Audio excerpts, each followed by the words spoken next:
All right. Not gonna make the intro last too long. I already prepare everything beforehand, so I don't have to leave you guys with. Hold on, let me get rid of these. All right. All right. Yeah, I already prepare everything beforehand before starting the stream, so I don't have to just sit down and do anything technical before I start off this stream. Actually, I still do need to do technical stuff. I forgot about a couple of important things. But how's everyone doing today? Something unexpected. Well, technically, yesterday this happened. Or more like, yeah, it was technically just today. Was it yesterday? Don't remember. It wasn't Friday. It was yesterday. All right. So, yeah, yesterday we got a new update on the test server. So, it's related to 64-bit on Trove. This is supposed to be a technical update, so improving upon a bunch of things Trove related. Speaking of which, 64-bit PTS. Right. Let me just put this. Everything's right there. I just put the game up. Game capture. Trove. And you guys should have that.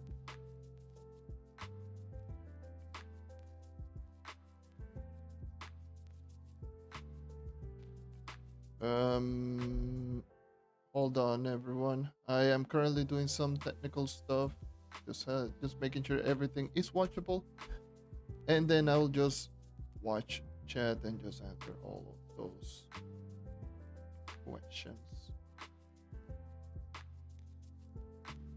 All right. Let me make sure I have the notes here. Well, on my screen, because this is unfortunately, there's no patch notes on the website. I cannot leave you a link to anything. The patch notes or anything is on the Discord server only. So if you want to read like everything, well, to be fair, there isn't a lot of things to read in this patch notes. It's just essentially to help people help them out with a bunch of things technical related for the 64-bit system for Trove. And yeah, it's relatively interesting.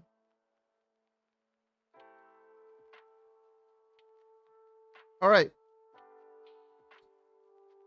Am I the guy that mains warrior? You mean knight, and yes. Yes, I am the one that mains the knight.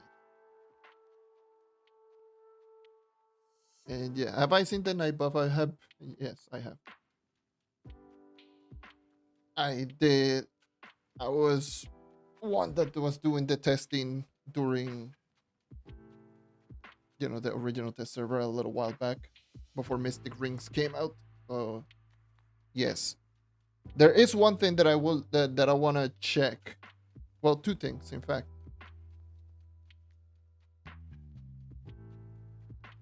So yeah, there are two things that I want to check. Is one of them is a park cut, and secondly is overcharge, because overcharge is giving an insane amount of movement speed. And yes, you actually did mention that. Yes, overcharge, it is giving a lot of movement speed. I did test it out on Xbox before coming here, and I wanted to see the actual numbers behind it. But yes, overcharge is insanely powerful right now. It's better than Rush Escape in terms of pure movement speed. I actually, it's a perfect opportunity for me to just show you what I was able to do. Where is it? Where's my? I did posted this on my Discord, but I can just show you.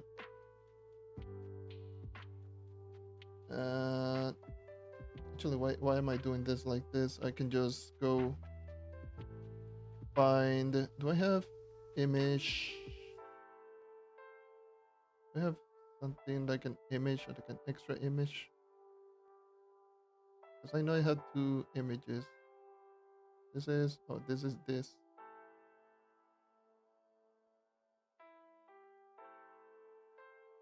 What is this? Okay, this can work. Okay, let me show you something that I was able to do with the overcharge nonsense.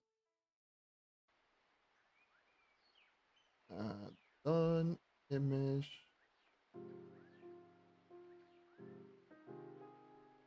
See that movement speed right there?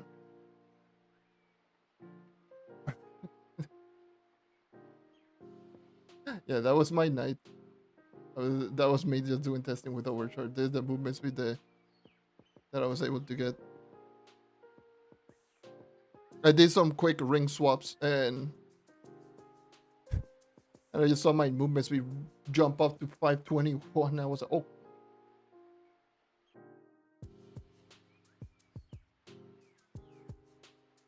So yeah, that's the thing that I was able to do like before this checking out the this test server. But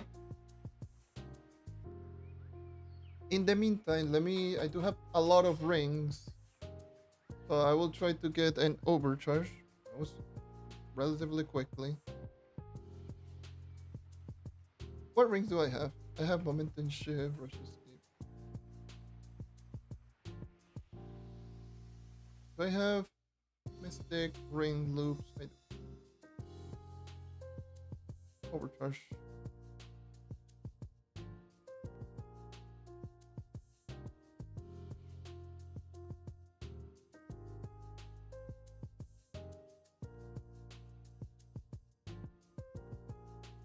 So yeah, so far I've noticed a lot of stuttering. That's one thing.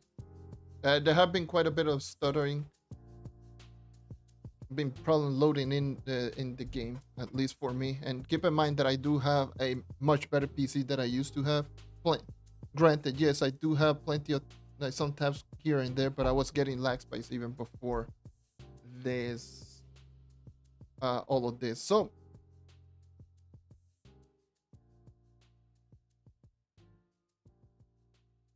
yeah, that is a plus 40, 20%. That is insane. What the hell?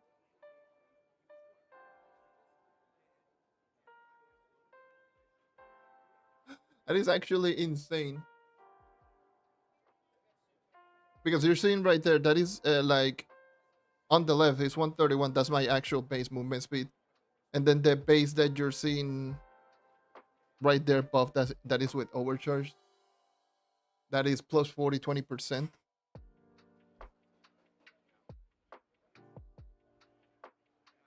Wow, that is insane. We never actually got this on any patch notes, by the way. This is a stealth buff.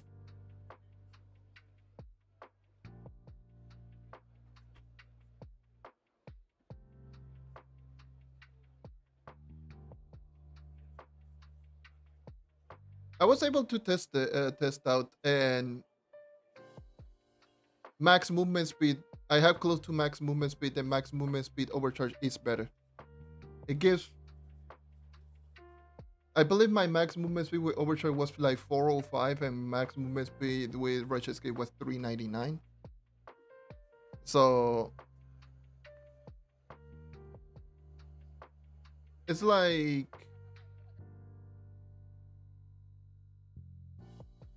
it's like 405, 407, something like that. It was well over 400.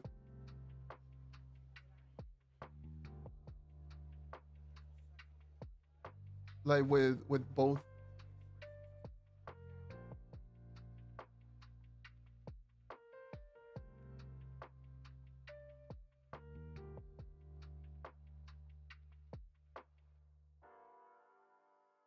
So for like with overcharge, it's going to be at least better for me because my brain is dialed with Overcharge. Like I've been using Overcharge since essentially launch back in 2022, and like my brain is just dialed in with Overcharge. So at least this is good for me personally. The other thing that I wanted to check out is Pirate Captain. Did they change the numbers? Is the number still ridiculous? Let's do 80.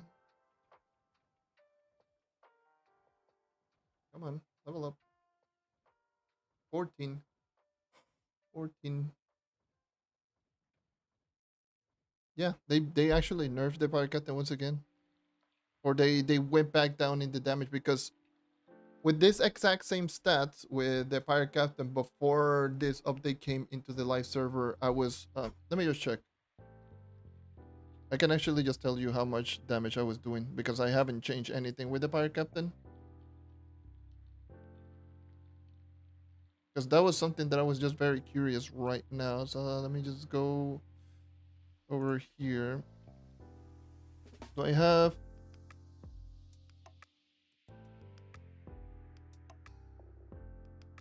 No, so it's Draco. Hey, Shadow Hunter. I'm just checking in. That's Boomer. Chloro. DT. Gunslinger. Oh, there's Fire Captain. Okay. Yeah, I remember I was just pulling out the calculator because I was just flabbergasted.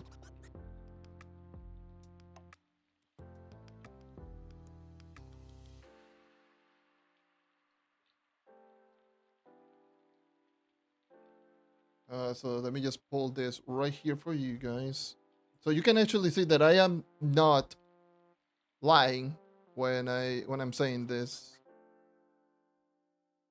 Let me put in display capture. So you see right there, it says like 62 mil damage. Here are my stats. You can probably barely even see it, but it's 118, 885, 570 crit damage. I'm doing 62 million damage with the Pirate Captain. If I go into my Pirate Captain, I go into my Pirate Captain, 136.29. So my stats are higher, and damage is 14 mil.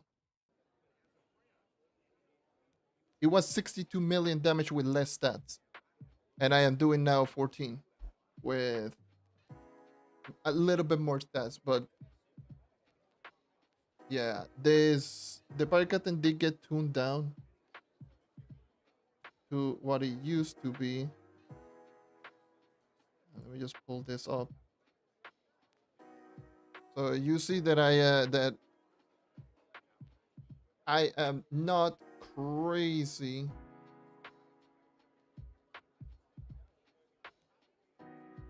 See, 62, 217, 220 with slightly less stats, less crit damage, less magic.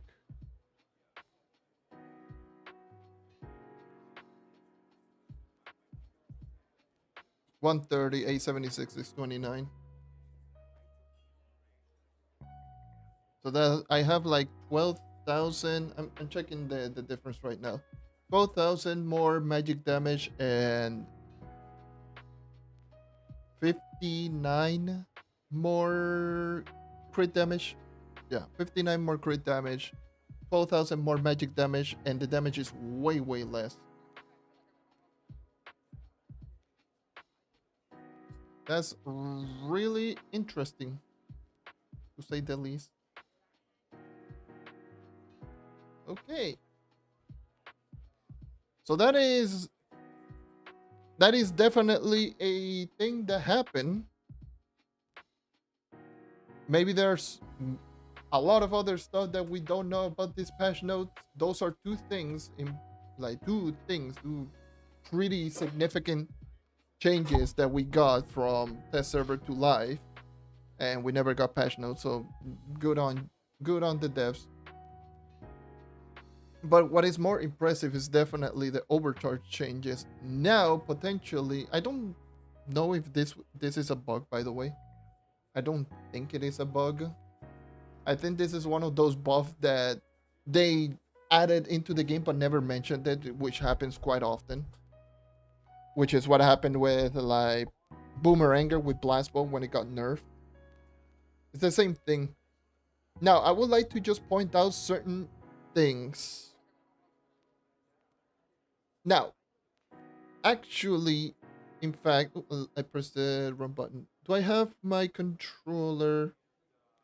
Is this working? I don't think it's working because I don't have the program. Oh, yes, definitely. It is working. So, I want you to just keep this one in mind. If you are like myself who plays with controller,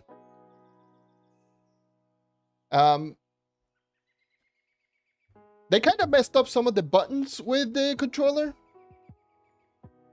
and I resetted all of the keys and just put it all in default, and the controllers are messed up, like the control binds, and I put it in both the in the settings. I went into controls and I went into the controller. It's the same thing. You can actually just see right down there, like look at all of these buttons like all over the place.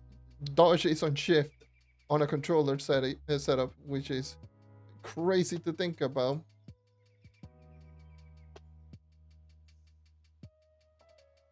But yes, so just to let everyone know that if you are like myself who plays with controller, right now the default buttons are just all messed up, and if you try to set up your buttons, it does not work. So you essentially had to go back and play with mouse and keyboard. I think this is just mostly a problem that myself I'm going to see, because I am one of the very few that actually plays controller on PC. But I would definitely like to point out that if you're one of them that plays with controller on PC, that the buttons are all sorts of messed up, and I'm not even kidding. So just to go over all of the controllers, and you're going to see right there that buttons that I'm going to be pressing and the action that you will be seeing. First of all, the sticks, the movement, perfectly normal. Right stick, left stick, normal. My sensitivity is really low, but that's just because I put in the default setting. My sensitivity is like really, really low. What the hell? So first of all, jumping normally is A. With this one, also A. So jumping is normal default. But that's pretty much the extent of like all of the similarities. This, so hub is also the D-pad up. This is true also on controller. Down is normally down is how you access your character sheet, right? Normally. Right now, down is pressing your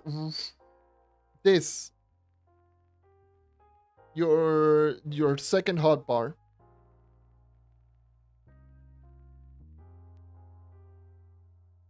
Don't know why the hell that's a thing, but that's a thing. Mount is normal. Going into adventure mode, normally pressing on the right stick opens the map, and holding down the right stick, you get the characters. No, pressing down on the right stick, you go into build mode, and turn back build mode, go back build mode, go back adventure mode, just keep going back and forth. That's, don't know. If you press right on the D-pad, I'm getting absolutely nothing, so Nothing is happening right here. This is the default button, by the way. I did reset all of my hotbars and everything. And if you want further proof, I can just go into hotkey, press reset keys, accept. Those are the default.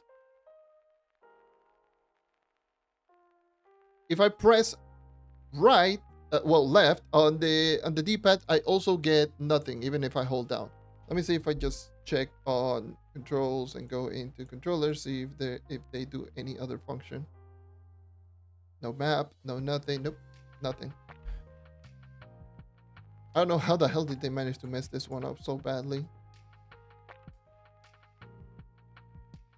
Okay, so that's the D-pad. Up is hub, down is right hotbar, is second hotbar, and left and right is not working. Pressing on the right stick is how you go into adventure mode, and then the mount is just the default. Now, pressing A is jump, or X if you're on PlayStation. Pressing square or X on Xbox, you activate your ultimate ability.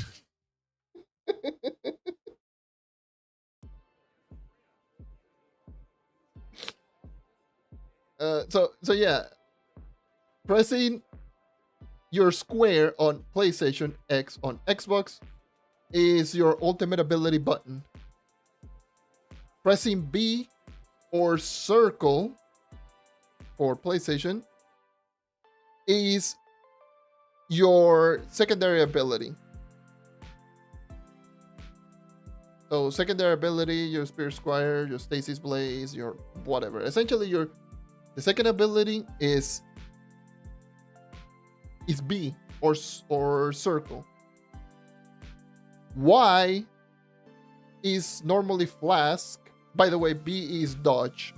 Just as a heads up, this is dodge normally. X is normally interact. Is how you grab loot. Is how you essentially go into anything here. Like go into rejuvenation station, your builders. Essentially, this is your interact button. Your square slash X. And this is normally your dodge. Y. Nothing is happening. I'm pressing Y. You're seeing right there. Pressing Y. Let me go into the settings. Character. Nope. Nothing is happening. Maybe it's interact. Yep. It is your interact. That's how you interact with stuff. This is your interact button. Your Y.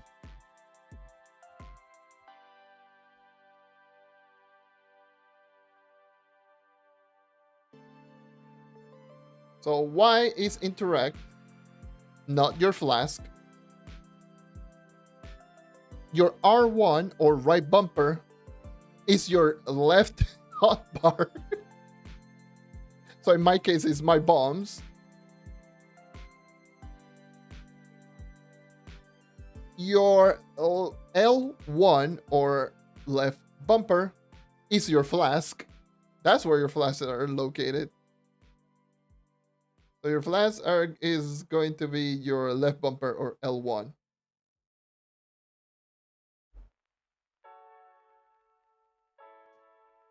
Your primary ability is the same button. It's your right trigger. Basic attack is your...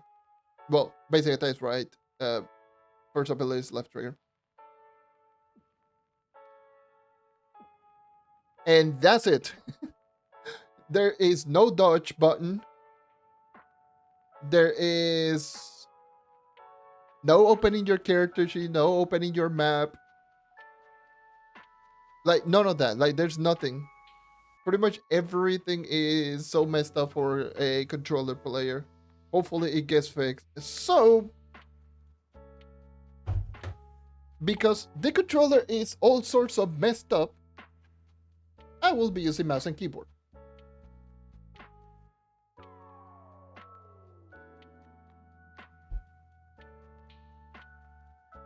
And just as a heads up, I am not good with mouse and keyboard. So yeah, we're in this very awkward position where I'm just going to be essentially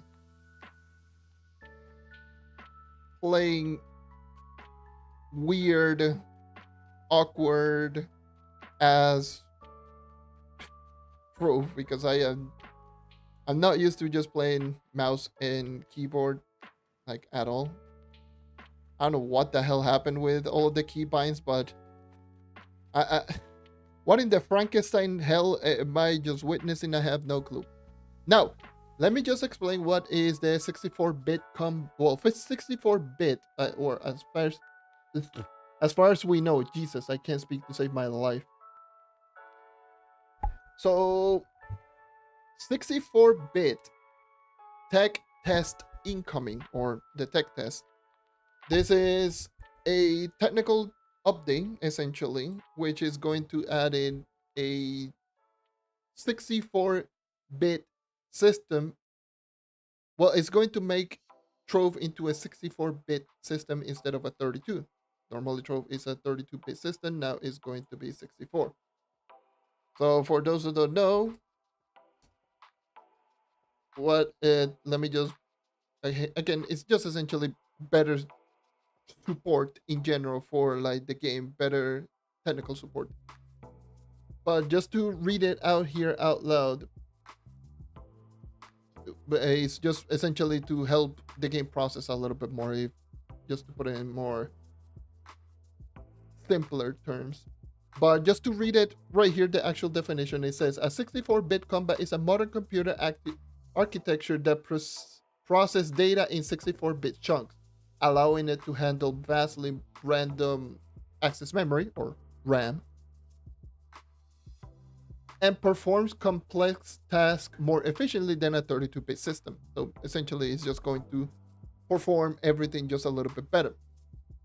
It is designed for higher performance, supporting more than 4 gigs of RAM, demanding applications like video editing or gaming. Essentially, what this means is that Trove is just going to be getting a technical update, essentially just focusing on the technical side of the game. Just to answer the question on marketplace, which I do believe I got a little bit before, but I don't know if this is going to be that the marketplace is just going to come back, or PC. We don't know. They didn't mention anything related to the marketplace. But as far as I know, this test server, so they want players to test out dungeons, quests, dailies, and general gameplay and performance. So, a couple of things that you have noticed is that I am currently running at 144 frames per second, essentially the standard, but this is just mainly because I do have a little bit better PC. But I was talking about this on previous live stream where more like some people had like a really strong PC, even better than my own, and they were not running an like 100, barely struggling at 100 frames per second or something like that. If you are on a live server, I will recommend you to turn on VSync. Well, at least VSync. If I turn on VSync, it goes the frame rate just goes down to like 100. But if I just turn on VSync for some reason, it just goes back up into the 140. So just letting everyone know that that is definitely a thing with VSync. Hey, how's it going, man? But let me put chat real quick right there. So yeah, a couple of things that I've also noticed immediately is that at least here in the hub, when I was just alone, you're going to see sometimes that I get some hiccups here and there with the frame rate. So definitely, it may still have some loading problems. You're seeing like right there, especially when there's a lot of things just downloading and loading all at the same time. I've definitely noticed that the game just stutters quite a bit, so it still has that bit of a problem. So let me go ahead and just let me just complete some U11. or difficulty 14 just to check the dungeons and whatnot. Not going to even try to just be fun because, again, like I just mentioned, controller support is all messed up. That's also another thing.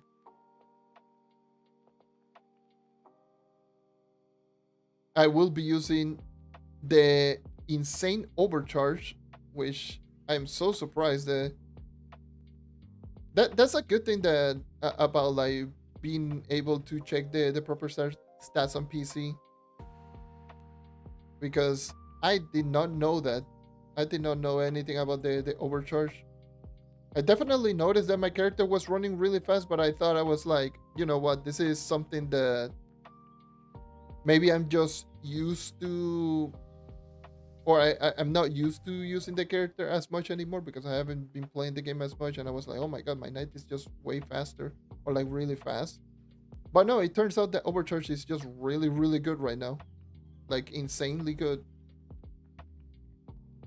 The question is, it's definitely going to overtake Momentum Shift and probably even Rush Escape. I think it's going to overtake both of them. Because like especially if you are one of those that uses Class Gem. Like if you don't use Class Gem, then obviously I would probably say that maybe Overcharge might be just a tad bit awkward to use. Like if you're, by the way, if you're just not using like your Class Gem, like what? Come on, 2026. It's Night with Class Gem is just way better. It's not 2017. The whole no Class Gem meta happened like a decade ago.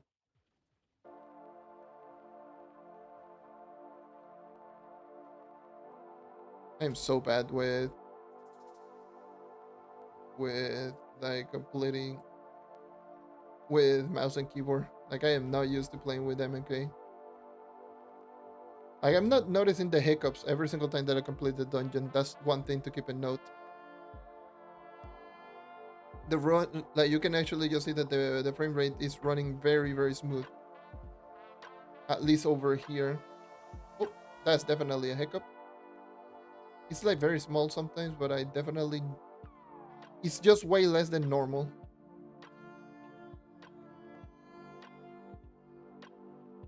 You know what's happening with Tiny Quest? No idea. Don't, they really need to revamp the whole system completely. But I'm definitely noticing less hiccup and consistent. Oh shoot, what is my, oh, this is the mount button. I'm not used to mouse and keyboard, what the hell? But you're seeing like every single time that I complete a dungeon, normally you're going to get like a little bit of a lag spike. I see it like on occasion, but not every time.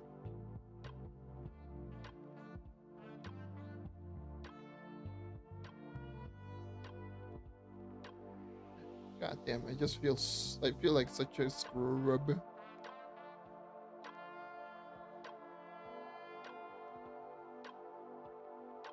But yes,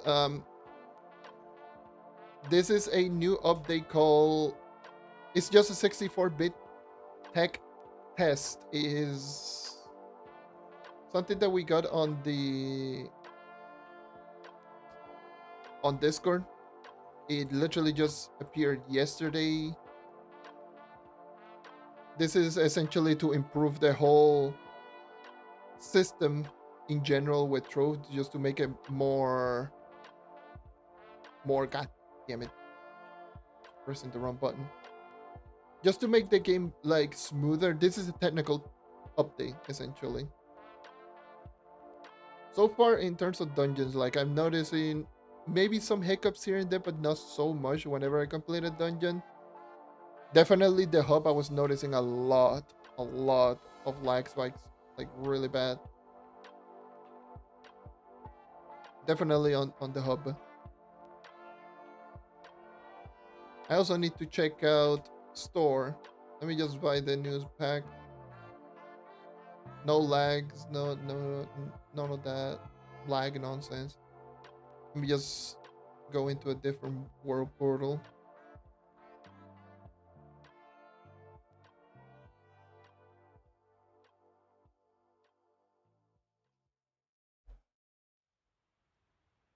Again, this could also be the result of my new PC.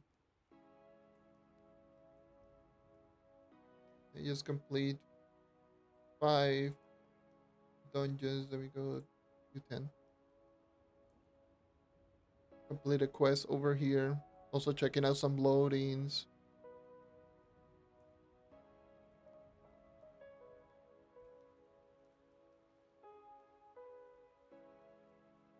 Now, this is not the first time that they've done a 64-bit or a technical update related to the bit of the server.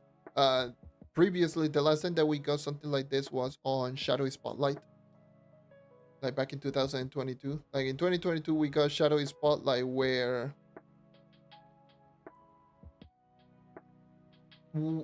what is it? We got the 64-bit combat precision. That's when we got to see our numbers be over 100 million damage. Can I stop pressing the goddamn buttons, please? And also bosses can now have like a lot more HP, which essentially just made the delves more balanced because delves were like not balanced. You could easily just find a 130 boss that was more difficult than a 160 before.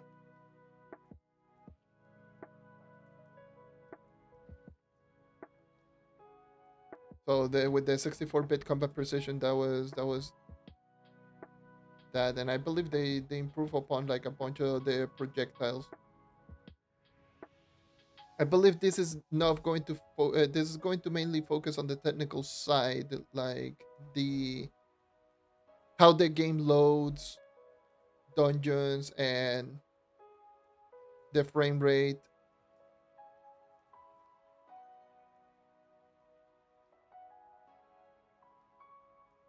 Essentially, like the frame rate,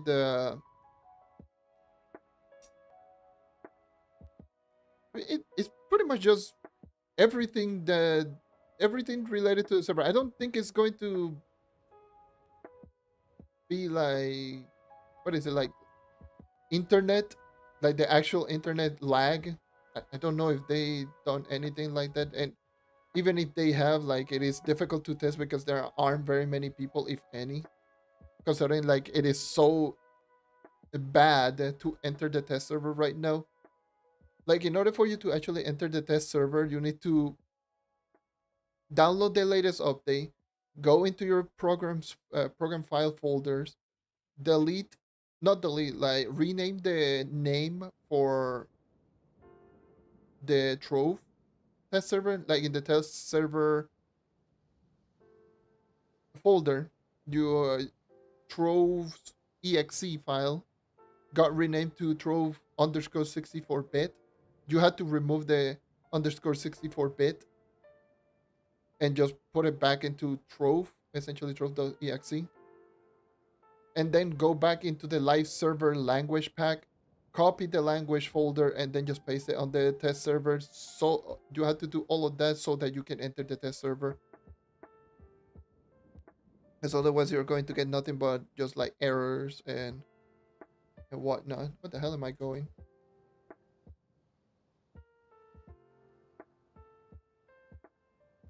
But so far, what I've noticed is at least on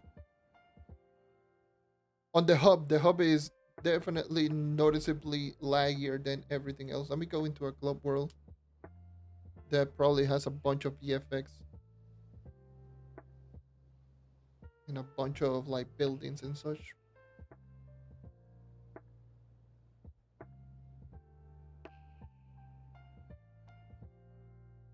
You know what?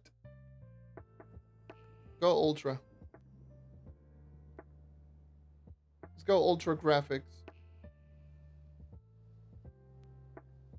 We both know that Trove is like so terribly optimized. Dude, like, the bloom is so disgusting in this game. I don't like the bloom.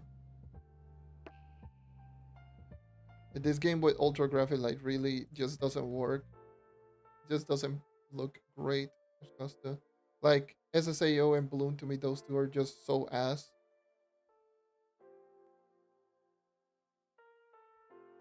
Let me go video. Let me just max out my super sample.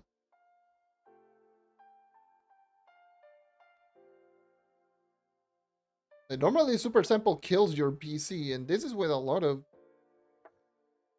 tabs. Go to Hyperion. Like, so far, the only one that I've noticed having a lot of issues is the hub. Don't know why. I need to check on Discord if see if I can do some other like technical tests.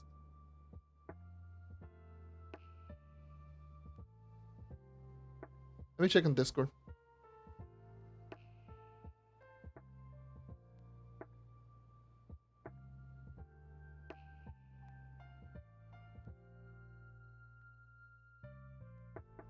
Let me see on feedback.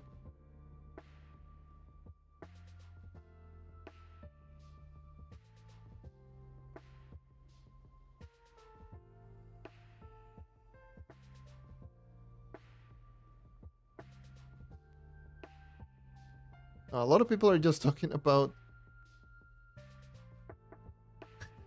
the most of the people that are just talking about this they are talking about like when like installing the test server.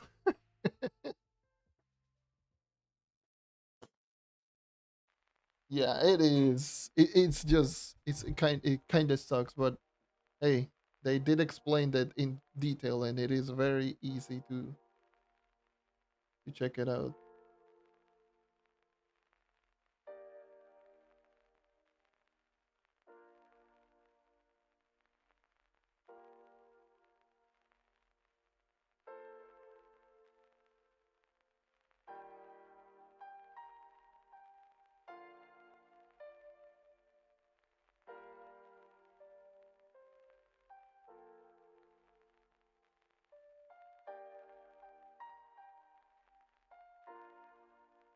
Oh my god.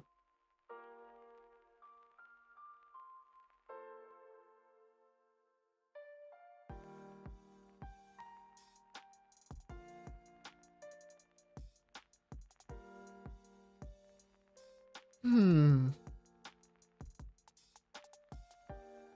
I'm not seeing anything from anyone yet.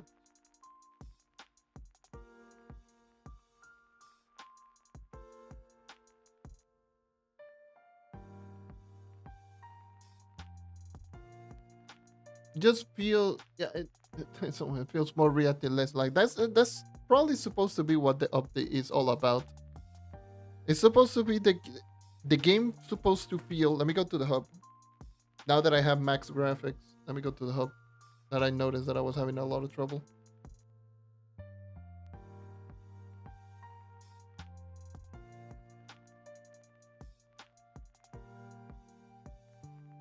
Yeah, definitely the hub do be struggling. The frame rate is all over the place. Granted, yes, the hub has a lot of stuff, but yeah, in the hub, that's the only one that I noticed that I get like those hiccups, the terrible lag spikes, and the hiccups. That's to me is the one. Like, look at that. I was in Club Worlds and I was in Worlds and the frame rate was stable. I got to the hub and everything just goes to hell. This should give you a further explanation or a further reason why they should just change the hub completely, because the hub really doesn't like the hub is just way too cluttered. There's way too many stuff in the hub. We we need a better hub. Like, look at that. I'm struggling to even get into the 90 consistently. And I was in Club Worlds, I was in Worlds, I was in like doing other portals. Like, if I go into Faye, whatever. Faye is usually someone with a bunch of EFX.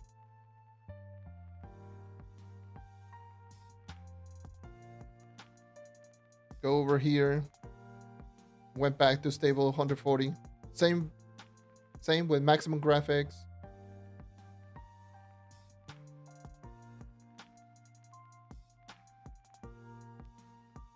You know, it's definitely the thing that they need to look into. This is essentially what the update is supposed to make the game feel like. You need it's supposed to make the game just feel stable, completely stable, no matter what the hell you're doing. But so far, pretty much, like, I checked Club Worlds, I checked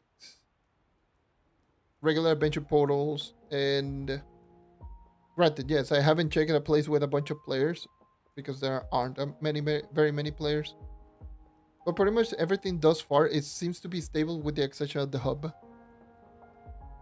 The hub is like seems to be the one that is all messed up. And keep in mind that, again, maximum draw distance, maximum super sampling, all the shaded detail, max field of view, max detail distance.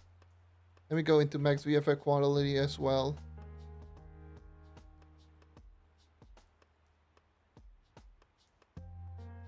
Might see some hiccups here and there, but at the end of the day, the game just feels stable. And this is while streaming. This is while I have 1, 2, 3, 4, 5, 6, 7, 8, 9, 10 tabs with Discord, and even the program that I use, GIMP, which is the one that I use for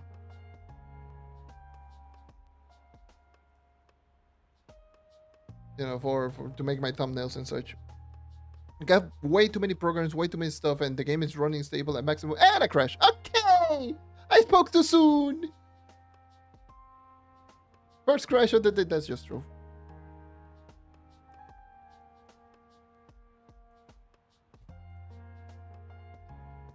All right, let me.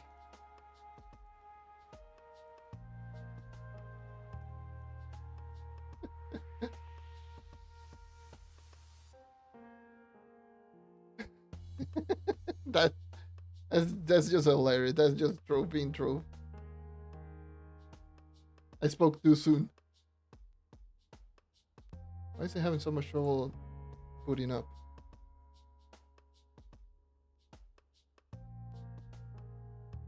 Yeah, that is just a classic Trove.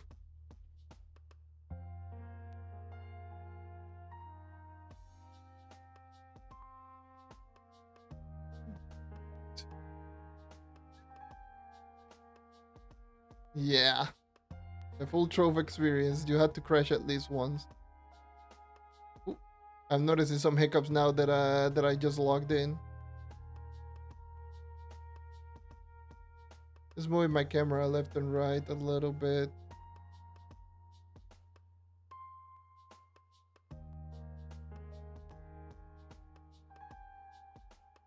But so far,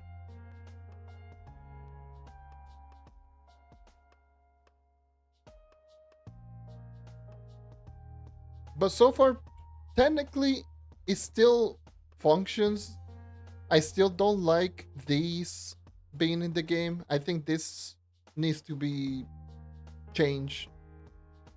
This is a cause of many problems with connectivity with this game, because whenever people are completing dungeons, this gets created, and this is just a bunch of blocks that gets created immediately. And especially for weaker system, this is a nightmare that is just lags by heaven.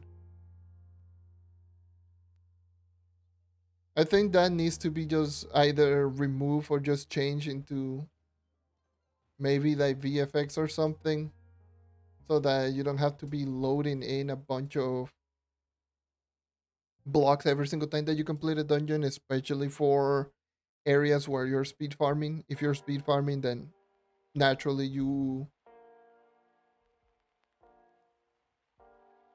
if you're speed farming,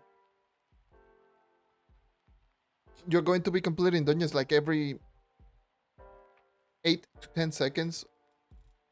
Well, not 10 seconds. I would probably say 10 to 15 seconds on average usually. Let's just put it like that. 10 to 15 seconds on average. That's a lot of dungeons that you're completing,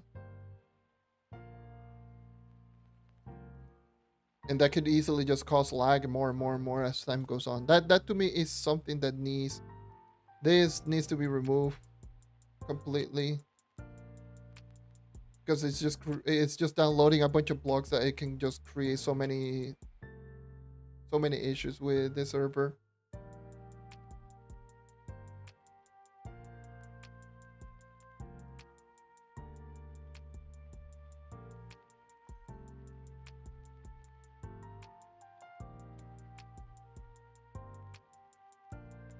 Dude, I also wish that they would give us. This is out of topic on this update. Seeing the overcharge changes or the overcharge buff, stealth buff that we receive, honestly, I would have loved them to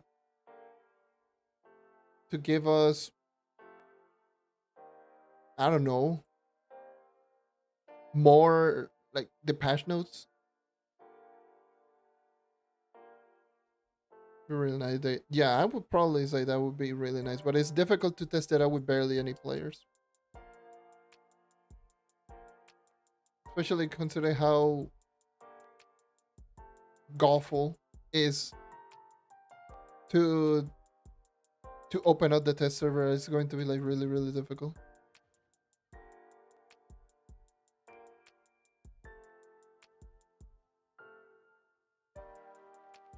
But I definitely notice sometimes whenever blocks just get loaded, I still see those lag spikes. It's not much, but let me lower the graphics now and go to low. See if that also affects on low graphics. If it is like something system wise.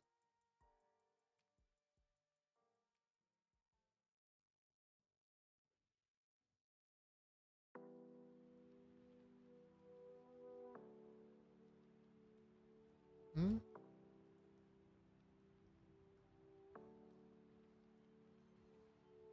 It still happens when you complete a dungeon. I see the frame rate just dropping, but it's not that much of a drop.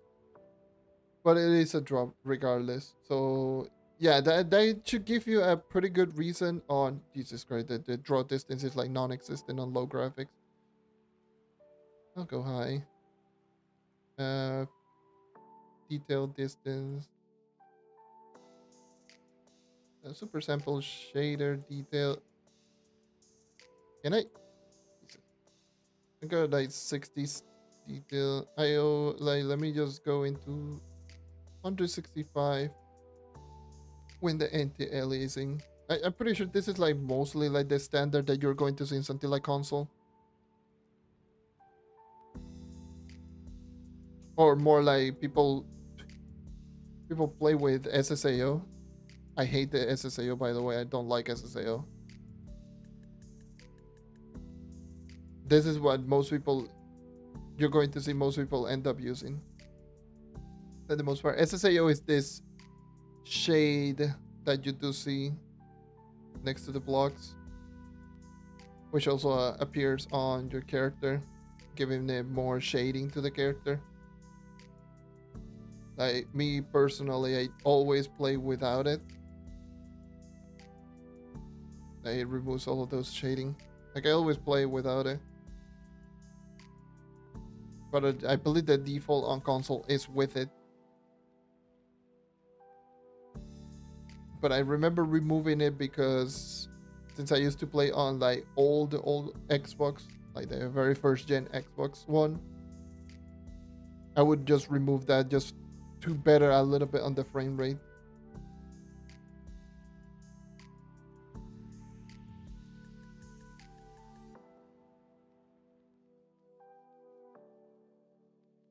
But yeah, the three issues that I found thus far, from what I could tell, especially from doing dungeons and just playing a little bit here and there. Let me just do long chain now.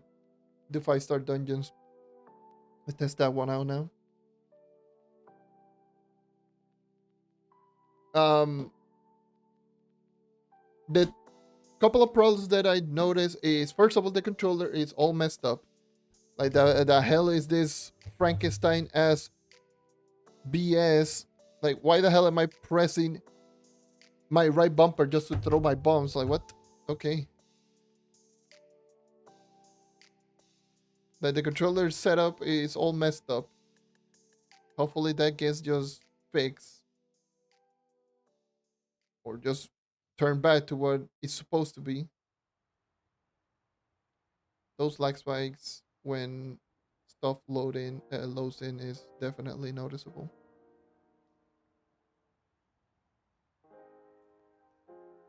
hmm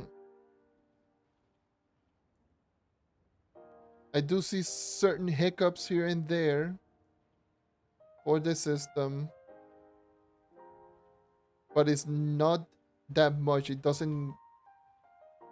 The lag spikes are not that strong, but hey, again, could be the result of my new PC. But I don't think my new PC is like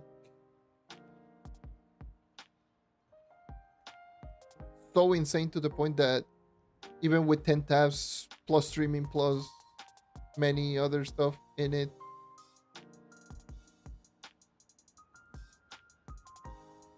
it's going to cause like that big of a, I don't know.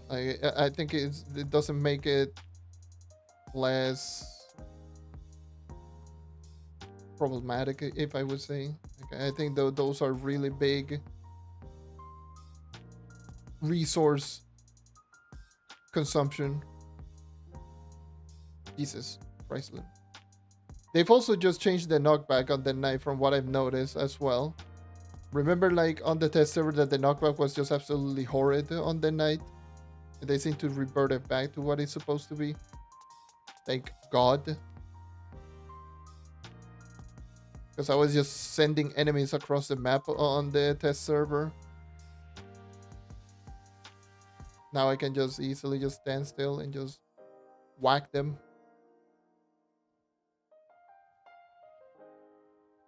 It's good.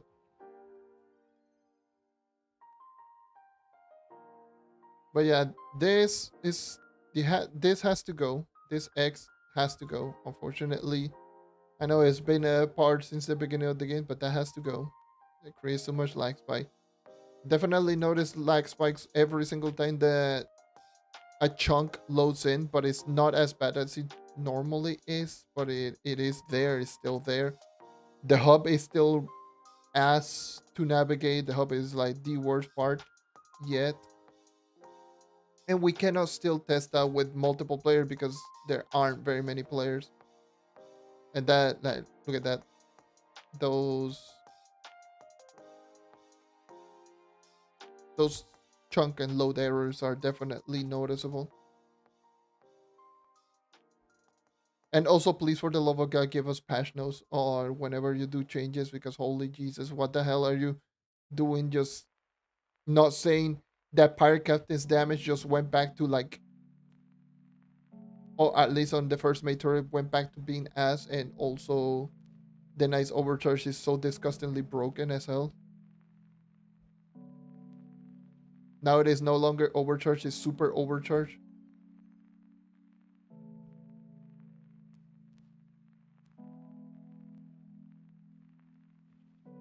And it went back to be the king of the hidden effects for the night. Overtaking Rush Escape. At least for me, personally.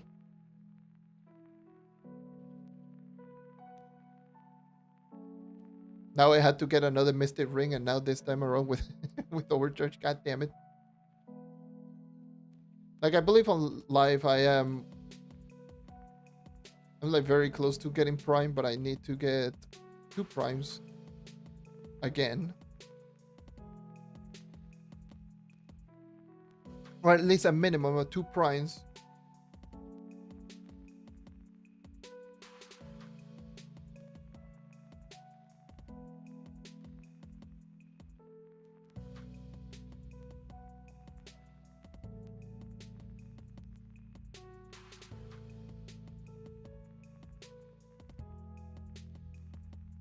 Oh no!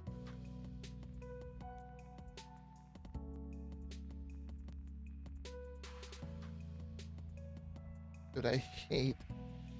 I don't know how you. I'm going to say give props, I guess, to everyone that uses mouse and keyboard. Dude, me playing mouse and keyboard is just kinda rough. I'm literally Jimmy No Thumbs right now. Like, what the hell is wrong with me? Like, I'm not good with mouse and keyboard.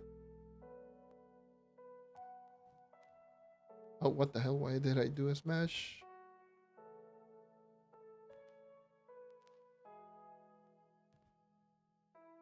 Let's see. Changing character. Ow. Changing character if it definitely noticed some little lag spike, but I don't think that's going to matter too much.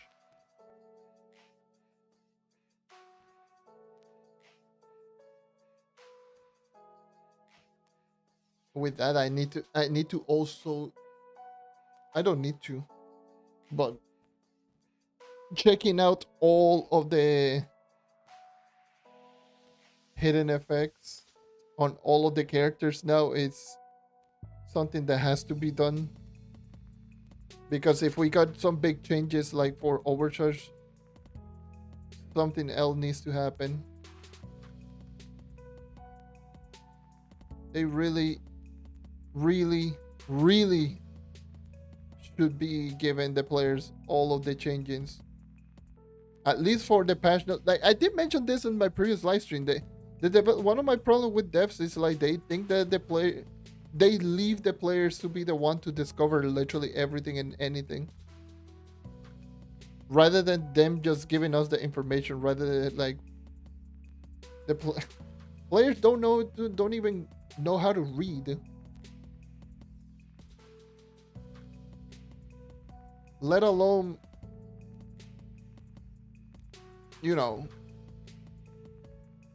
they don't even know how to read, let alone just do testing on the characters. Be like, oh yes, no, Overcharge is not giving plus 25. Instead, Overcharge is just giving, Jesus, the lag in the hub. Overcharge is giving plus 40 and plus 20%. Literally just being one of the strongest movement speed buff in the game.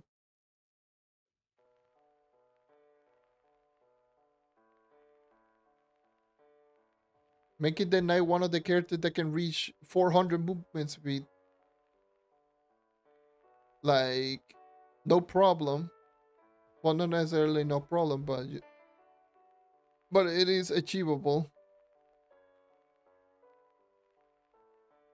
Yeah, the hub, it is so rough.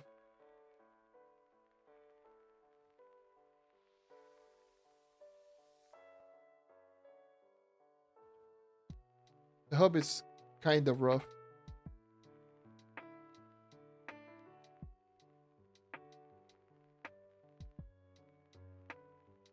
The hub is really, really, really, really rough. What really changes Trove goes to, it's more stability with the game. It's supposed to be better stability for the game in general. Less lag spike, higher consistent frame rate, all of that essentially. It's more RAM for the server essentially. To put it more simply, it's just more RAM for the server, which is supposed to increase the stability of the game in general on a technical side. But right now, if you can see, the hub is kind of struggling. The lag spike is just really rough.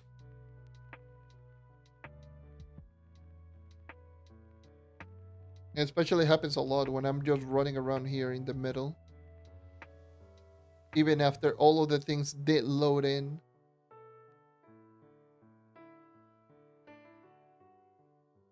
But yeah, that is what's supposed to happen during this whole 64-bit change.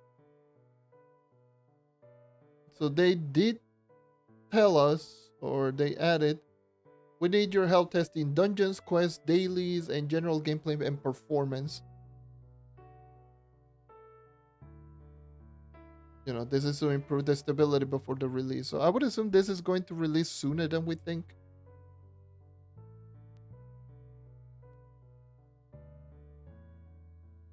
this is a stress test essentially.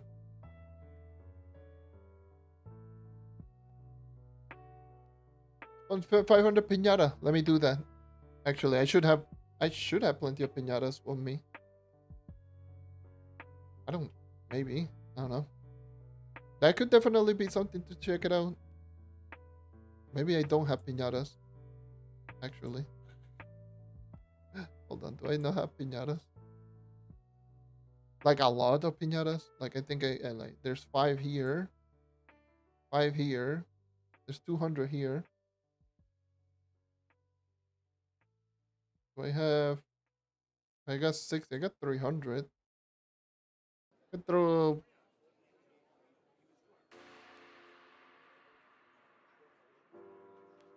100 of the piñata. Let's just hope that none of these people destroyed any of the piñatas.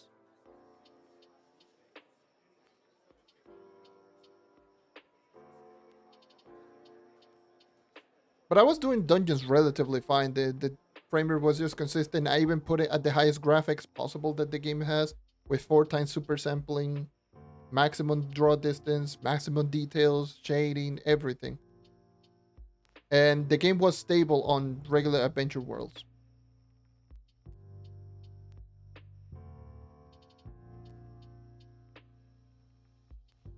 Yeah, amount of piñatas.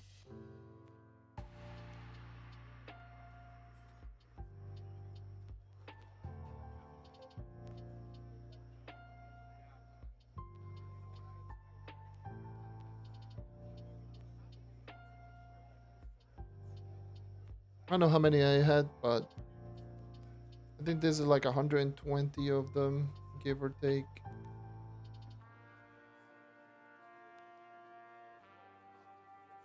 Especially just hitting this bunch of pins.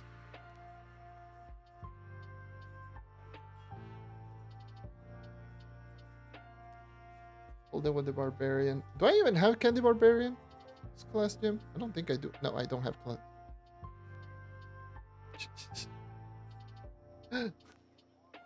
How the hell do I not have the class gym on candy barbarian? That is just so ass.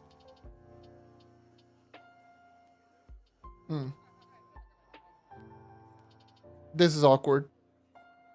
Ref, maybe.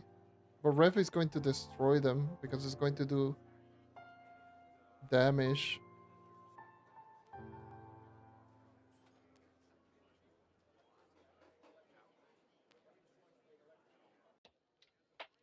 Just keep throwing more.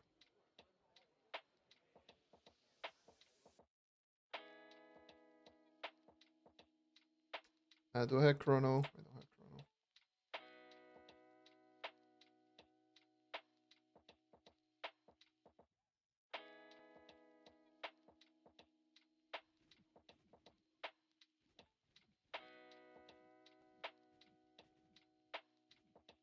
Okay. I try to make sure that I don't hit all of the pins immediately.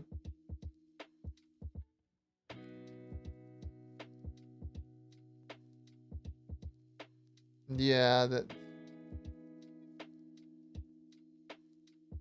Again, let me put video. Let me just put max out 4 times 4 super sampling with master shading detail, VFX quantity, depth of field, lens distortion, SAO bloom, whatever. Let me just put everything.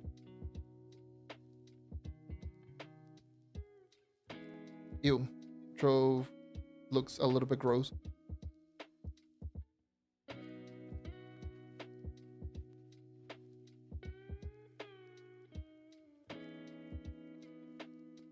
I did see some frame drops here and there.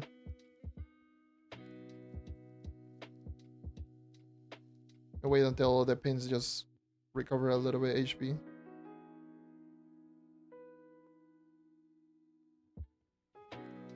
But even despite all of that, is the frame rate, it lowers. I can see it. It went from 80 to 70, but it didn't lower as it wasn't like a insane drastic. Like you could even see like all of the VFX. This is with well over 150 pins.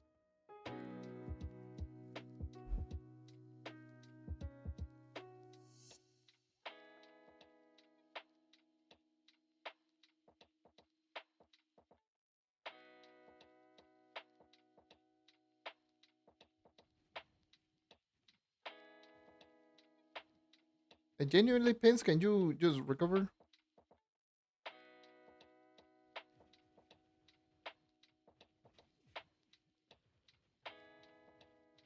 Okay, whatever. The thing is like he can easily just keep well over 60, but yeah. Now after destroying all the piñatas, I went back to 110, 120 frames per second, and it was 80. So yeah, and there we go, 120 frames per second. So it did went quite a bit down from. It wasn't like the insane drastic change that you would see, but it definitely went down in frame rate. I was now I'm like in the 120 frames per second in the same place, and I was in 80, 70 with all those pins.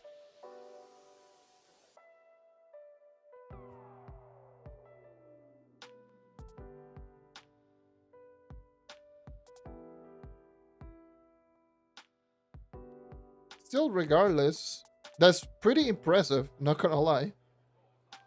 Again, don't know if this is the cause of the new PC, but this is really insane.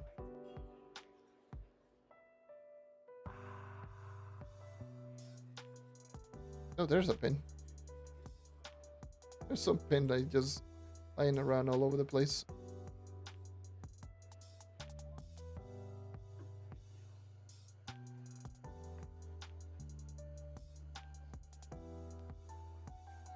It's pretty crazy.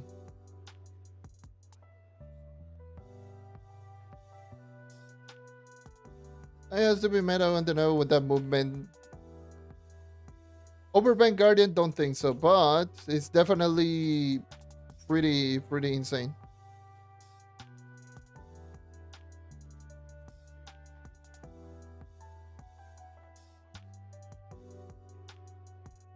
Considering the Vanguardian has also a plus 40 movement, 40%, no, 40 movements, it can use Rush Escape. And it does pretty similar damage. And it has vacuum.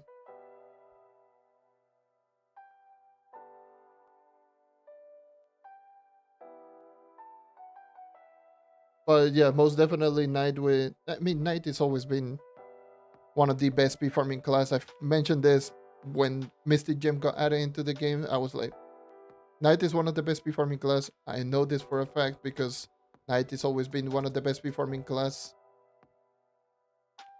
But now with this, it's definitely easily in the top three. Easily. For speed farming long shade, is easily in top three.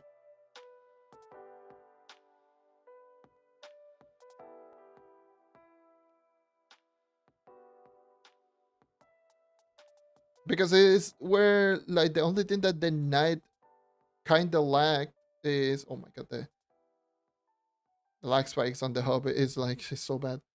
The only drawback on the Knight was the lower than average movement speed, but it had everything else. But now with Overcharge being as insane as it is, yeah, it's like above average damage, above average speed, has really good tools for speed for dungeons in general. It's like above average to good in everything. At least dungeon related, not bossing. Bossing and Delta, hell no, not even close. Hell, but like bosses and dungeons is, I can assure you, is is okay.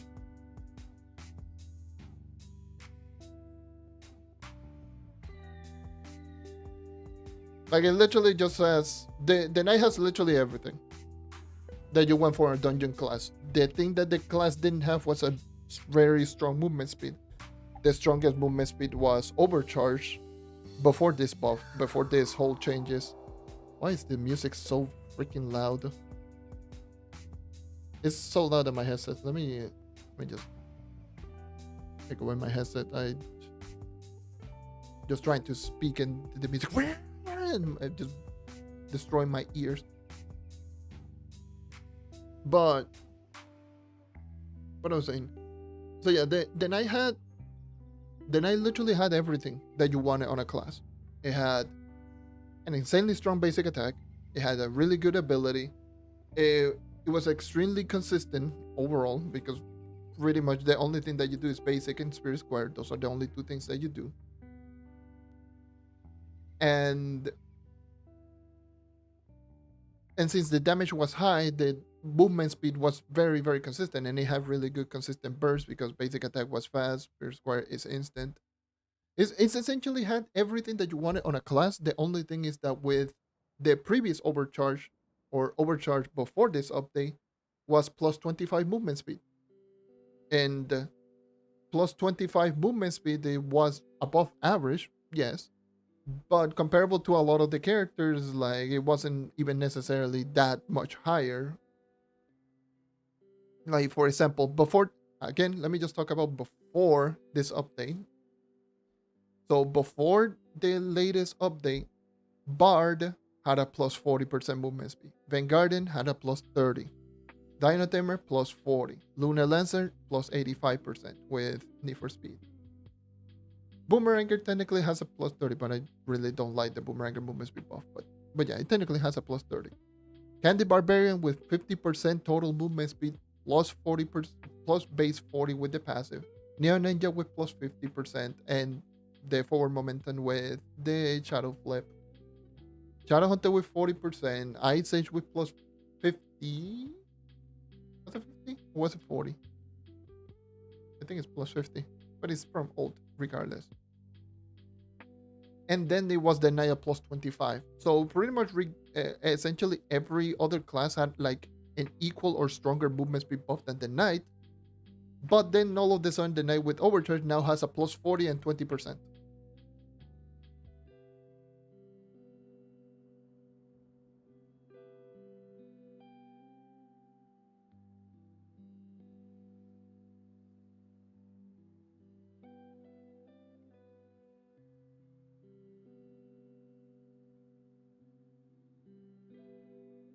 You never use basic. I mean, to be fair, I'm mainly the very few times that I use the Fae.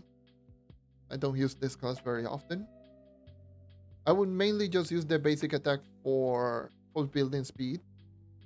Hey, how's it going, Kira? But to because Fae Trickster's basic attack is one of the few basic attack that doesn't lower movement speed.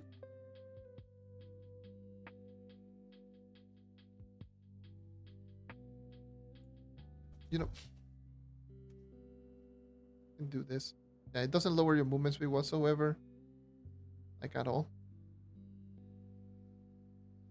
So it is definitely a class that you can just keep holding down to build the speed with Fae. That's usually where I use the character. I would just kill and then just blink, kill, blink, blink, and then just glitter bomb. For Curse Skull bosses, I might just do the animation cancel. You know,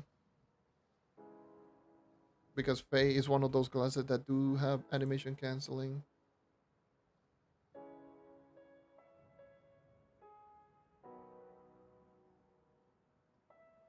Which it means that you can just hold glitter bomb into a basic attack. You can combine all of those three for insane burst damage. This is really good for like bossing.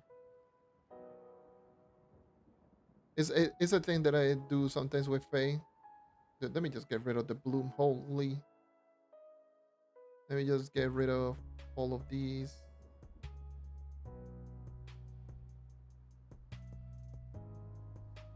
But yeah, with Fae on bosses, if I have ult, I would just use all of these.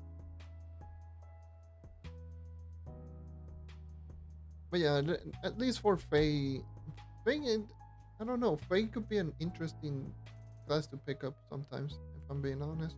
Don't use it very often.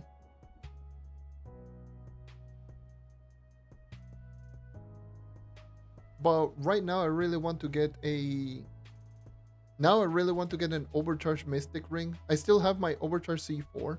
Like I never got rid of it. So I would probably will end up just using my Overcharge C4 ring until I can get my Mystic. I don't know. I will probably just give my Rush Escape ring to another class. Probably my Shadow Hunter. I'll just leave it to my Shadow Hunter. Or maybe I'll just... I don't know. I'll probably just give it to the Shadow Hunter so he can get like a little bit better stats. But... But at least I will try to get myself a Mystic Overcharge. Because that is insane. That is actually insane. I would like to know who actually just found out about this. Because I did the unfortunate part on doing the overcharge testing before the update. So yeah, I don't know.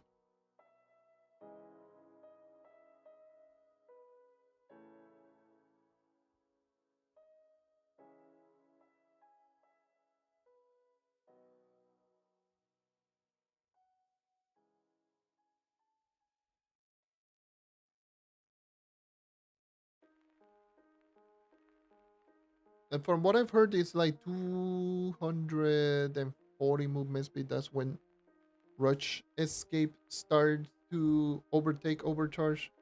But even while I did some testing, like I did testing before this live stream, Overcharge max movement speed and Rush Escape, like Rush Escape was like 399 movement speed.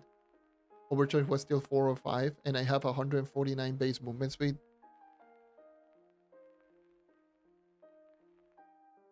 So with every single buff, without Bard sub is 249. With Bard sub is a little bit more.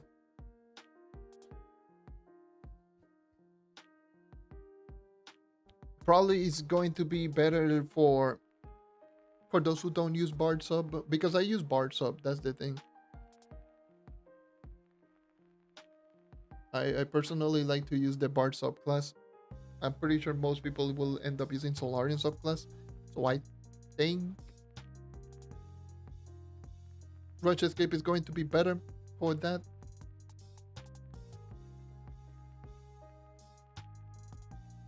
Because with Bard subclass, Overcharge pretty much just becomes a 40 base 40% for the first 3 seconds. And Rush Escape essentially is 60%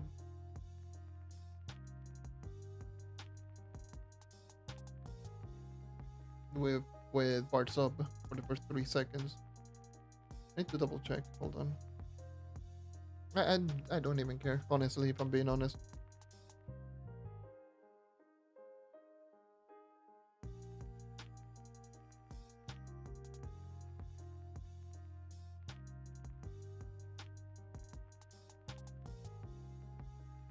So don't know.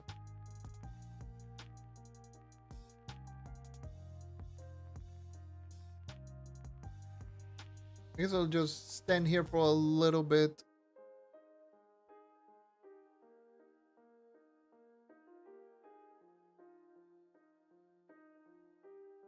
So yeah, that's with my C4 rings. With my Mystic ring, I think I'm like 58,900 something. I don't know. That's because I went back into my C4 ring because of the overcharge hidden effect. Maximum PR light, I don't know.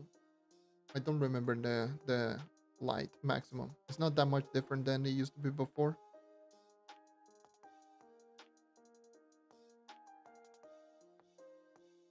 Don't know. Probably maybe even 14k. Don't even. Honestly, if I'm being honest, I don't even know the max light. But maximum PR should be around 59.8, 59.7, roughly. Mastery is at total mastery at 1003. Don't know if it is possible to get to 1003, but at least 1002. I am 1002, so maybe I had to check on. Let me check on that. Hold on. No, still no 60k. Close, but still not there.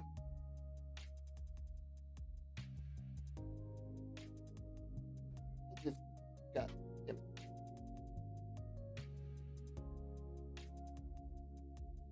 At least the 1000 sigil, the mastery sigil looks pretty good for 55k PR because obviously both of them got added in the same update.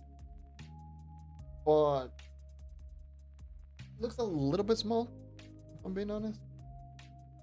Doesn't fit really well with any other PR except 55k plus. 59 is 579. Okay. 579. 729. Jesus Christ. 120, 1:30 in the morning. That's my excuse. Honestly, that's not an excuse. I just went full herp derp.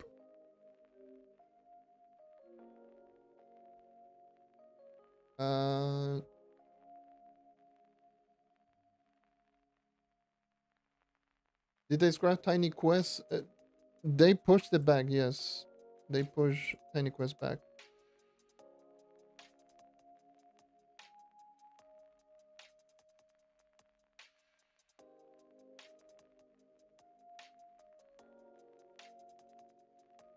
They pushed it for the Mystic Rings. What the hell is my... Oh, come on, where are you?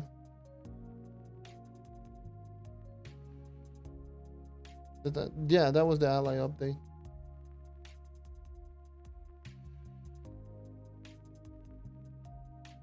The terrible, extremely pay-to-win ally update. Let me just open up.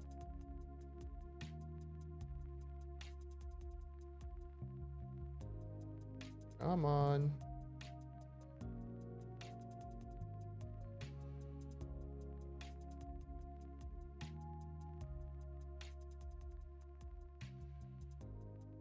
It was disgustingly pay to win. It was not even like, oh, it's pay to win, but there's a free to play option. No, it was completely, essentially 100% pay to win. Okay, hold on. Let me just get rid of Trove PTS.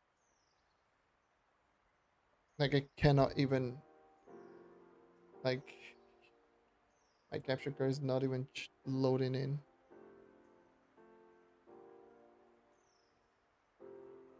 Let me open Task Manager.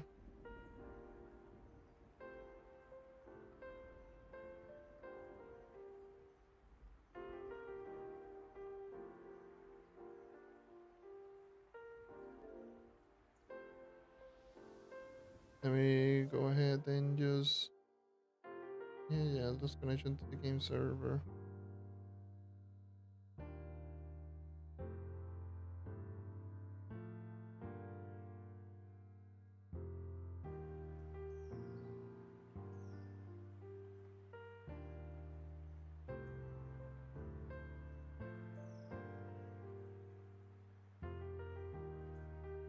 Let me go over here. I mean, there's a lot of things for me to just check on the update. It was just essentially a stress test. Let me go here, go live.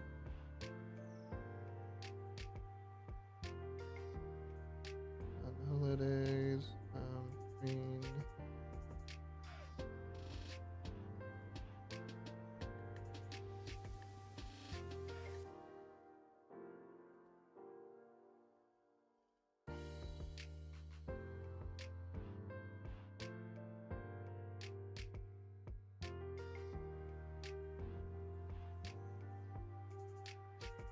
I put a main account later so that people don't go like, oh yes, would you know, none of that BS.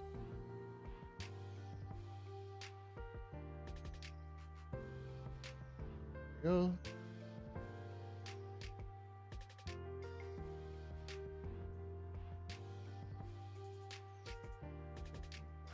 here. All right. So yeah. So yes, I do have Rush Escape. I got it in the previous live stream. So I'm 58,977. That's my max PR. So my base movement speed is 149. Rush Escape goes up to 209, and Overcharge goes from, I think it's 220 something. I don't know. 227. Yeah.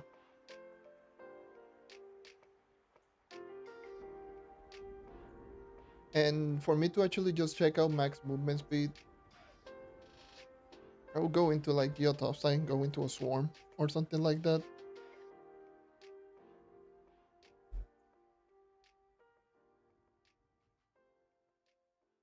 We go into quick swarm.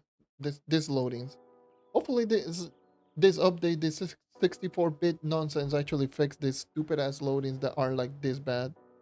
At least on console. Please, for the love of everything that is holy, I do not like the loadings. I really don't. Okay.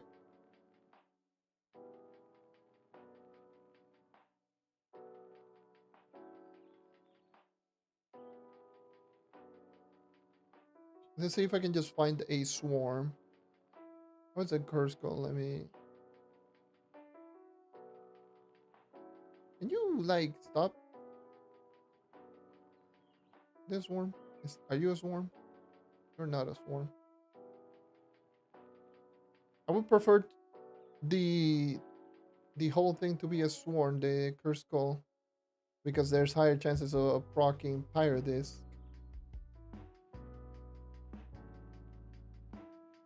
This is just Overcharge running around. That's so disgusting.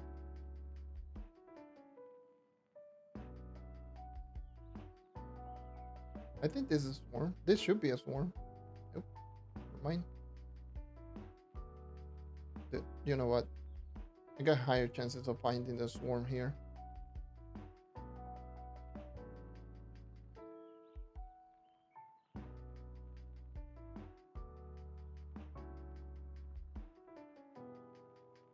Where can you read the PTS patch note? You cannot. Well, on the Discord server, but there's no other way. But the patch note is, well, there's no patch note. It essentially says, oh, allow us to, or stress test, check dungeons, check quest, check.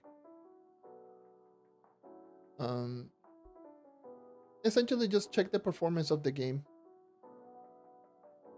and it also tells you how to install the test server, because trying to do it normally doesn't work.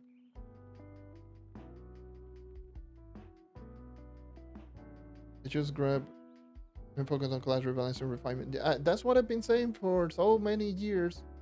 Like, I've been saying this for so long, that Trove is on a dire need as a swarm.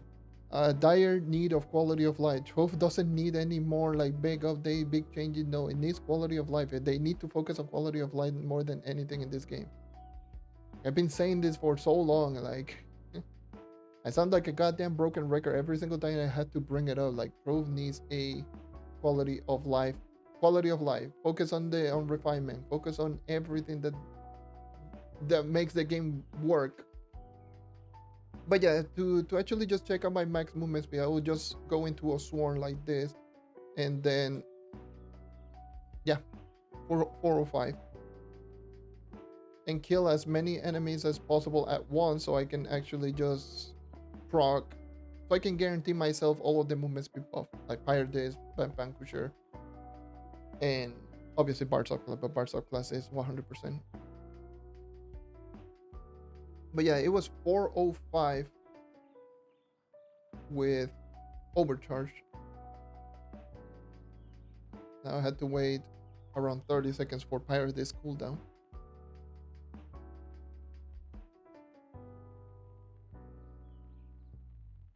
And then do the exact same thing, but with Rush Escape active. Last time I checked, it was 399. That was my max movement speed on with rush escape.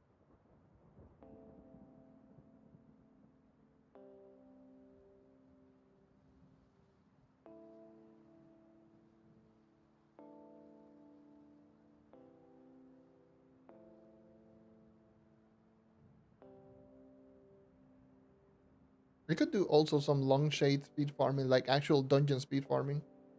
That could be interesting to check out.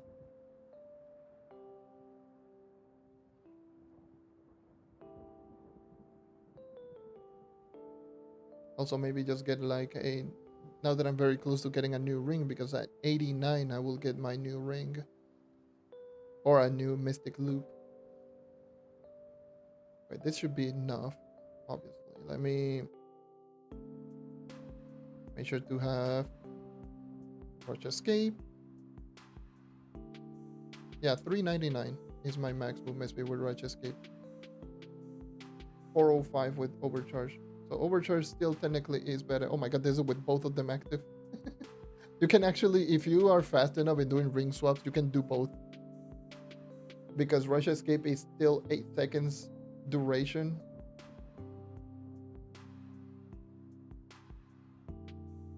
So you can just rush escape into overcharge and just have both of them and just run like 400 plus movement speed.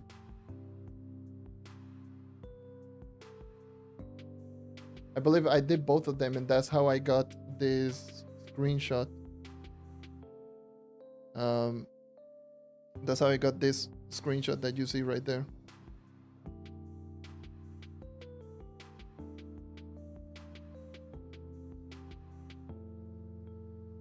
I just essentially just checking both.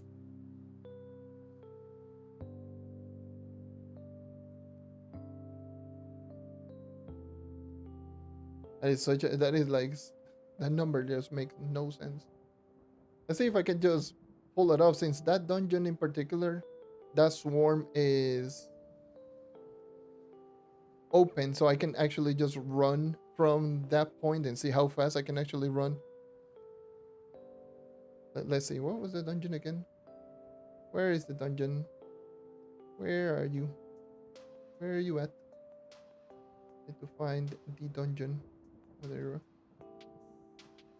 are. Let me just do the test.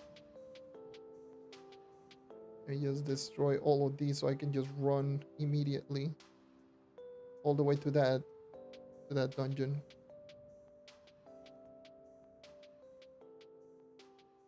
So rush escape, ring swap, overcharge, and run. Oh jeez. And I'm out.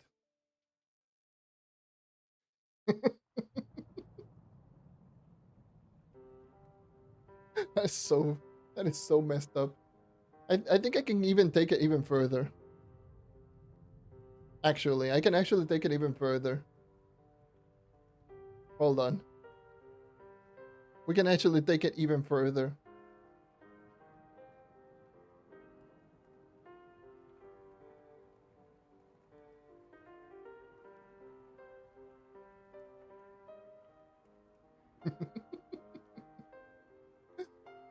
That's so ridiculous.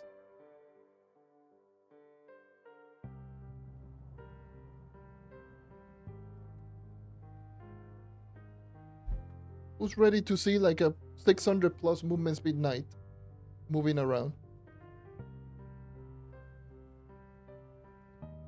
First, I need to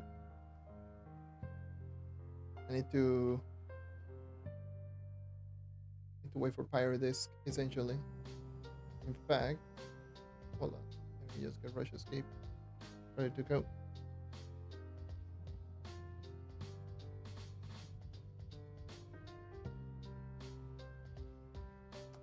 So it all starts from here.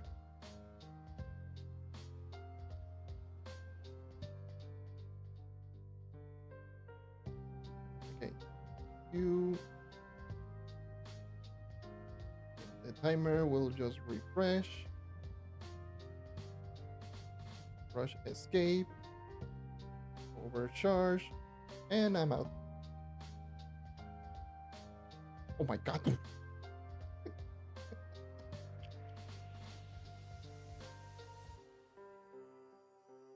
God damn. And I'm all the way over here. Wow. Wow. I want to see what is that movement speed. I'll take it. It's going to take me a little bit just to get to that point. Hold on.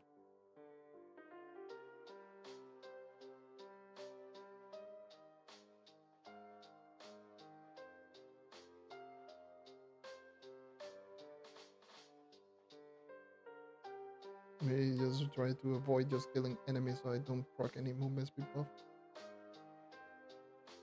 Yeah, I'm also surprised that the game just didn't die doing all of that.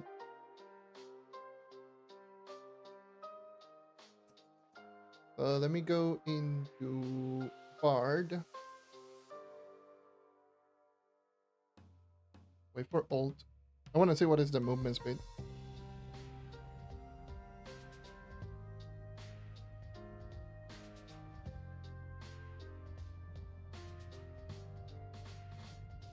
Okay.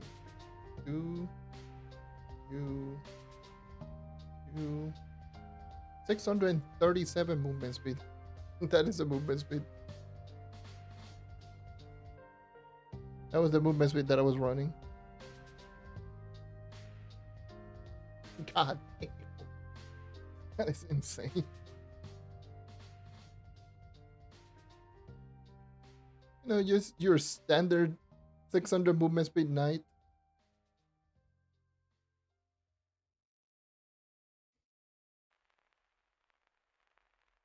That's not even taken into account Path Painter.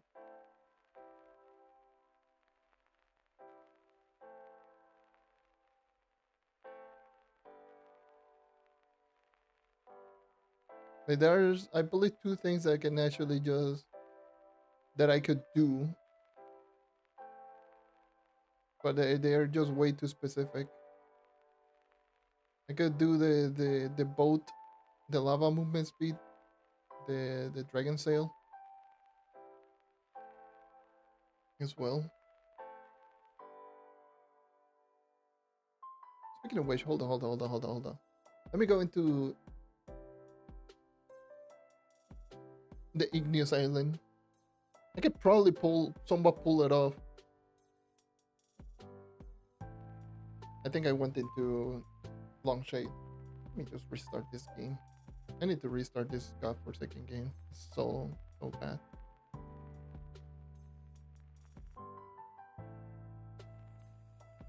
Draco Lava movement speed buff, Jubilant Song, Rush Escape, and Overcharge. All of those stacked on one another. Like you can technically just somewhat pull it off, but it's really rough.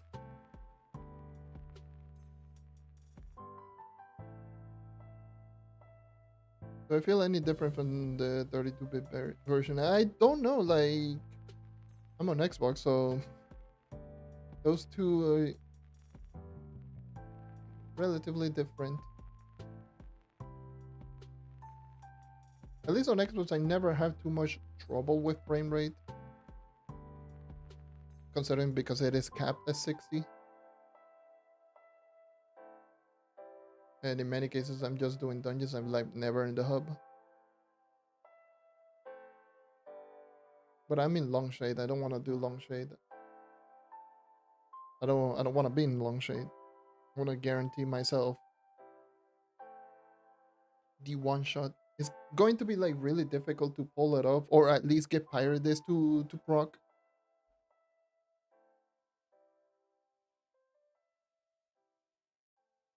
I will not be able to see the movement speed stat because it is super difficult getting the lava and getting parts up and menuing and all of that. It sucks to do. But I can probably just get the burst of speed.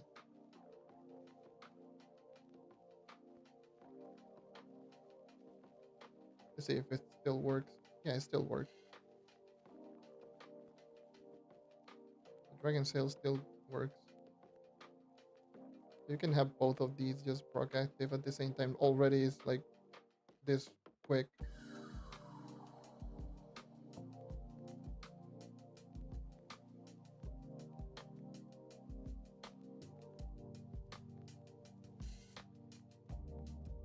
Yeah, because procking, getting Pyre this to proc, because Pyre this is like 10% chance. That's why I always do swarms.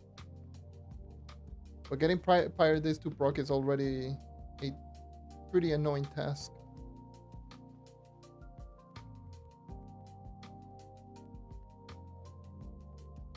Oh, at least I got 3 enemies right there. Alright, so first of all, Bard. Hold on. Bard, come here.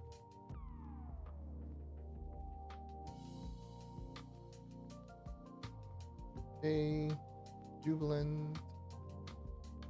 Nice. Both. Okay, very good. Rush escape. Overcharge. Lava movement speed in. Run. Oh my god.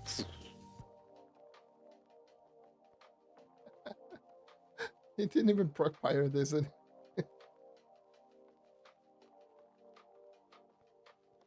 Oh my goodness. That is so ridiculous. I need to go more into like an open lava area. I go once again. Bard.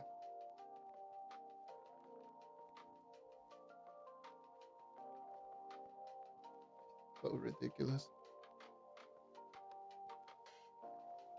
Come here, you. Hopefully Pyre this procs.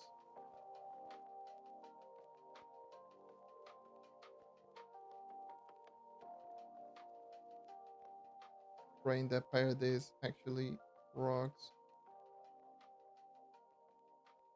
It didn't proc and I got sent flying.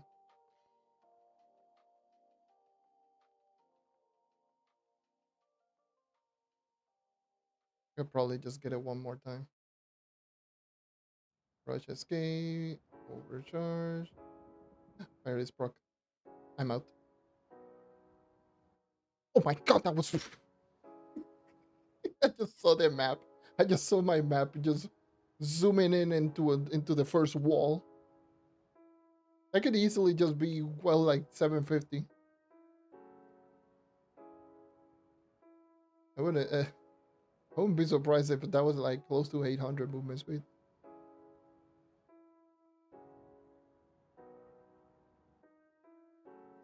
I want to see like how much movement speed that is with, probably without Pyro Disc, because Pyro Disc is going to be pretty painful to check. See if I can just pull it off and see how much movement speed I can get.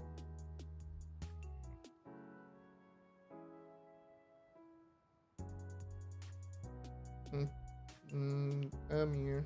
Come here, everything.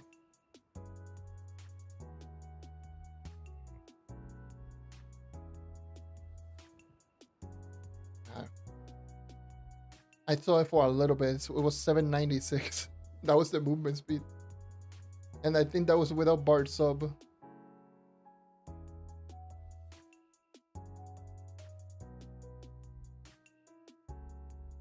I need to double check. Let me check on the playback.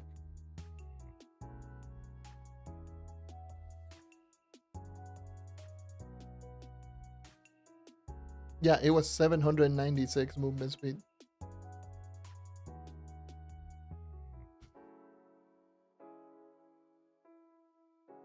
That was without Bard sub, because Bard sub didn't proc. Well, it did proc, but it took me a little bit too long. So that could easily just reach well over 800 movement speed, doing all of that nonsense. To be fair, that's just way too specific.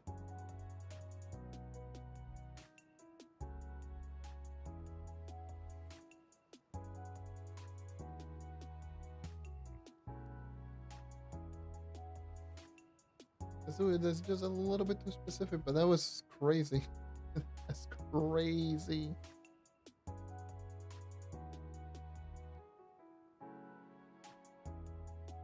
So many movement speed stack and close to 800 movement speed night. You know, chill, the usual.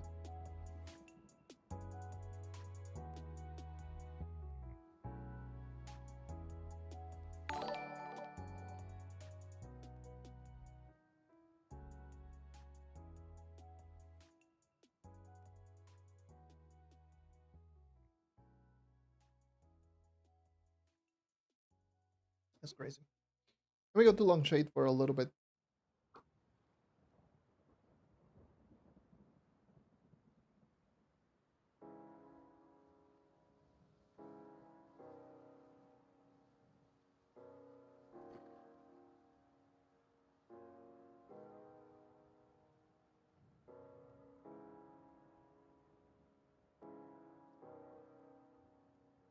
Using your main account. You're lost and don't know what to do to break 39,000 power. And do you think if I create a new account from zero, it will help me understand more of the game, then later break the 39k barrier? Maybe, maybe not. I don't think it's going to change too much. It will help you gain a little bit more experience, but I don't think it's going to help that much.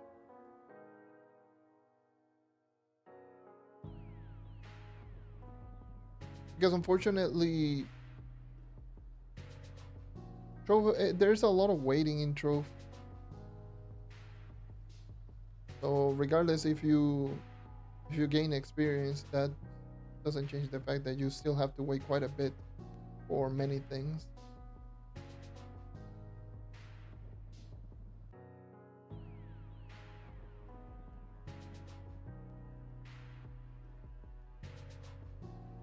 Uh, I just play way better with Overcharge.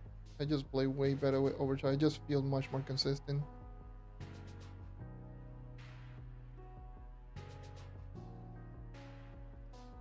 And now I need to get an Overcharge Mystic. Híjole.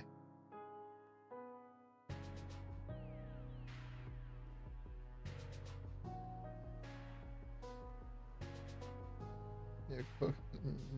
Wouldn't necessarily say you're cooked, but you just have to look for a way. You just have to see what items you have and see what to improve. Mass rate, dragons, gear.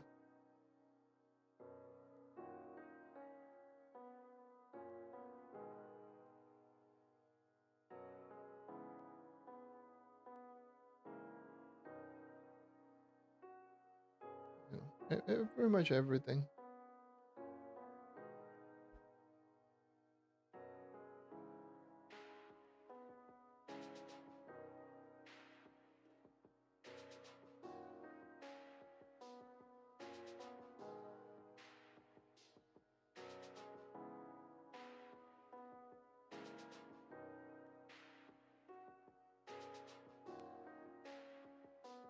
So surprised about Overcharge. God dang it.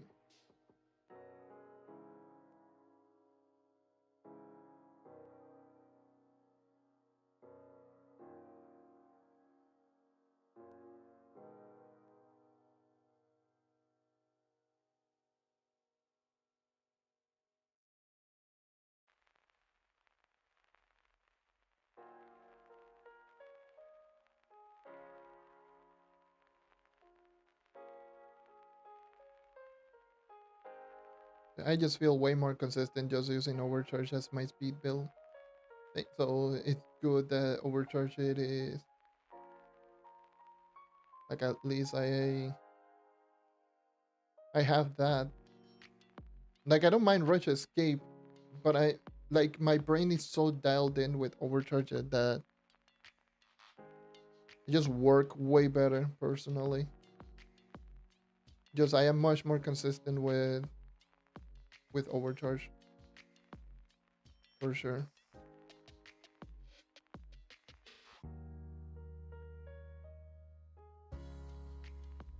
Same with Volatile Bounder. I know a lot of people use the Cosmic Prime Dragon. I just have Volatile Bounder just dialed in my brain.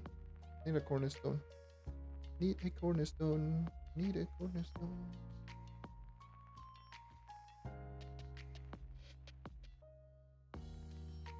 Come on, game. It's Medieval Highlands. Medieval Highlands has like a million cornerstone.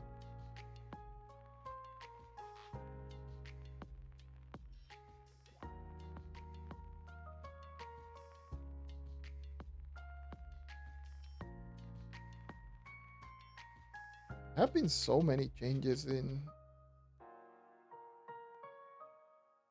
in this update. God damn.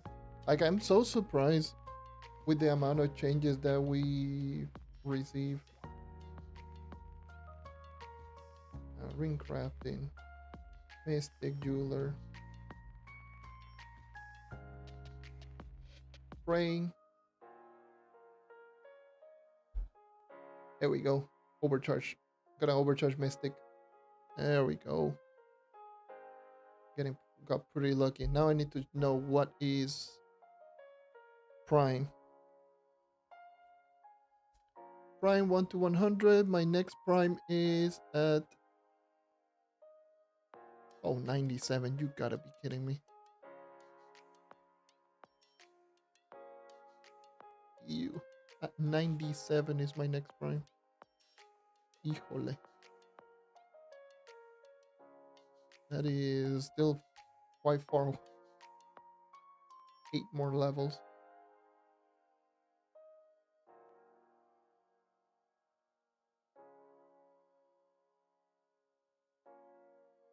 But I did get my overcharge.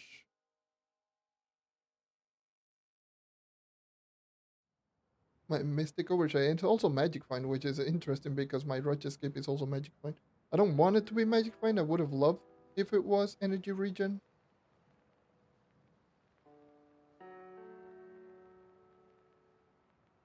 Because energy regen is like perfect for my own personal playstyle with overcharge because I am jumping like all the time and not being able to recover energy while jumping is it kind of sucks.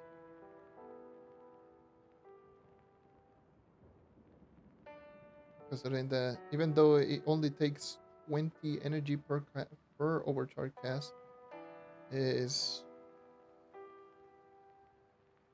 definitely, you know, something that can be a problem, especially if you jump around a whole lot.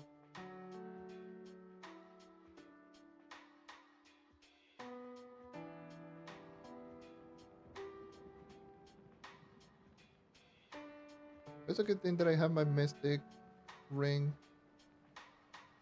with overcharge. I didn't get very unlucky. Now that means I have a mystic with rush escape and mystic with overcharge. So if I feel like just using another character, then I can just. It would have been nice if we can actually just have a mystic loop. The mystic loop was also universal, so regardless of which character that you're using, you're going to get a mystic loop.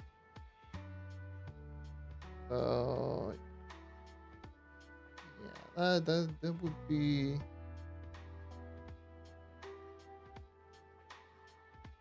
That would have been like really nice. How much mastery do I have? If you're talking about my total level is 1002, 902 Trove, 100 Geo.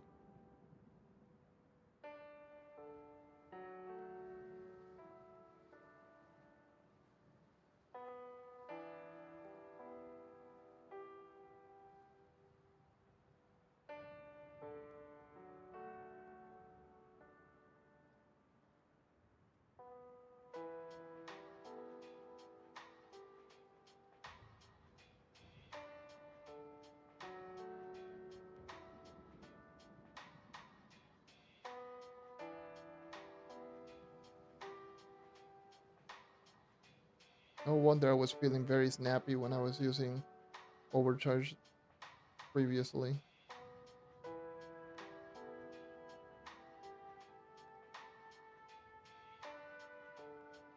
No wonder. Overcharge did get buffed like crazy, and I didn't even realize it.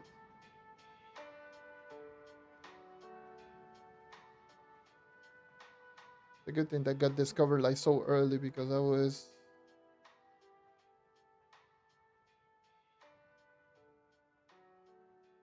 I'm being honest, I was kind of missing the Spirit Squire, like Overcharge playstyle.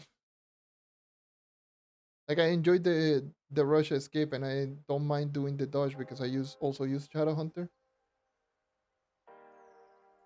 Before the night is like that, I just have something like my playstyle is so dialed in.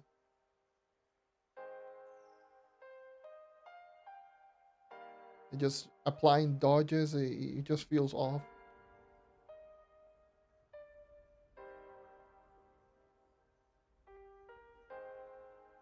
I also want to check out Vanguardian. I still haven't used Vanguardian post patch, and I still have Rush Escape. I could check out Vanguardian now because I do have the ring, and the amount of levels is still need 8 levels for Mystic Loop.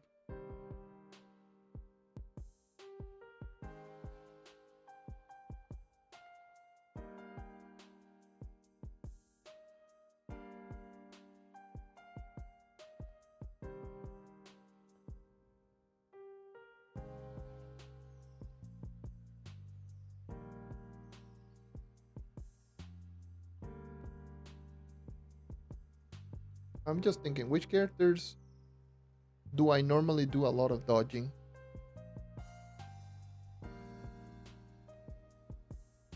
Neon Ninja Rush Escape could be like interesting because I do a lot of dodges with Neon Ninja, so that could be an interesting to check out. Dino Tamer could also be another interesting one to check it out.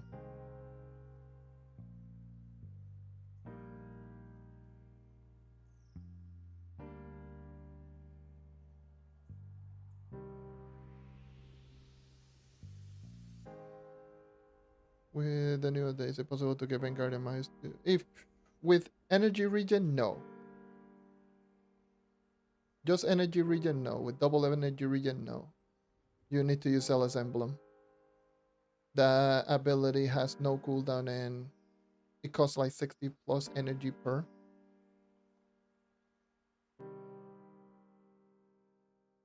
Like you could run double Energy Regen and spam. Well, not spam, but not necessarily just super spam because the ability does so much damage. Maybe maybe you could try to just use Energy Regen and not overly spam. And in between the ways, at least for Curse Goal, you will have enough energy to just lay everything to waste. So technically you could if you pace it a little bit.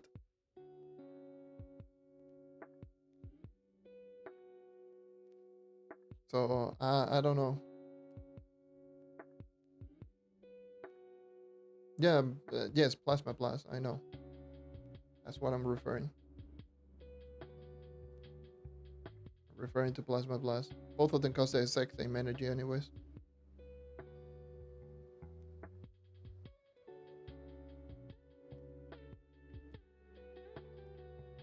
I I think it is possible only if you pace and if you don't overspam.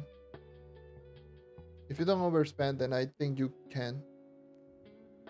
Most definitely vacuum, throw one, maybe even two, and that's it. That essentially, if you're end game, you don't need more than two.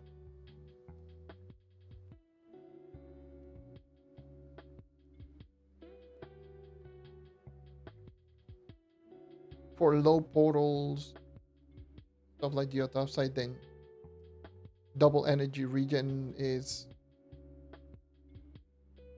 with just one and just being able to one shot. I think that's just more than enough. It's going to function like uh, pretty much imagine it just like Fate Trickster's glitter bomb, but it costs like double the energy, and that's it. Does roughly the same damage too.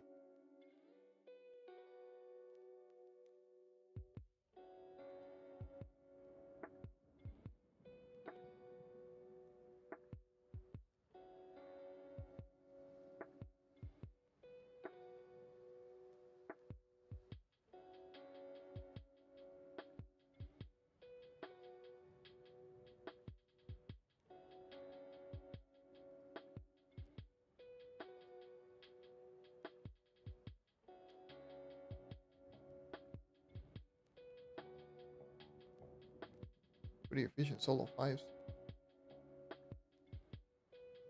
Solo fives are being pretty efficient today.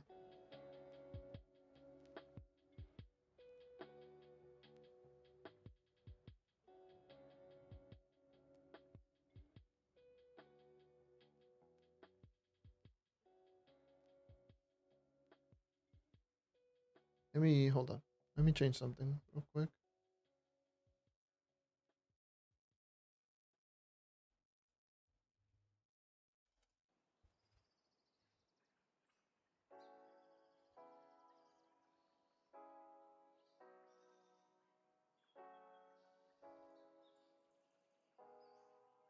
Put it something like this. I should put this. There you go.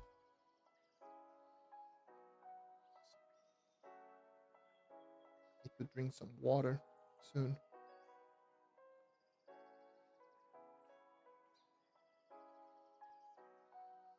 Haven't been haven't been working on like any videos, but sitting down and doing this live stream has been pretty interesting. Been pretty fun lately, especially with all the recent changes.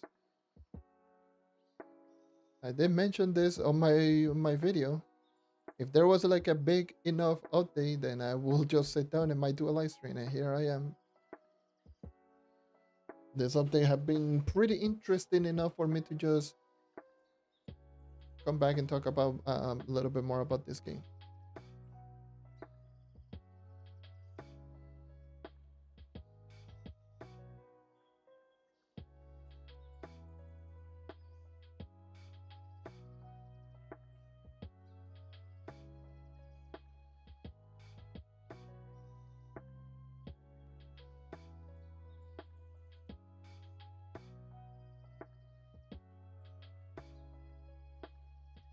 Just sitting down, just making video. Like I've been too busy with like the other channels. Like I genuinely been just way too busy. You can say like this live stream that the one that I did on what was it, Wednesday? The one that I did on Wednesday and today is just been sitting down doing a little bit of a break from working on the other channels.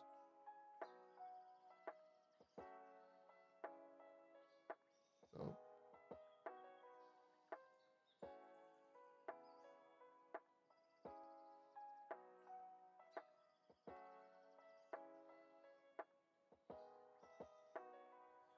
other than that, let me just tell you I've been busy. Been very busy.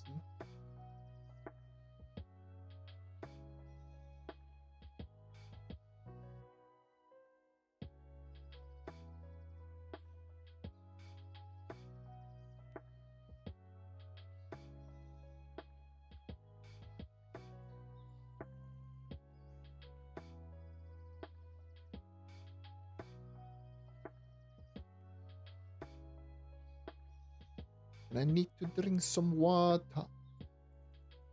I definitely noticed the damage difference with and without the Mystic Ring. I think with the Mystic Ring I can one shot Curse Skull enemies with one Spirit Squire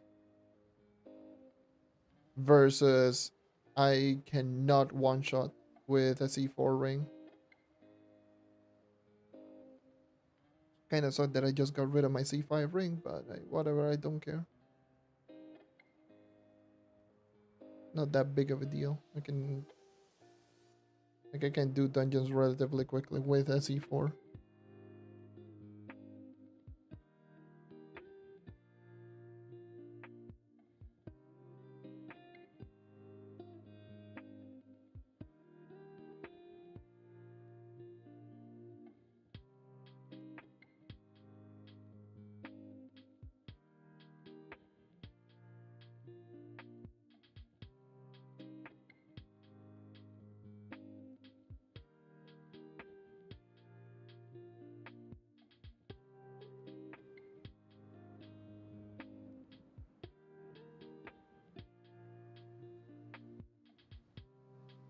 Hmm.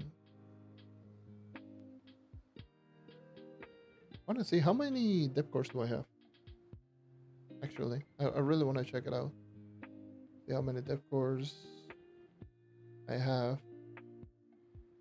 I should be very close again to any acre school. I should be very close to 1,000.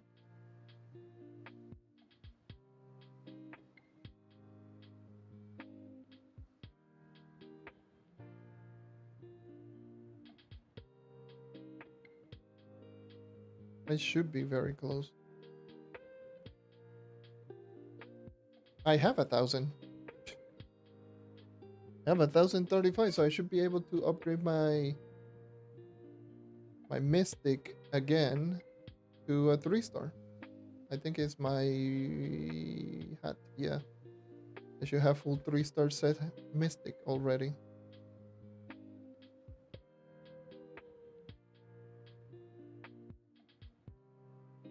So that should be giving me a little bit extra stat. How many light? Not that much, but well. Now I need 4,500 more depth cores for 4 stars. And how many souls of the depth? I don't know. Let me check. I also need to start grinding deep stones because I don't have deep stones. That could I could technically grind those relatively easy. So 1.5k depth core. That's also the depth. 4.5k depth cores and 15,000 deep stones. Híjole.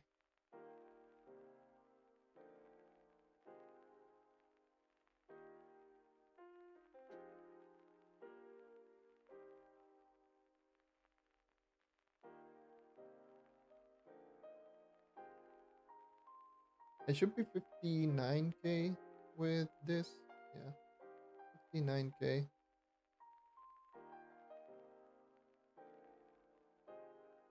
I got to 59k PR with a Mystic.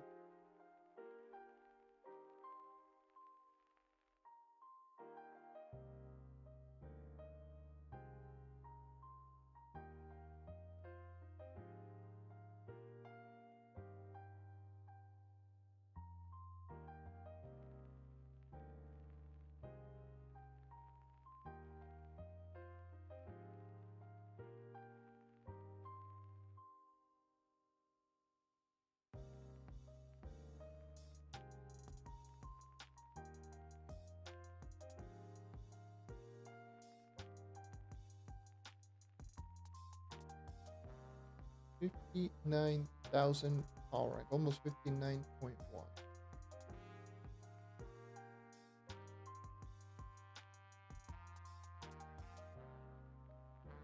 I know I haven't been grinding a whole lot, and I'm nowhere near being the top knight anymore. Obvious reason. I believe the one that is at the top it is actually maxed out with full max Mystic, so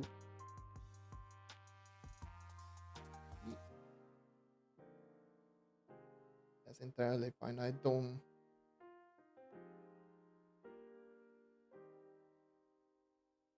don't need to just keep grinding like crazy anymore. I think I've been doing that for far too long. Okay, technically, what am I sitting at?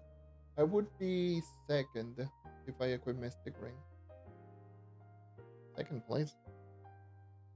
I thought I was way lower.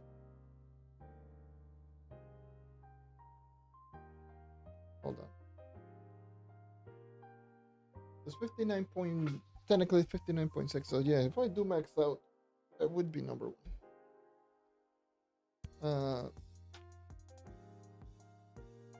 Yeah, it would be around there.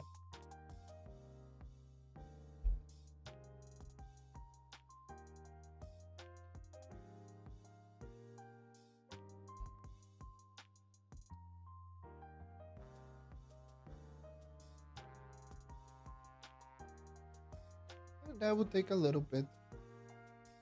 All in due time.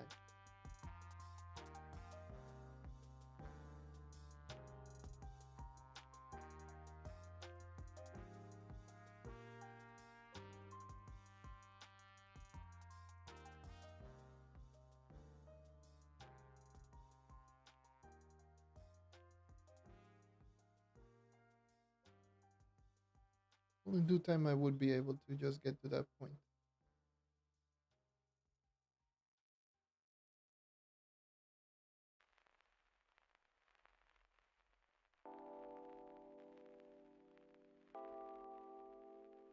I always find it really funny that the knight didn't necessarily get hasn't gotten any big rework or changes to its kit since its actual rework back in 2017. In fact, like the only thing that the character receive outside of the hidden effects is his old passive ability back, the one that it lost during its rework.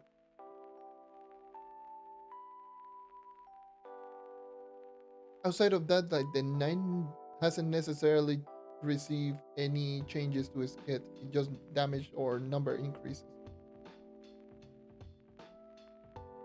I find that really interesting. One of those characters that is just been getting benefit from old from updates. Hey Vlad, how's it going?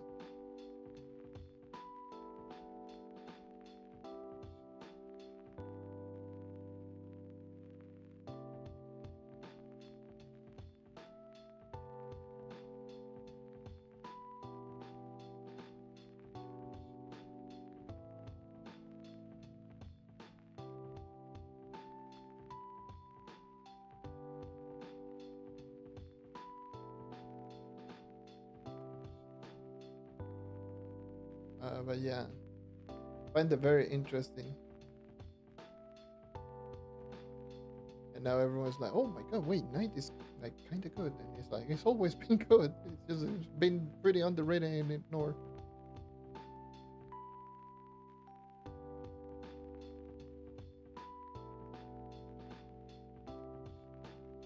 So at first I thought, or Rush Escape was just better because 40% movement speed buff, but it wasn't mentioned in the patch note. But also Overcharge got buffed,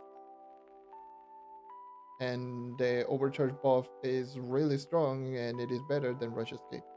So Overcharge is still the best hidden effect for the night,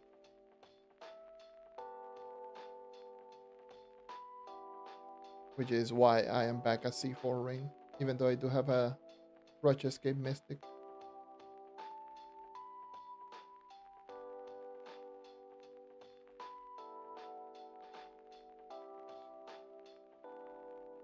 They increased the movement speed from plus 25 to plus 40 and plus 20%. So it is plus 40 base movement speed and plus 20%. That's Overcharge right now.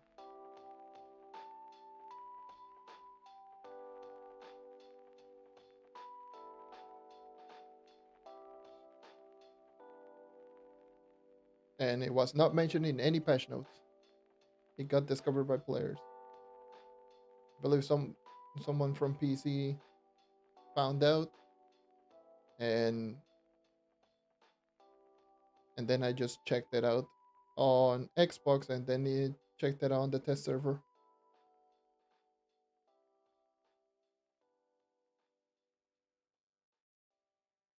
And yep, it's plus 40 and 20%, which is really insane.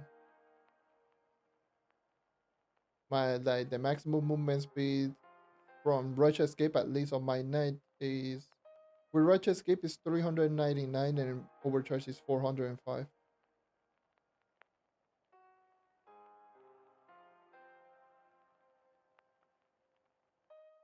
And the average on Overcharge is just higher overall.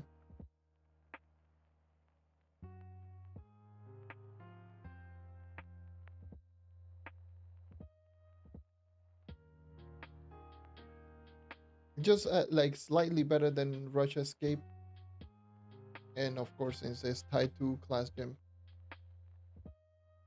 then just it just flows better. Even with the better dodge, like nice dodge is really not that great. It's all right. Like it's not bad. It's not a bad dodge now, even post buff. But overcharge just or Spirit Square is just better.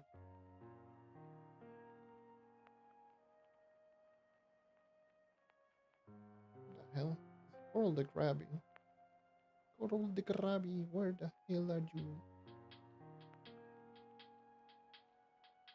I think it's downstairs and I missed it completely. Yeah.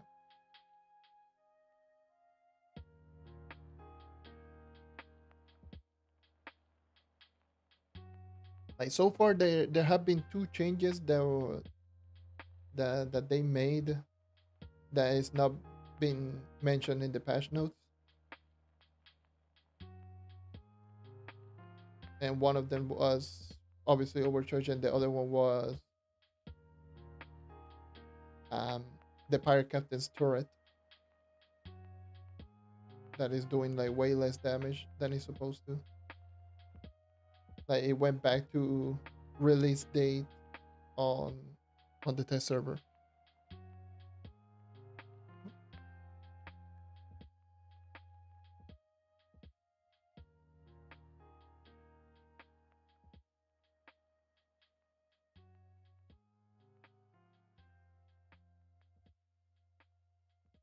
Yeah, this changes to Overcharge. I would say the Knight is top side 5-star. I would say the Knight it is easily in top 3 for speed farming. Top side, not top side, like long shade in general, not 5 stars, but long shade. 5-star not really because of lack of range for Kursko, lack of vacuum. But for regular dungeons, I would probably say yes. Yeah, pretty much. Because Rush Escape really doesn't work well with Candy Barbarian, unfortunately. Well, it works well, it's just that Spin to Win exists. Spin to Win is just better. And the new hidden effects just not good.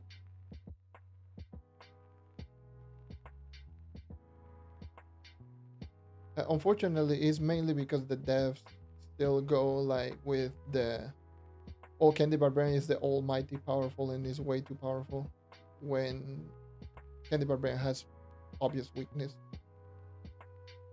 especially in DPS or damage burst in general.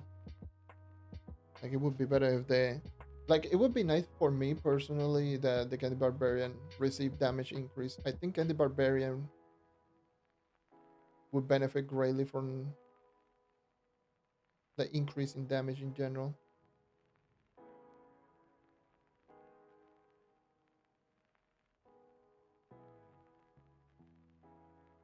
More than anything. Not range, not necessarily other property, not even speed. Speed is alright. I mean, if the Candy Barbarian is doing more than fine, but in damage department, it definitely needs it.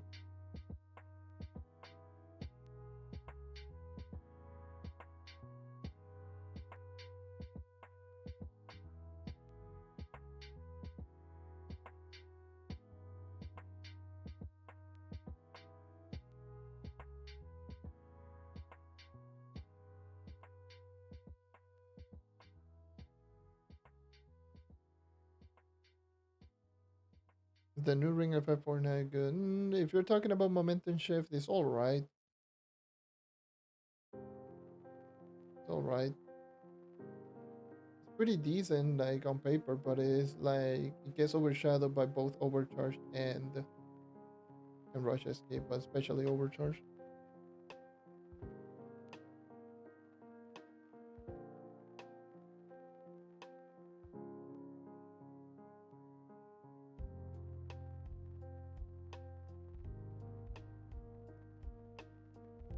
I made it. Okay, so Sugar Crash.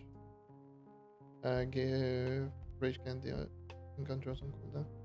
Yeah, that will honestly be really good. Honestly, like it kind of already does that, but it's like the ability itself is so glitchy. So just remove the ability entirely and just give the passive. That would be really nice because that passive ability is disgusting.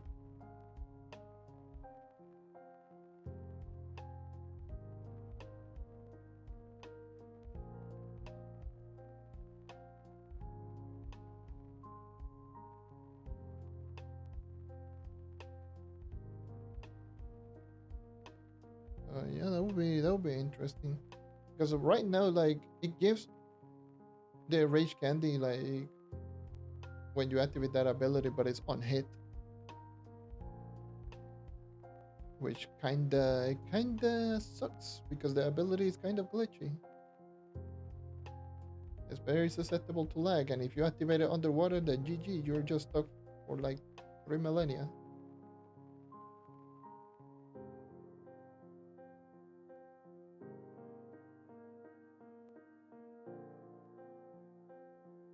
Or give it like the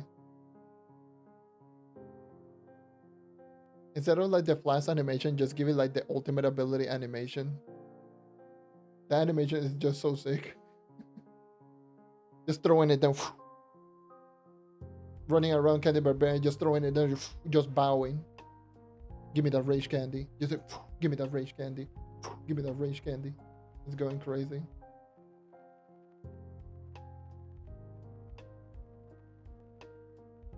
I mean, yeah, this ability. I don't know why it's still in the game. Like Smash. Smash is so bad. That's what I said. Like Knight never received any big notable changes, like ever, outside of like the 2017 rework.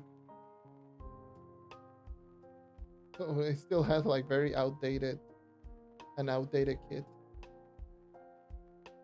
They just buffed the numbers like crazy and went like, you know what? That's it. That's the Knight. That's been the Knight in general post 2017. It's like, oh, you got your old passive ability and a bunch of damage or a bunch of number increase across the board. Have fun.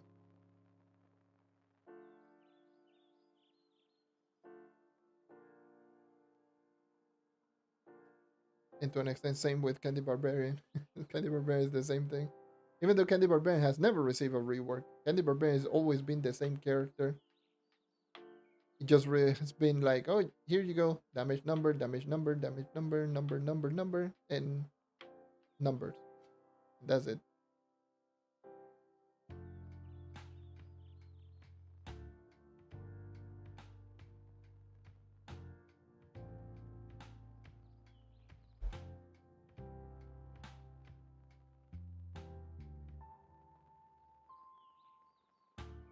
The unfortunate part of like the two starter classes has been doing like like genuinely Knight and Candy Barbarian are so similar because the best thing that both of these characters have received are technically just the hidden effects. It's just so wild. Candy Barbarian was meant to win and Knight with Overcharge.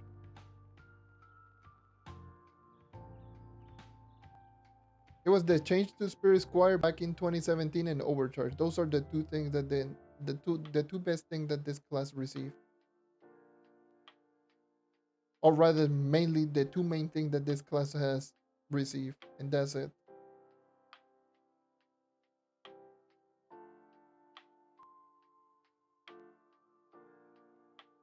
And the Candy Barbarian is literally just spin to win. It's kind of crazy.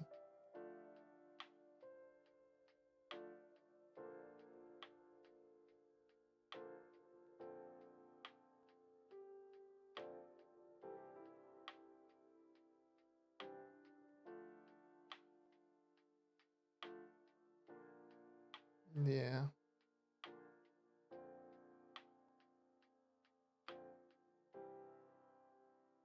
Rush Escape, Rush Escape on Candy Barbarian is interesting. Spin to Win is, to me personally, Spin to Win is such a,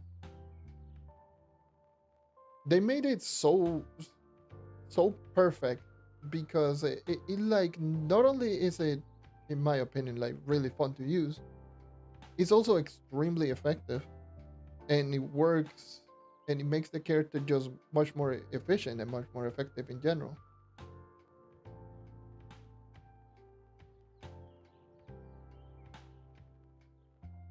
So I think they just nailed it with a Spin to Win.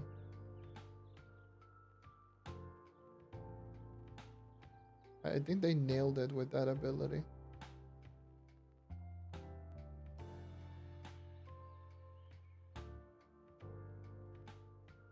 Just reminds me when, now that I just look at the new numbers with Overcharge, this essentially is what, if I recall correctly, I was talking about, like, imagine when Knight receive a percentage movement speed buff. I always keep saying, shoot, if the Knight receive a percentage movement speed buff, the Knight is going to be, top tier, possibly the best dungeon speed farming class in the game.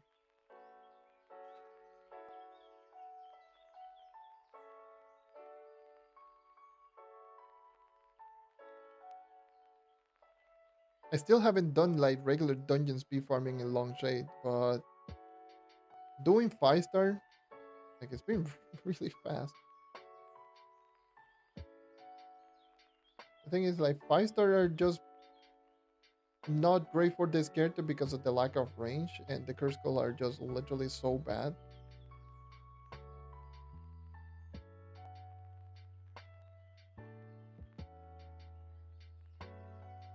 For regular dungeons, I can just imagine.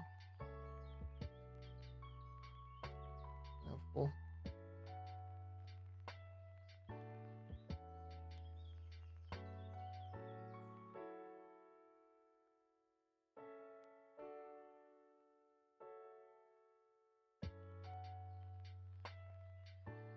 I need to test that out. I need to check it out. I really need to do like regular dungeons.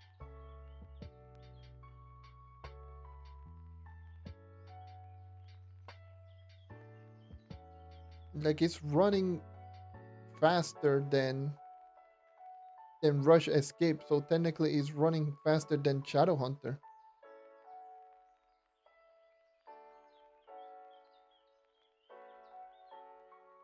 Because Shadowhunter's movement speed is the same movement speed as a Rush Escape Knight.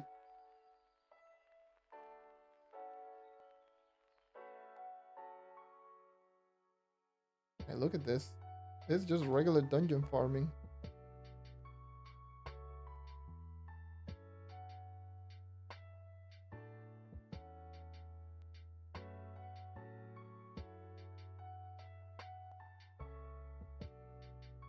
In Order 5. Let me just do regular dungeons.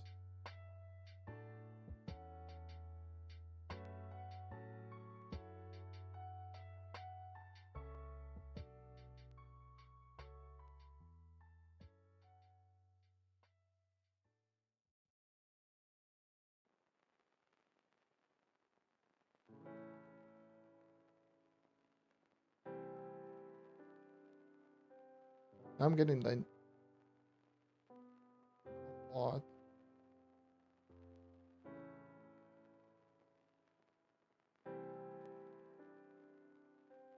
A lot of swarms. A lot of crystal. I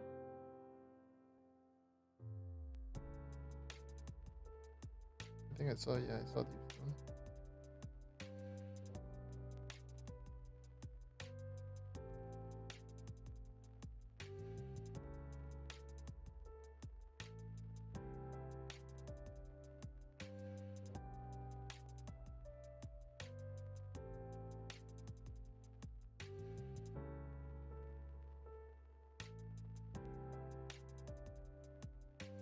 I'd have forgotten a curse skull over there.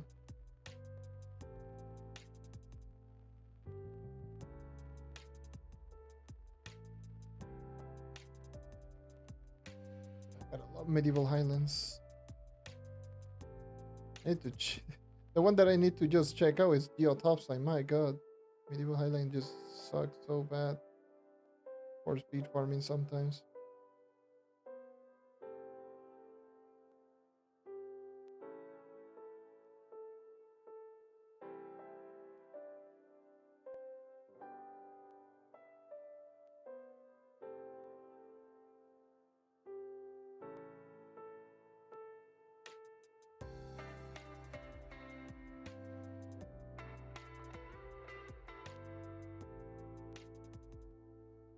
Dude, it's so fast. It is so much faster. Holy. Holy. Holy.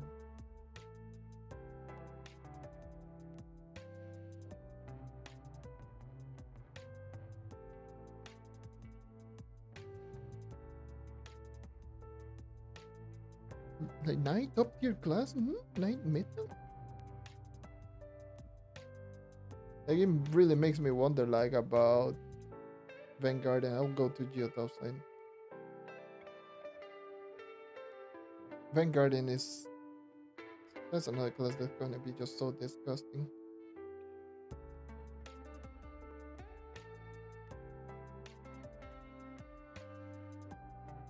Yeah, Geotopside is like so perfect for speed farming. It's literally just built for speed farming in general.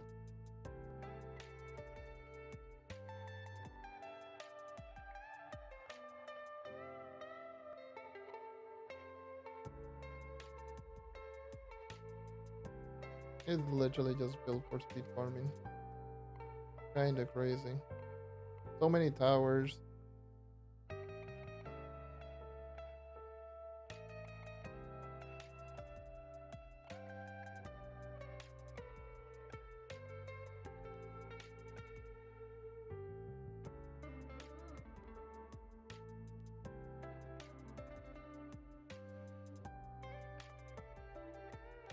This dungeon.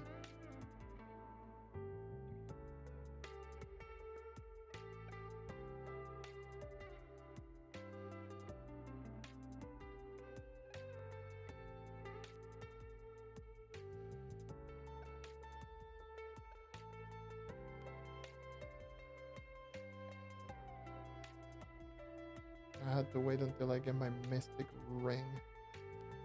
Eh. Thank God I didn't get super unlocking with the rings themselves. Like I got the abilities that I wanted. Like I did get Rush Escape as my first one. So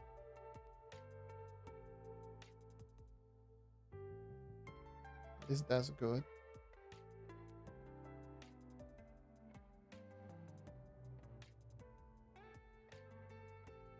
And but I need to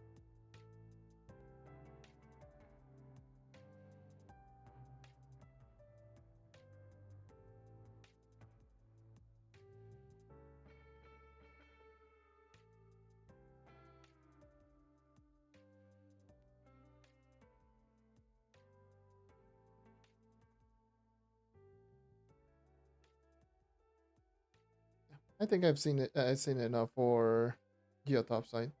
Go back to fives. So fast. Like holy.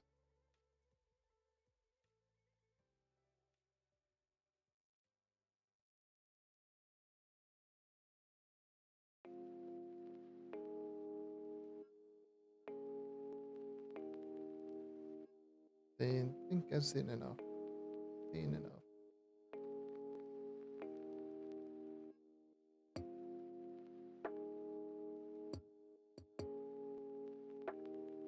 I go over here.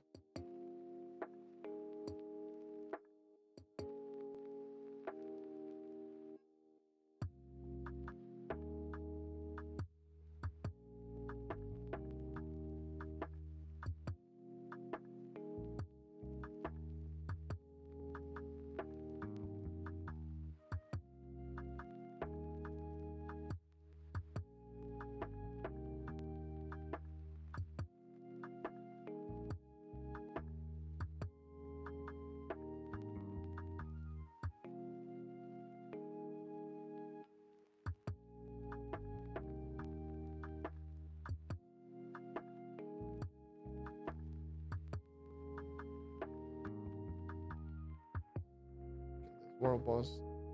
Get the key. Did I used to have, not used to, well, I had a couple of days ago 350 sparkling keys. Now I'm down to 117. Been doing far too many of these 5-star.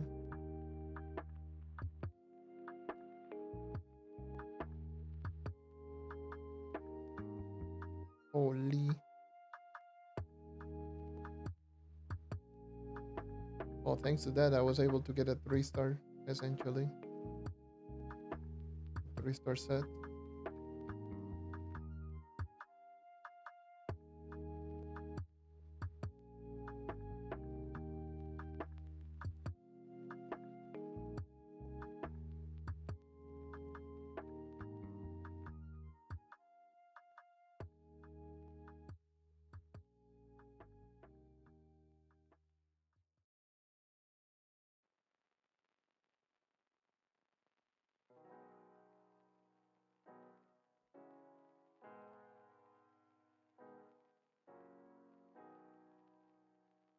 Three-star Mystic.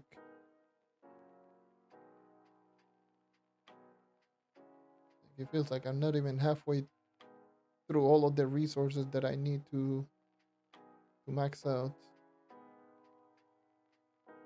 Ay, ay, ay.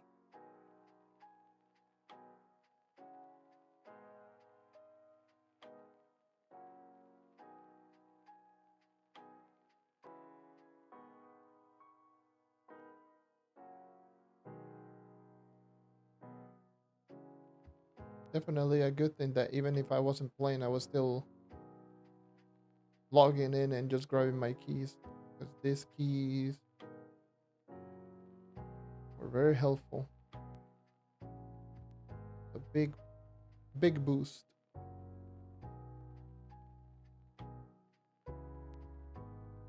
Even though I know I could have saved up for Monday and get more like also the depth, but at the same time, like also the depths are so easy to come by with regular keys.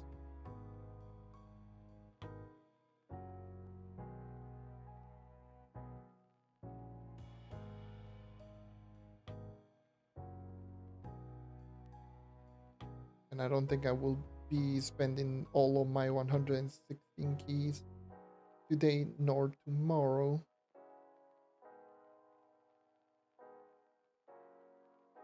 So by Monday I should use the rest of my keys.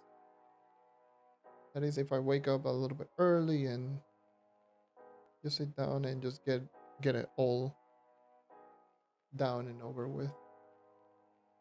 If I can do that, then be able to get a pretty decent amount of also the depth.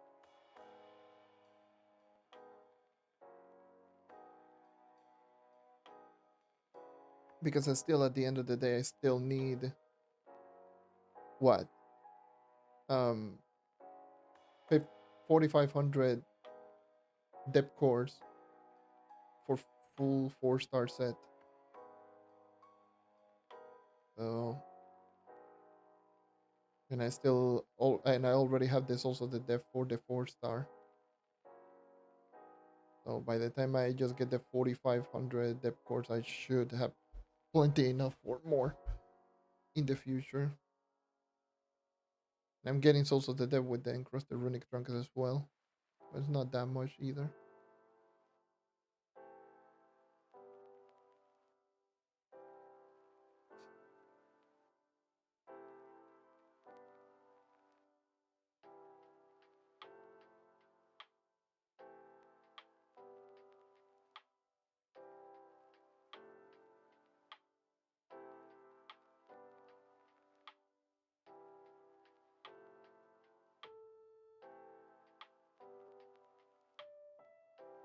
But I don't want to just sit down and just grind until like super late. Gonna be honest, this stream was just like more of a surprise, almost 3 in the morning. So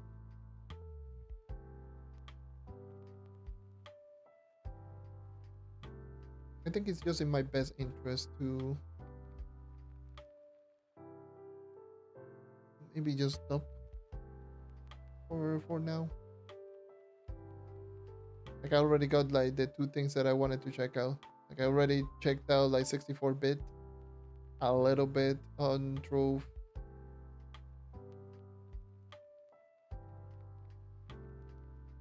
Which don't know what to say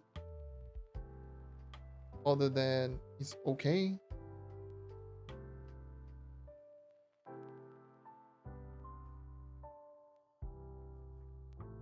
So in Trove on the test server yesterday, they added they put the game in the client into 64-bit, so that now it can hold. It, it's supposed to hold more RAM. Uh, Essentially, the whole game is supposed to be more stable. It's essentially a technical update.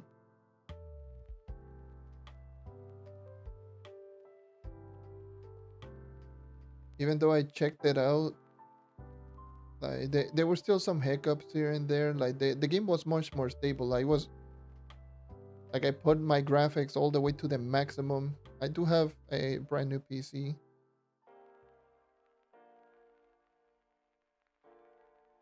so don't know don't know if that's the result of my brand new PC or the 64-bit. So I wouldn't. The only thing that I will say is that the hub is still laggy as hell, and pretty much everywhere else was just running very smooth, even at the maximum graphic, like 4 times super simple and all of that. Yeah, we got the this is like the 64-bit more like we can see the numbers go over 100 million and the boss's HP just got changed and all of that.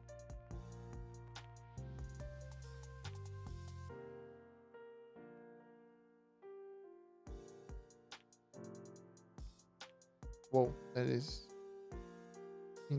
is insane lag. What the hell is going on with True? Am I lagging? I am lagging. Hold on. I am lagging like hell and a half. What the hell is going on? I'm just checking my whole thing and I'm losing frames. I'm losing all types of frames. Hold on. Like it happens like all the time at this hour. Like close to 3 a.m. my internet just take a massive dump.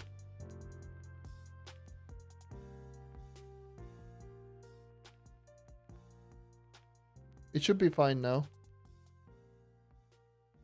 Yeah, it should be fine now. It was just a massive lag spike that just happens sometimes at this hour. Any idea how much Overcharge increased damage before and after this buff? Overcharge never increased damage. Overcharge has always been a speed buff.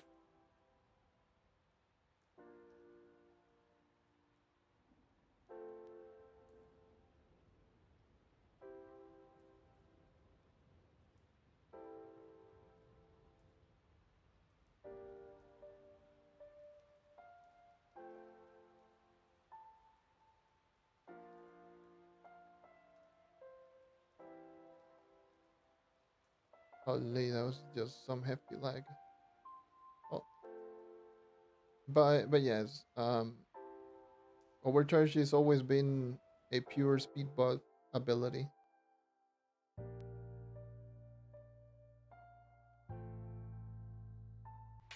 What is going on?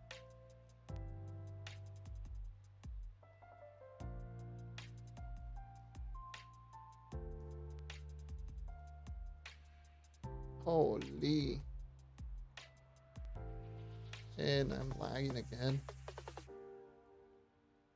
Yeah, I think it's just best for me to just end. This internet is just taking a massive shite.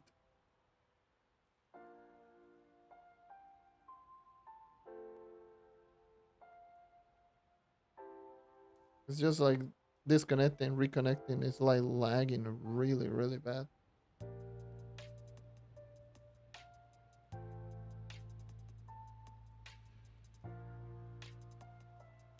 And it's lag spikes. I know that. I know that it's not going to even last that long.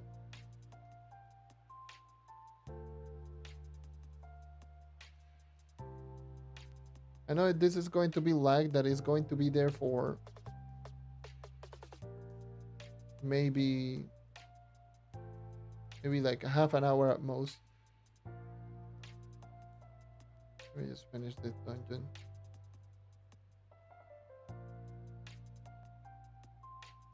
Yeah.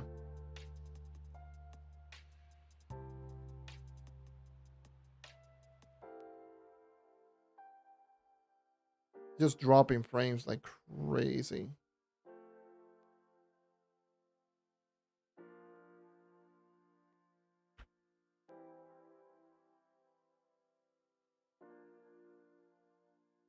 Dropping frames like crazy.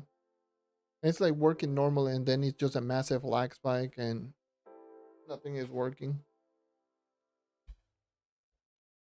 Oh, the two dragons. Yeah.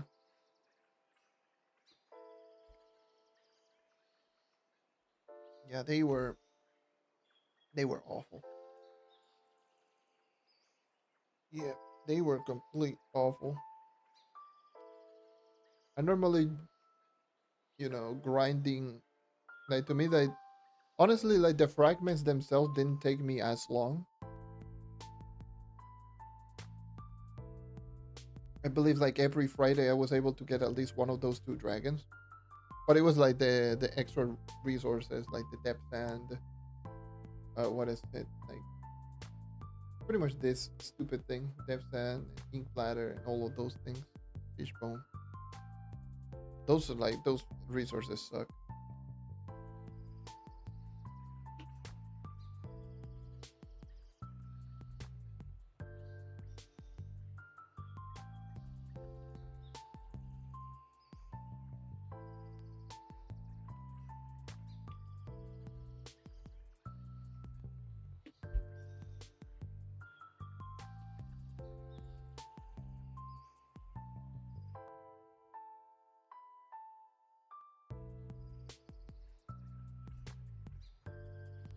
Yeah.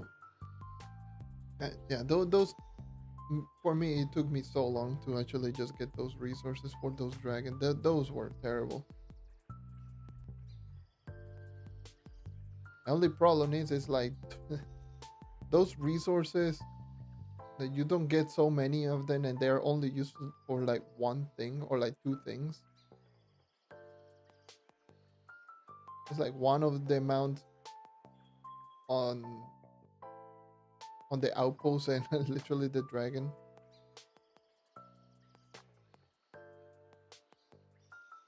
Goes to show like devs logic.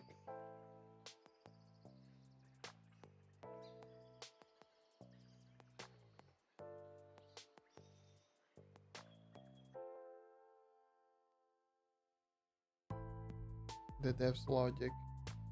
Let's create resources for like one thing and then never use it again. So they never balance this and it is always awful to get.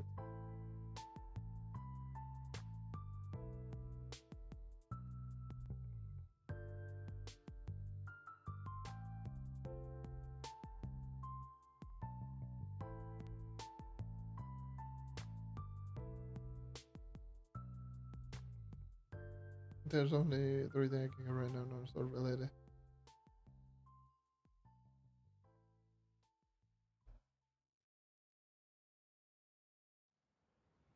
I tested momentum shift. Yes, I did on the test server.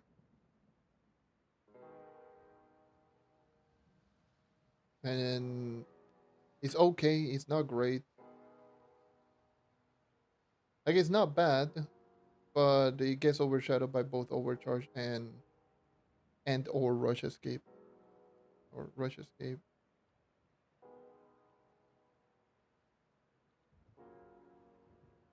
Those two will overshadow. Post buff, overcharge, and rush escape are just better than momentum shift.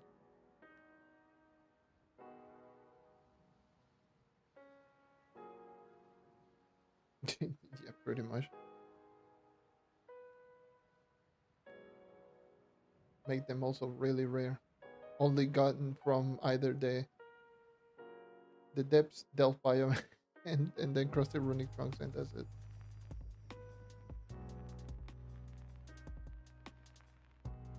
I have not used a rush escape bard. I was interested in using it.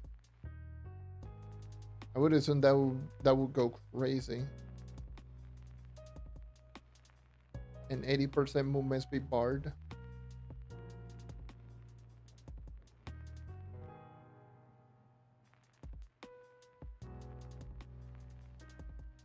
That would be interesting. Like I have not used a rush, like a fully built rush escape any character outside of the knight. So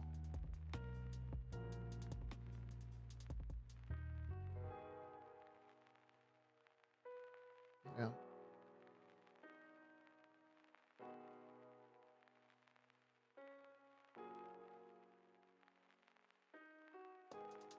Like I want to test out the Vanguardian too. I know everyone's been using the Vanguardian like crazy, but obvious reason.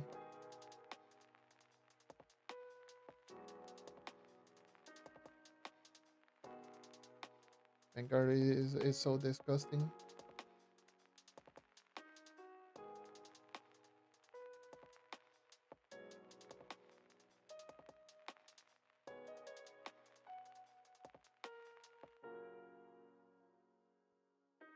Like I can test out like the rush escape bar, but on lower portals.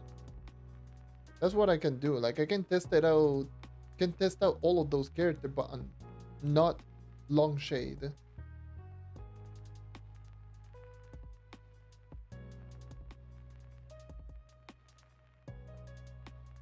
Like I can see the movements, basically how it runs.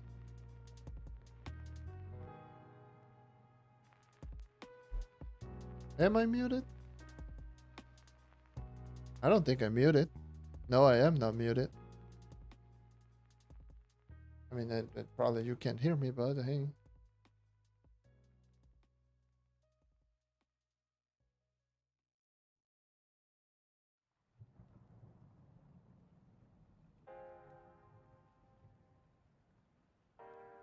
I want to refresh on that one.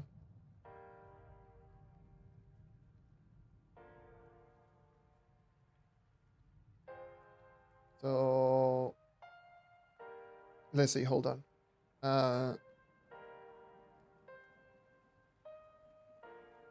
Like I can check out with lower portals. See how it turns out.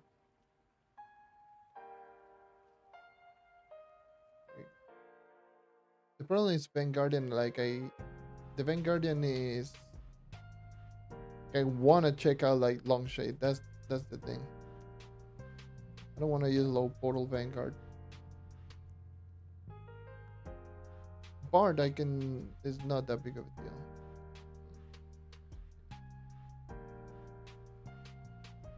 The good thing that you can just straight up use the the ring, regardless of which character. Definitely a good thing. Let me check it out.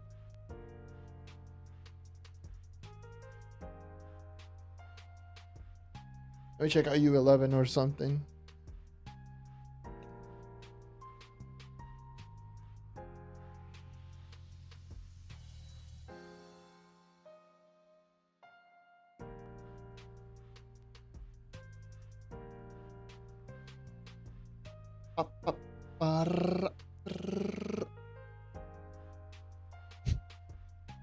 Once I get into the Johtos, I'm just gonna reset the game. God damn, look at these loadings.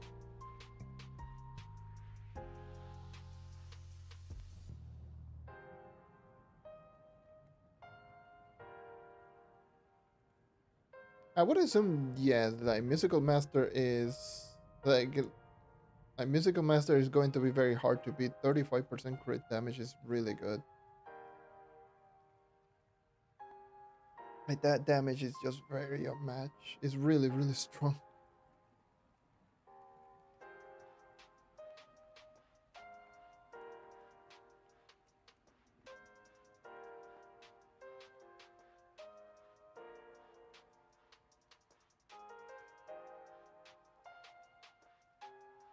Okay.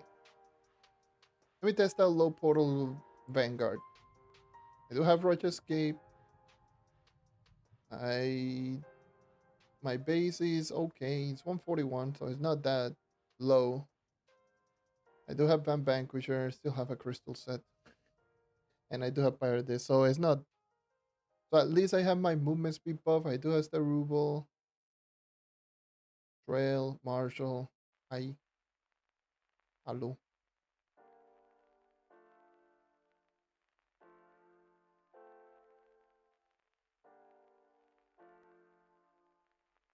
Bye.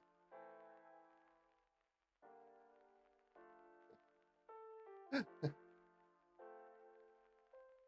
is so disgusting. God damn.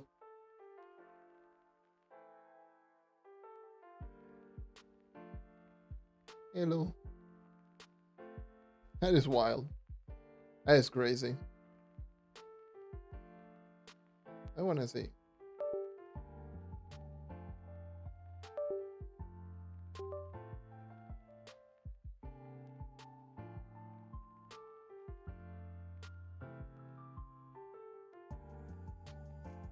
I think that this character is way too strong for this.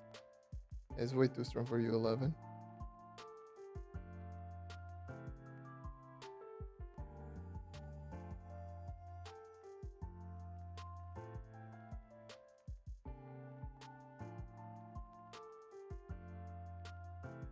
It would have been nice if I could. It's way too strong for this.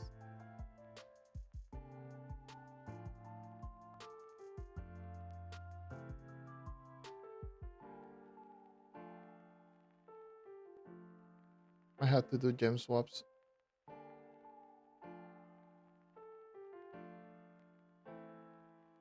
Holy lag.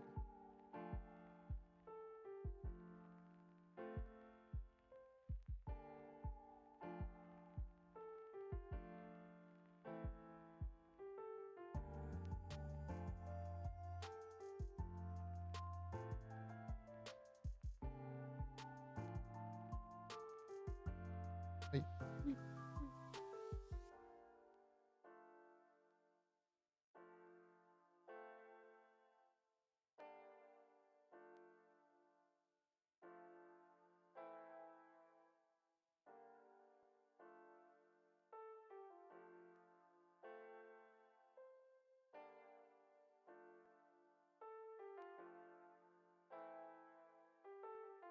That still that 20-second cooldown is still noticeable.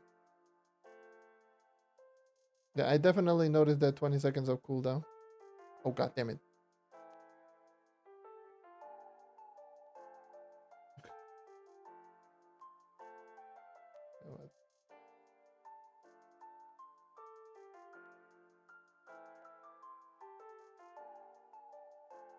If Force Flash didn't have the 20 seconds of cooldown, it would have been a little bit. Would have been interesting.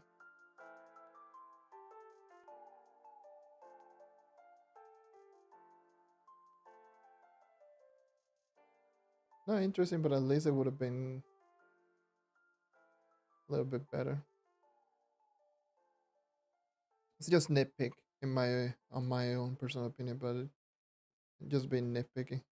Oh jeez.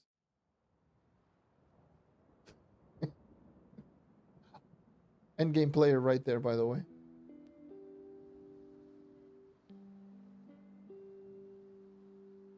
But it is fast. It's definitely fast. If it wasn't obviously, if I wasn't doing low portals, then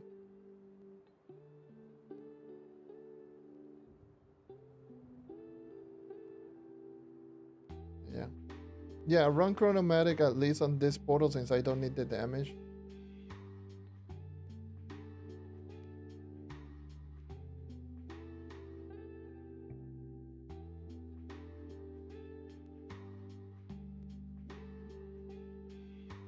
That would probably be like the only option.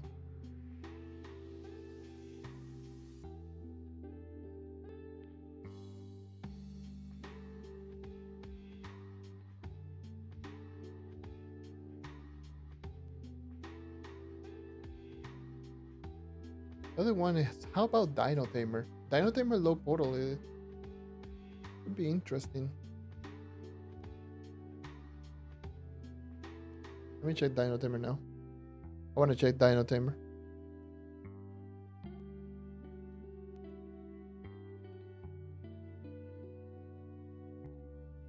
Keep that safe. Whatever.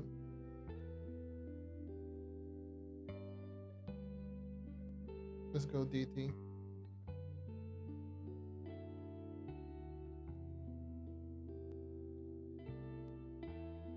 Okay, I do have Trail. Still don't like the fact that you cannot use like mounts or whatever. And I forgot to equip. Oh god, my damage is so ass. I forgot to equip the food. Repel. Oh, my jumps were so bad.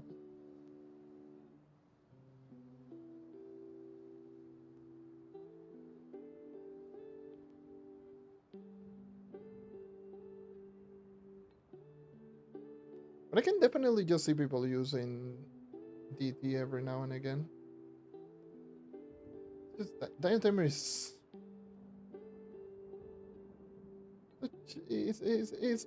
definitely a class that has so much potential, but the fact that you cannot use mount is really bad, especially considering that nowadays mounts are really good, both cosmic and or volatile bounder.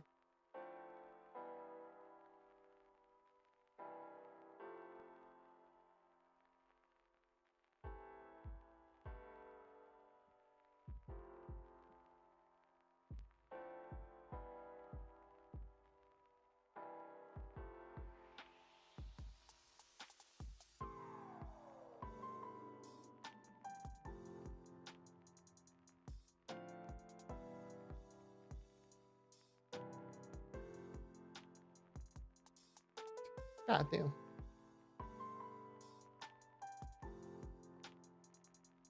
I have to use the net because my damage is not good.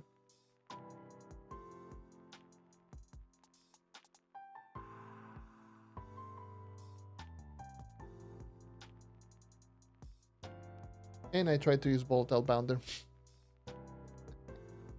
I tried to mount right then and there.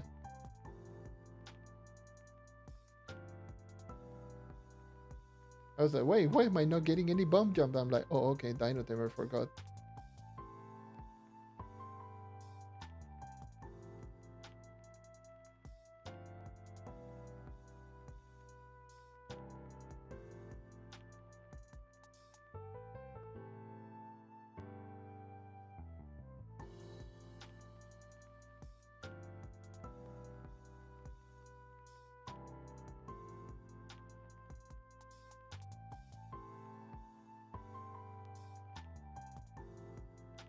Yeah, pretty much any class can go relatively quickly.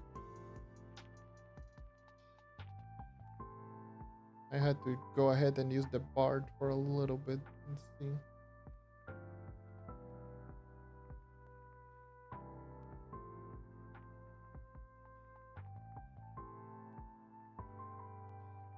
Yeah, magic. Go using physical damage ring on the Bard.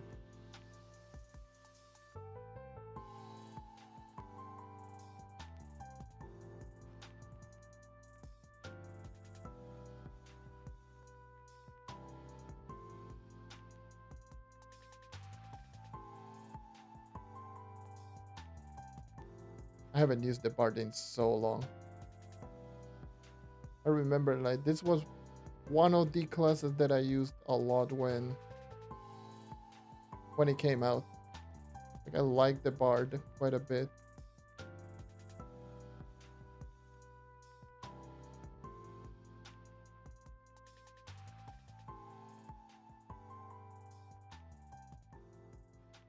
I just stopped using it.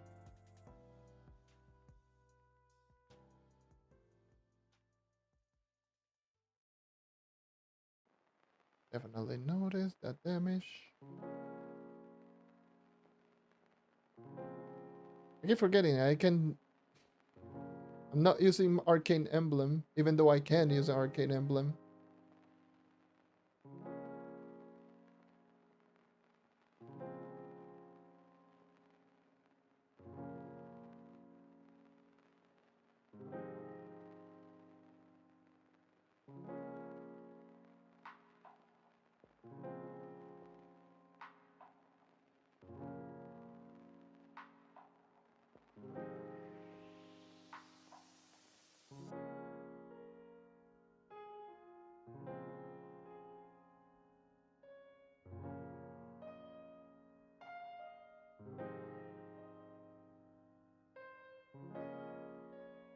Your second highest class.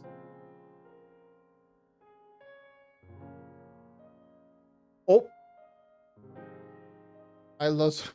I lost my. I lost my opportunity to get a mystic loop right there. Rip.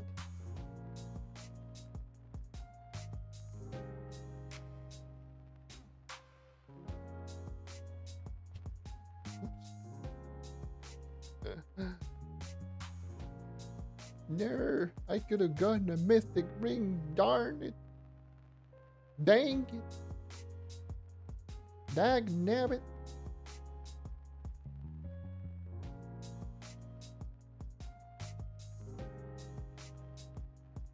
My mystic ring. No, no, no. Mystic ring that I was not gonna use.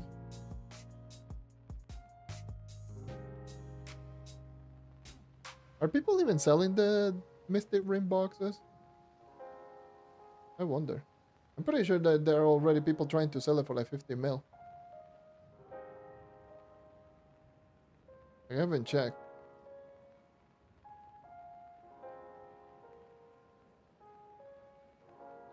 Can you even sell?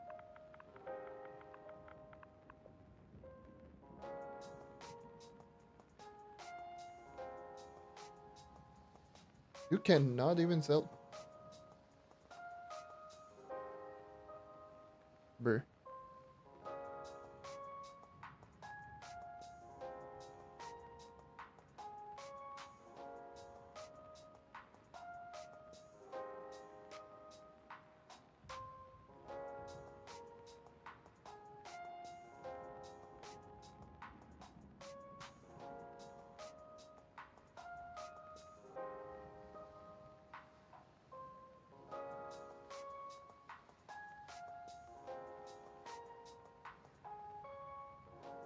Why make them untradeable? Oh, nah.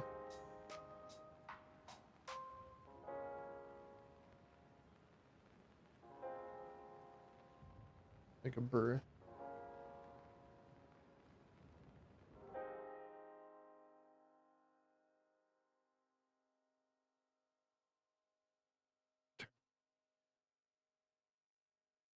Also had to get them legit.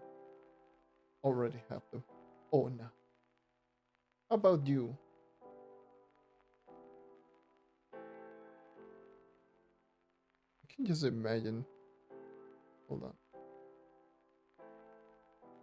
Ole! Ole!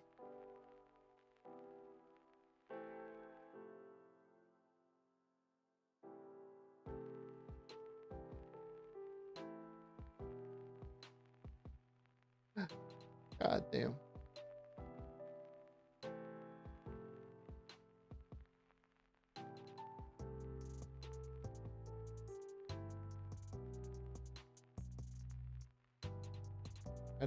I don't even have the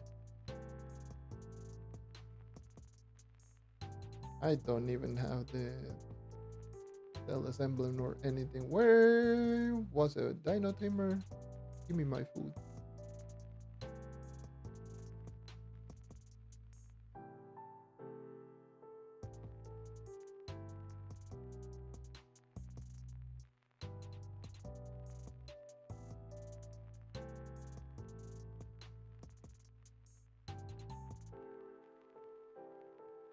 Yeah, I can imagine. I can see that class being used a little bit more.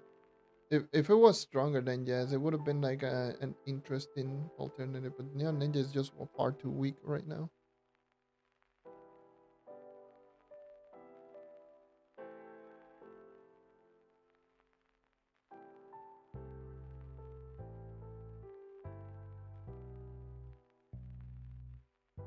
Go there. Go back there.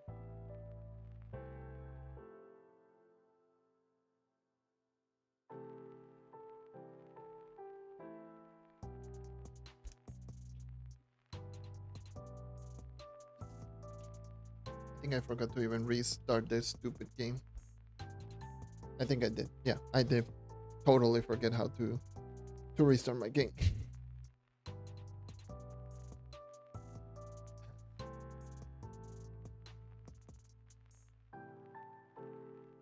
Yeah, for sure. He definitely needs to one shot with Shuriken.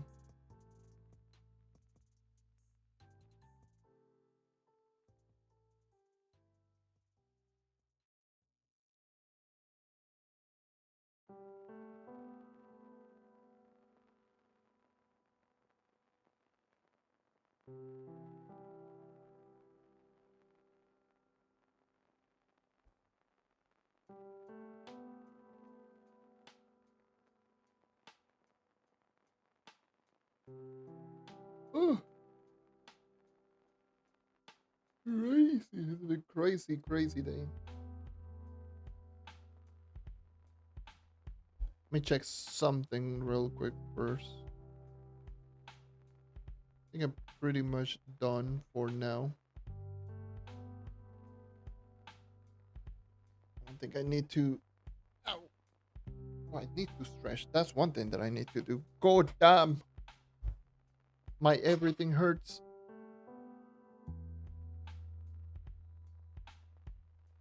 Jeez, man.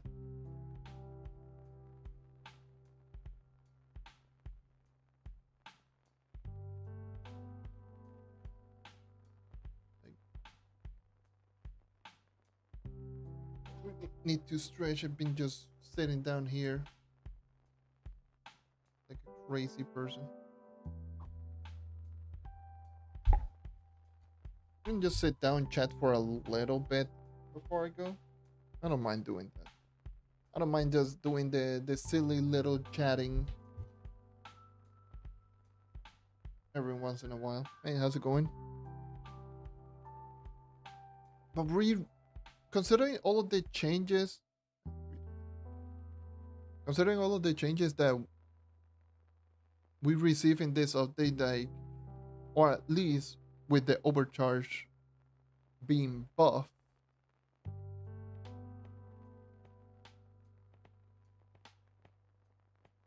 and the pirate captain turret being tuned down, we need to know what the hell got changed. Like, dude, like having to do all of the hidden effects once again. Imagine.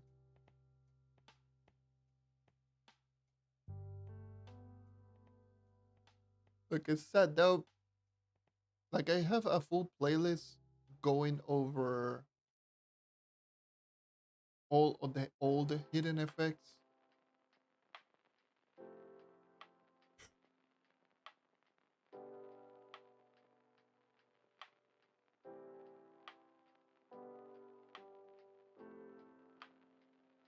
Oh no.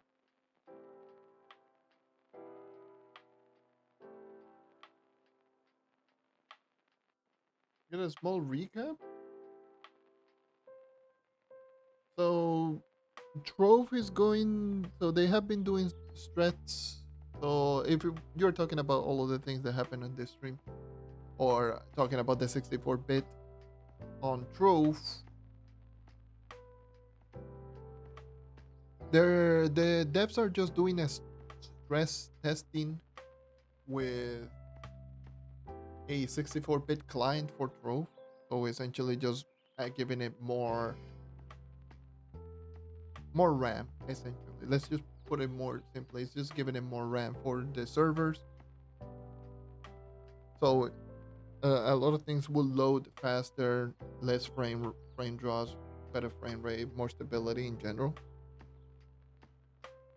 That's just essentially what ended up happening with on the test server. So what I did the testing, it was what is it like? It was doing pretty well everywhere except the hub. The hub was just the hub. I did Jesus. I ended up crashing once,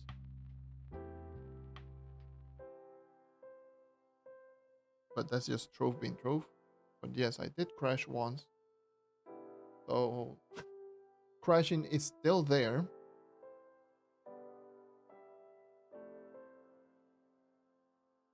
The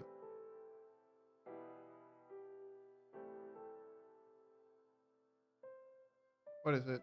The frame rate seems to be stable. I ended up just going with because I do have a 5060 Ti. I do have 32 gigs of RAM.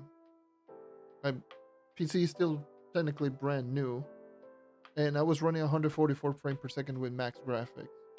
Like, and considering how poorly optimized Trove is, that is mighty impressive. I did notice some frame drops with a lot of piñatas. I did throw down like 150 piñatas, and it dropped down like quite a bit of frames. It wasn't like unplayable, it was still well over 60, but it definitely dropped down from 120 to 80 roughly. But the biggest problem, at least for me, was the hub. So yeah, that was definitely what mostly the whole test server was. It was just essentially, or is essentially a stress test for the whole, for the new client being 64-bit now.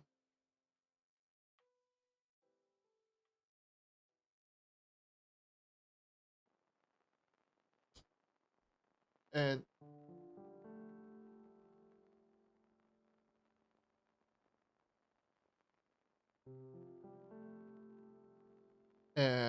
the other thing that I ended up doing, what was doing, I was doing some 5-star dungeon with the main account with the new buff on the Overcharge, because the Overcharge hidden effect on the night got buffed, and we never actually got any patch notes or anything whatsoever. So in the Mystic Ring update, we never actually got any changes, or rather, we never got any patch notes or any announcement for the Overcharge hidden effect. They essentially just did a stupid copy paste on the very first patch notes, which was like the release date patch notes.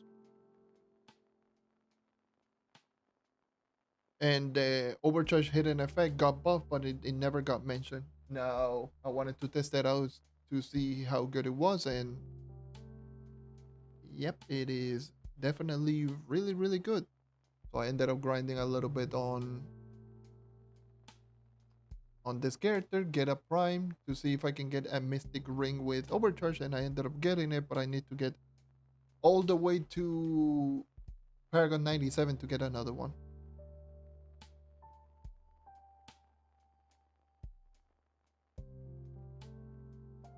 No stealth fire captain buff, unfortunately, no.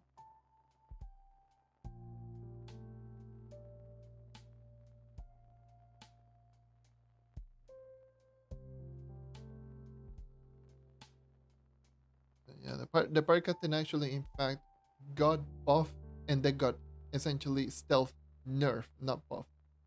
It got stealth nerf, or rather, it got reverted back to what it was on day one.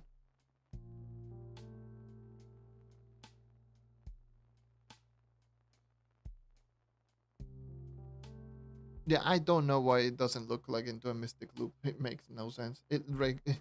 Regular Trovian loop. The thing is, like, Mystic Ring was not look collecting into anything, so they just decided to drop it in and just be like, yeah, you know what? Let's just put the Mystic Ring so that people could look collected because we had so many. We could have crafted so many of those ring boxes. So they just made it so that we can look collect it. So they forgot. I think they just forgot to add a look collect value on it because previously you could not look collect anything. It just sucks. So, I don't know why it doesn't look like into a mystic loop. Honestly, I don't know why. I still don't know why the hell did they made like mystic loop. Let me just go into the ring crafting. I don't know why the hell they just went back into this mystic loop per character. Like the same thing that they did with prime loops. I don't know why they had like they did a mystic loop per. It's already a pain in the ass to actually just get one of them because prime numbers on long shade and you cannot use piñatas nor prime paragon cubes.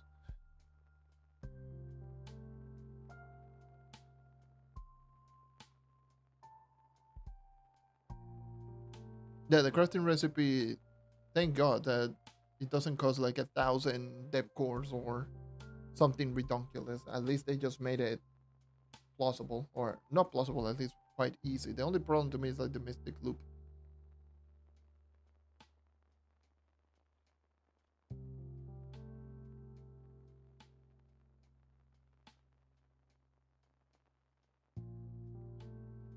Yeah, prime loops into mystic.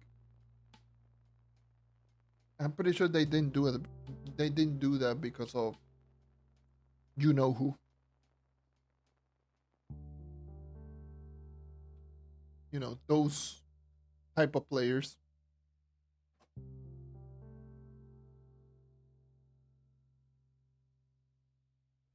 Those type of players that got the amount of Paragon items legitimately.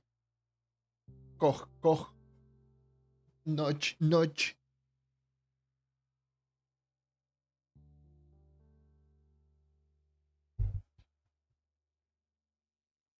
They should have made Mystic Loop universal, essentially. A universal item.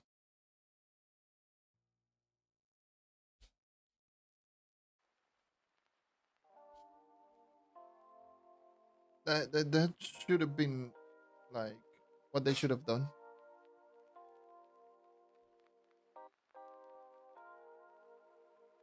We already have Rush Escape, which is already a hidden effect that is universal. That you can just get it once and just equip it with all types of characters. Then why the hell don't make Mystic Loop a universal item?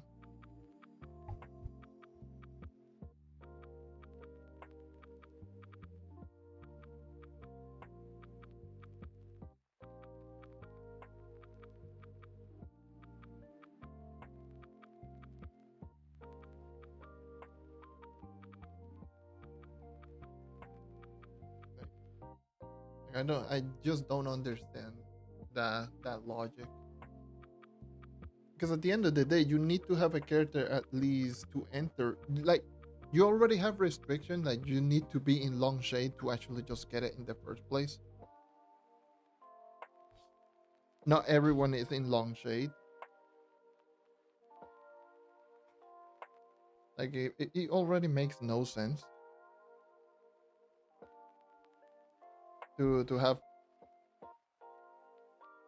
not only that restriction, but also like an item. Like, they really, I mentioned this. I think I mentioned this in my, not my recap. Like, what is it like? The survey. Whenever they did the survey, like a long time ago, I mentioned in my survey note, the game needs a lot of quality of life. I've already mentioned this multiple times. This game needs quality of life like crazy. And one of the quality of life that I mentioned is the fact that they really need to remove a bunch of items like this, a bunch of items that do the exact same thing. Like Gearcrafter's mold for hat, base, melee, weapon, bow. All of these items do the exact same thing, and they're only used for one thing. Like just reduce them, especially since they're old items. Like prime blues are also another example. Like so many of those items are just need to be toned down because they're clogging out inventory and they really suck. Yeah, and also like you need depth cores also the depth, which are already long chain materials. Yes.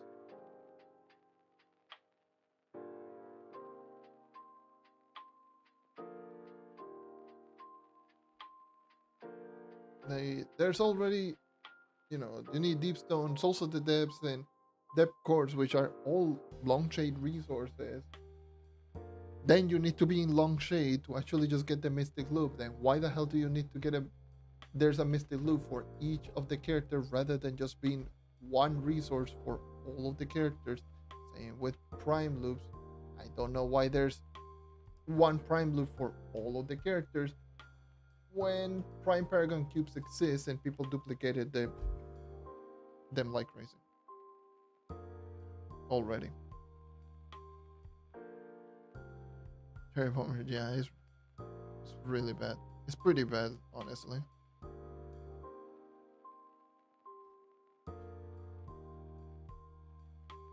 That ability is like actually pretty bad.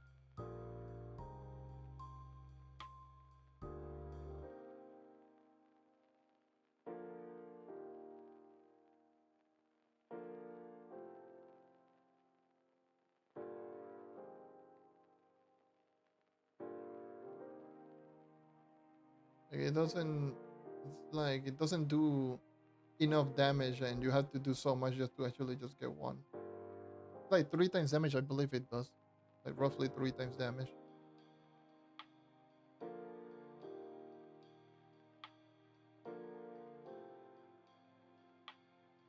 And it has like a 2 or 3 second cooldown or something like that. Really not that great.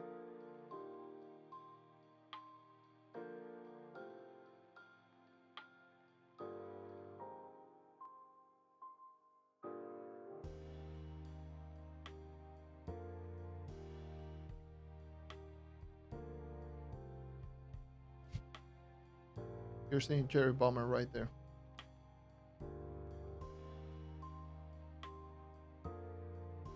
But yeah, it is really not that good. Like it has like this update, pretty much every single hidden effect or the new ones is just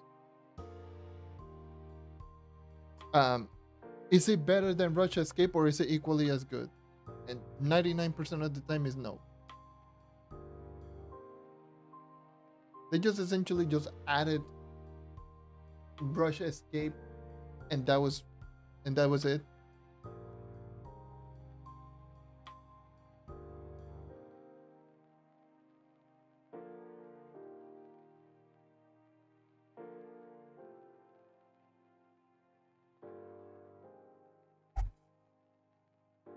Yeah, it is really not that cool. It's so convoluted just for a mediocre ability. Like it has good decent range and the damage is not that great. Like the range is good, but like you had to use Sugar Crash into Vanilla Swirlwind just to get that effect. Just for a 3 times damage ability.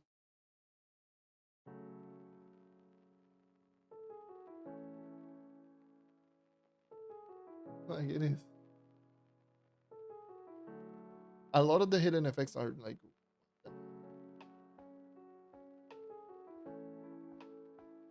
if it triggered with Vanilla Swirlwind, more than Sugar Crash if I'm being honest. Even with Sugar Crash it would still be with a 1 second cooldown with Vanilla Whirlwind or half a second cooldown. I think that would be interesting. would not make the ability insane. It would just be pretty good. It'll be okay. I don't think it would still be better than Spin to Win, but it would be a good alternative.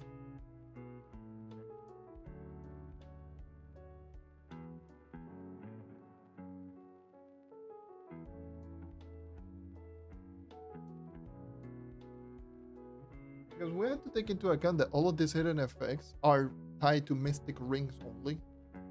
So you have to spend so much to actually just get the ring in the first place, and by the time that you get it, it's like, oh, I got an ability that's just ass.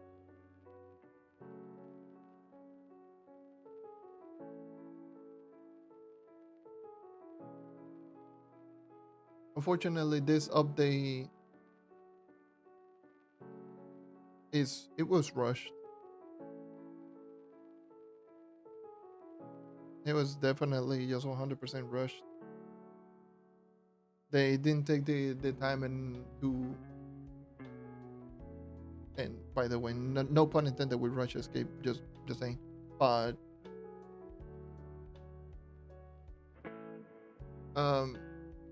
they didn't take the time and opportunity to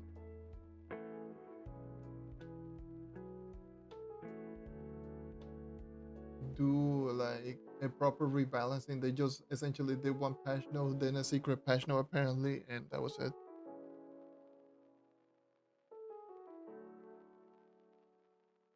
No, if it's just my RNG, but it seems like the new FA.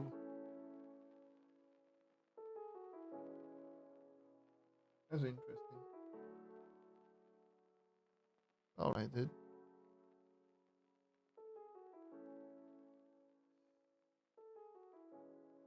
As a streamer, it's something that's you have to get used to. People depend out, and that's it. It's not that big of a deal.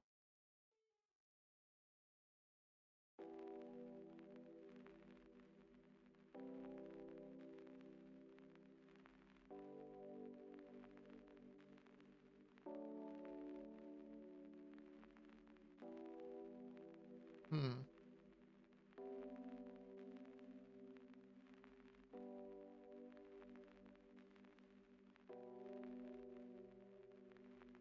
Oh yeah, if you're talking about the hidden effects, new hidden effects are always a pair together. So if you get the cherry bomber, you're also going to get rush escape, and it's never going to be different. It's not going to be rush escape spin to win. It's going to be old with old and new with new. That that was definitely something that was on the test server. I opened way too many of those boxes, and it's always like that.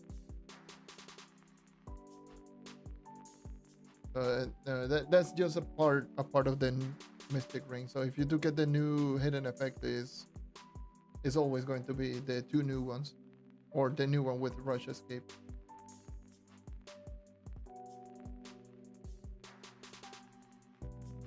So yeah, it's the same with me. I do have momentum shift. I do have rush escape. But yeah, it's always going to be the new ones.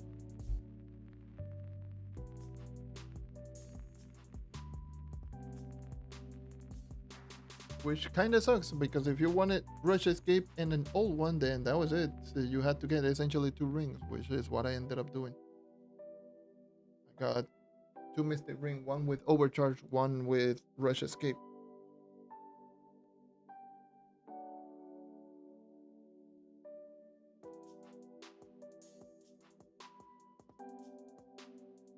Which, in my own personal opinion, they should have let the player choose whichever ring effect that they want. All of them should have been there in the first place, because you're already there's like every single character now has technically 5 hidden effects. So, and they appear in 2 separate pairs, the new ones and the old ones. Like at this point, they it's like one again. It's like 1 in 5, or if we are going to count the new ones as one, because they always appear as a pair, is 1 in 4 chances, 25% chance of getting the hidden effect that you want. Or no, 25%, but because it's you get two effects essentially.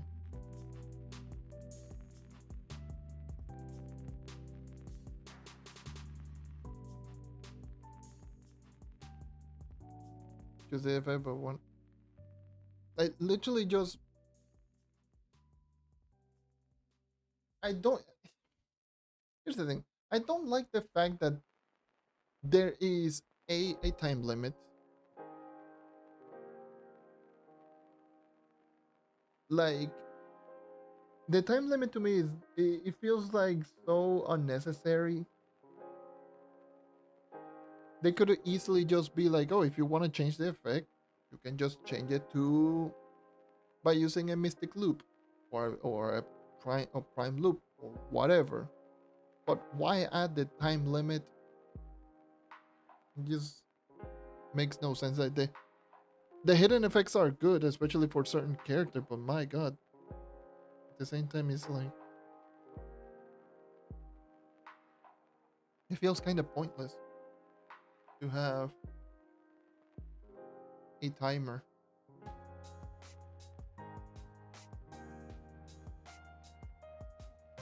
It just makes a lot of the players just not want to do it because it's like, oh, I have to grind to actually just get a prime loop and then just get an effect that maybe might give me a little bit of a boost, and that's it, depending on the character that they're using, and then just have to grind more primes to actually and it becomes exponentially more difficult because of how prime number works. And I feel that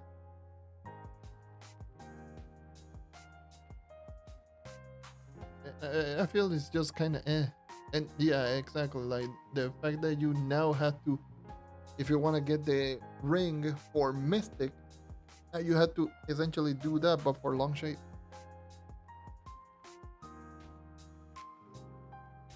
Like you're already using loops to craft the rings, you're using loops to get the hidden effects. Why the hell do we have to essentially be forced to use, well, first of all, it's the ring, then it is random of whichever effect that you're getting, and once you actually get the desired effect, especially with the desired stat, for example, I wanted a energy regen on my mystic ring but I never got it, and then once you finally got everything, now you had to essentially just keep using mystic or slash prime loop every so often just to keep the effect. I feel like that might be a bit much, especially considering that there are many effects that are just not good. And if someone didn't do any of the testing or didn't check anything out, they could easily just spend so much time and get absolutely nothing. Especially even more so that they just don't explain anything on any effect unless you actually get the hidden effect already active.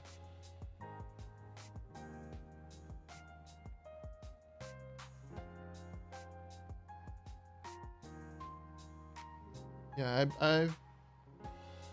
I will be using my magic fine overcharge,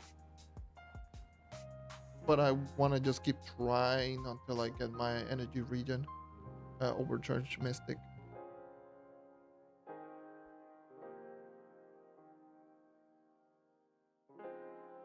And they also don't realize that each level is like close to 3 million exp, and unless you're doing ships or doing 2 times exp potion, that takes a while, which again forces players to do ships, and we all know how those are. I really don't like ships. they they're the best exp in the game, but the exp is so much greater than literally everything else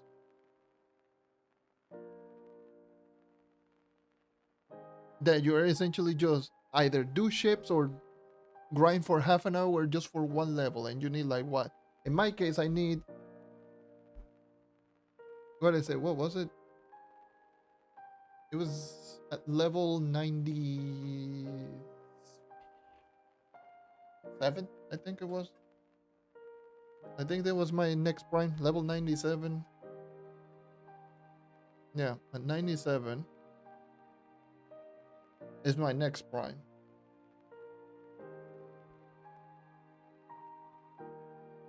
So essentially, I need to grind like, if I'm not doing ships, I need to grind like what, like 3.5 more hours just to get another mystic loop.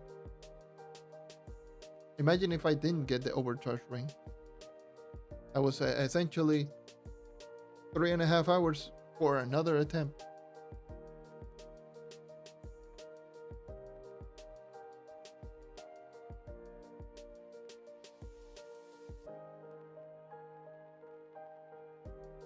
Yeah.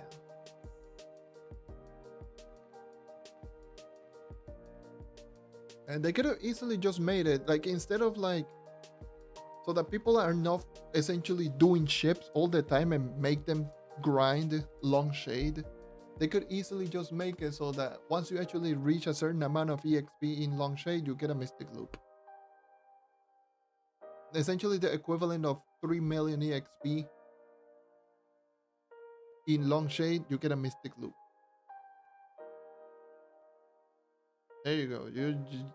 You grind in long shade for half an hour, you get a mystic loop. But you got all of your EXP there, and then you get it immediately. But no, just straight up no. Oh, I have to grind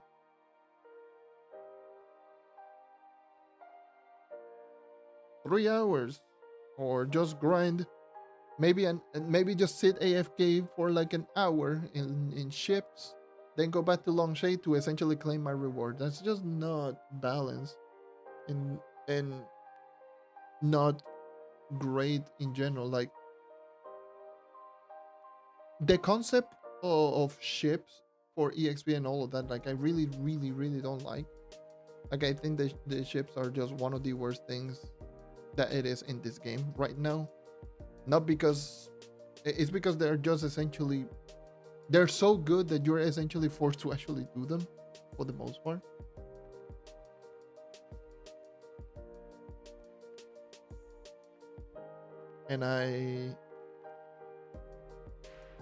And it really makes you wonder, like, why the hell do you have so many like higher portals and higher level areas if at the end of the day people are just going back into a low requirement, low effort, high EXP.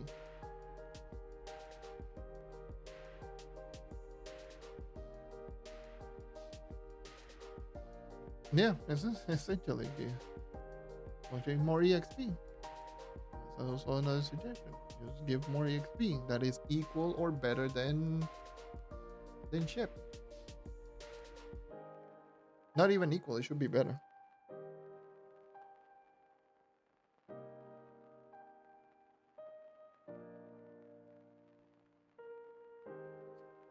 I don't know why. They need to tune down the EXP that you get on ships and also give more EXP on long shade. Because this AFK meta that we have right now is not good. Yeah, they shouldn't support, like, it's especially for places like, even more so on PC, more than here on console.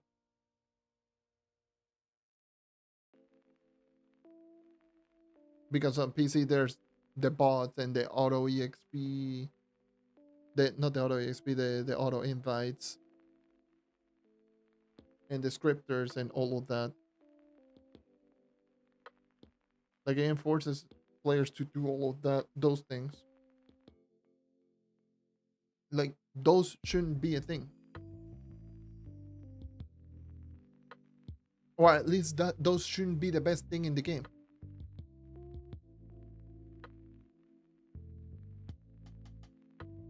those should not be like, for an action MMORPG essentially, being AFK as the best EXP method should not even be a thing. In many games, there are AFK farming stuff that actually help you out getting EXP while you're AFK to help out more of the casual players. But they limit them like very, very, very. They're very strict. They are very limited. You can still do them, but they are not the best thing. It's just like a little bonus. In Trove, it's like, oh, if it is dungeon related, ships. Oh, there's a new event that you get it from opening dungeon chests, ships. Oh, you need EXP, ship. It's like anything that you get from dungeon chests is there. Dungeon chests and EXP is there, and is not an enjoyable experience as someone who likes to grind normally, because they usually just make the updates balancing around the people that they have a lot of ships, because they do have a lot of the resources, and it's like, oh yeah, we can balance them out. We can balance out this update for people that do ships, and that's why we have something like Mystic Loop right now. No one complained because ships exist. Same with events. No, you don't see a lot of people complaining about how grindy certain events are, because a lot of people do ships.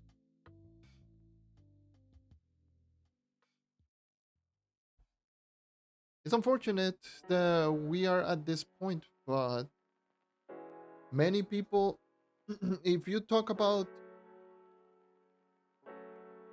say, and I can just say this with full confidence, if you say ships are bad, it's going to sound controversial to the majority of the players. As stupid as that may sound, yes, it's going to sound controversial, despite being obviously a bad thing for the game. You'll complain about Nala. No, honestly, same. I never actually got Nala. I was gifted Nala. Math gave me Nala. I never actually got it. And I was essentially forced to do ships.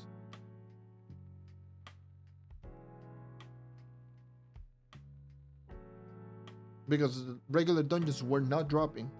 Not at all.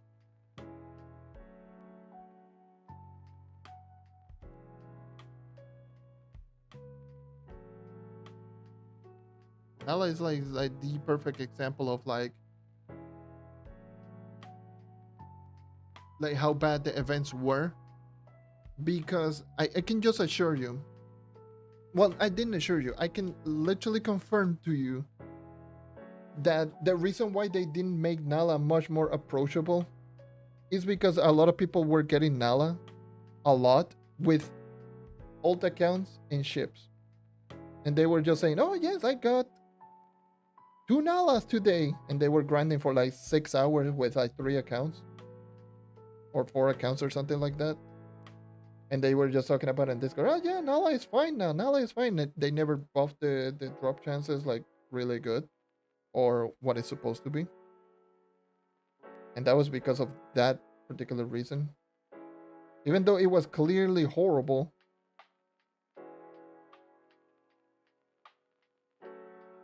they were people that were just using alt account, grinding for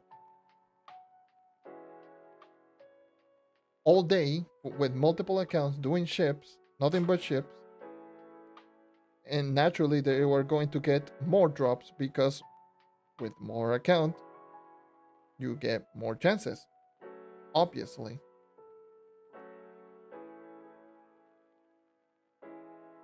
But they didn't realize that it was like, oh yeah, no, Nala it's fixed. But they have like 3 to 5 times the chances to actually just get one, and they still had to wait a couple of hours just to get one. They were like, "Oh yes, that's just fine." So they never actually fixed it because people were on Discord were just saying that it was fine.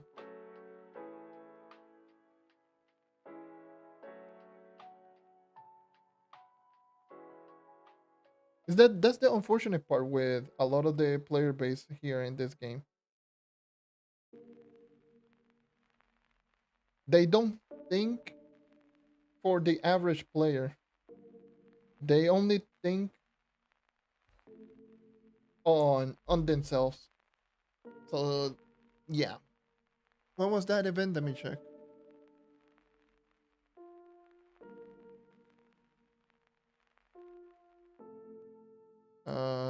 I can just check when was the event. The event was back in September.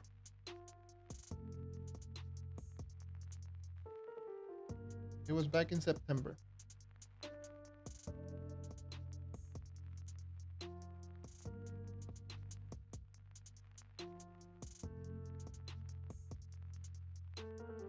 Yeah, that was definitely when it happened. It was the food event.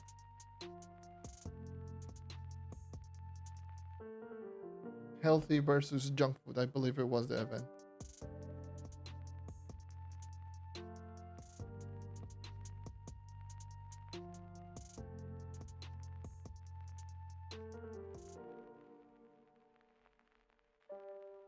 And considering that it is a versus, I don't know if it will just return.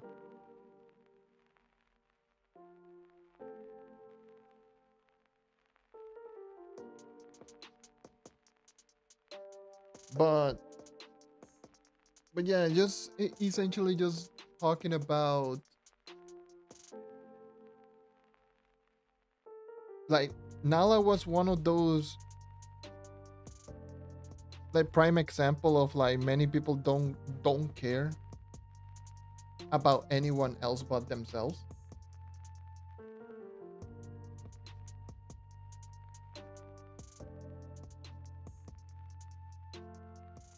And yeah, it's pretty normal to have a lot of people being more selfish, but it was like mega, like that was like mega selfish.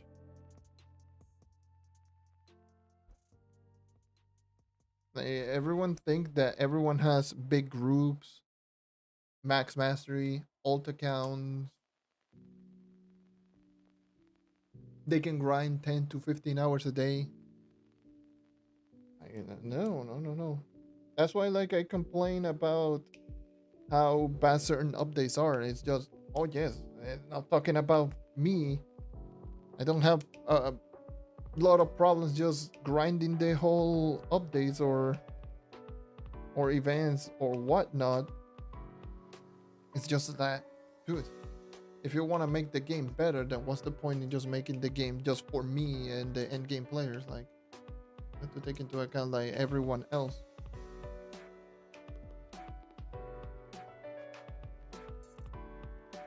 New players, mid game players are as important as end game players,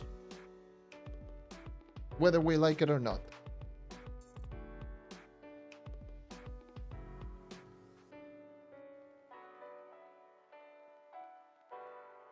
That's just simply how it is with this type of game. They had to take, considering that this is a live service game with with players just dropping in, people quitting, people joining. Like you cannot make updates specifically tied to one type of players because there's other players that are going to be affected either like more than likely negatively.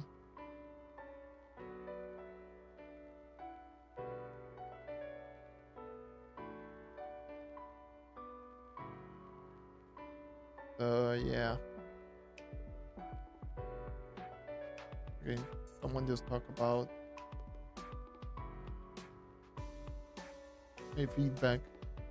Yeah, I specifically want to talk about gear receipt from Gear Crafters Vault with a huge amount of nitro glitter needed to upgrade crystal level 5 and no possible way to trade. I would suggest a phase that doesn't require a lot of hours focusing on mining ores. Yeah, this is for mainly for PC players. Kick W. Kick WPC player, no market. Being toxic, I don't care.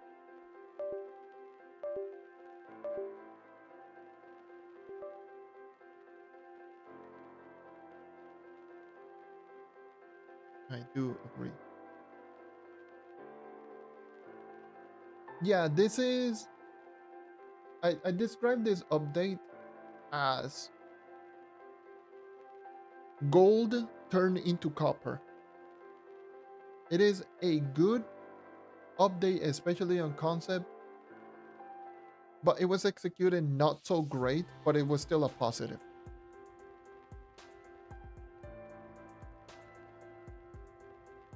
That's probably the best way to describe it. Describe this update. Essentially, gold turned into copper. Gold idea, copper execution.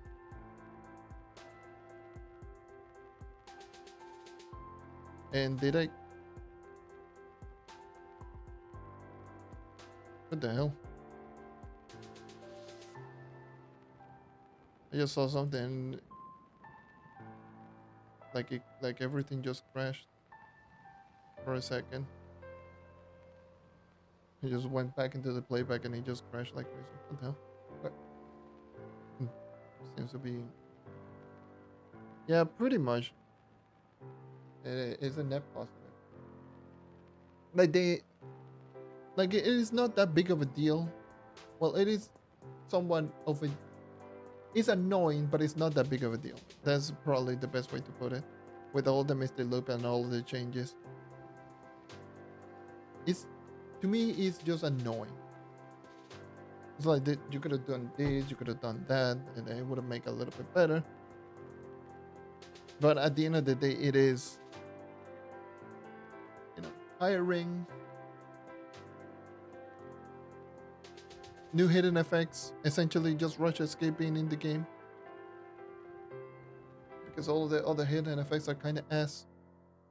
And honestly, one of the only hidden effects that was debatably like okay, like pretty good, was momentum shift for the knight and dread arrow for the shadow hunter.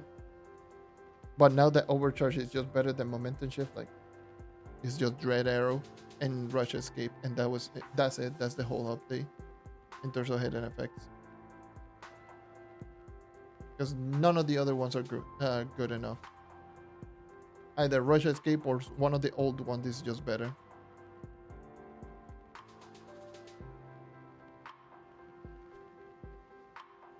The class rebalancing could have been better for a lot of the characters. Like the dodge on the knight, again, is good, but yeah, overcharge buff that didn't get mentioned in the patch notes is just way better, and you're not going to end up using the dodge anything, hardly if anything at all. So it's just that, and most of the other buffs is like Vanguarding is like the only one, and Fate Trickster is pretty decent as well. The Fate Trickster and Vanguarding are like the only two that actually got pretty big notable changes. Outside of that, some of the other changes on the other characters are like meh.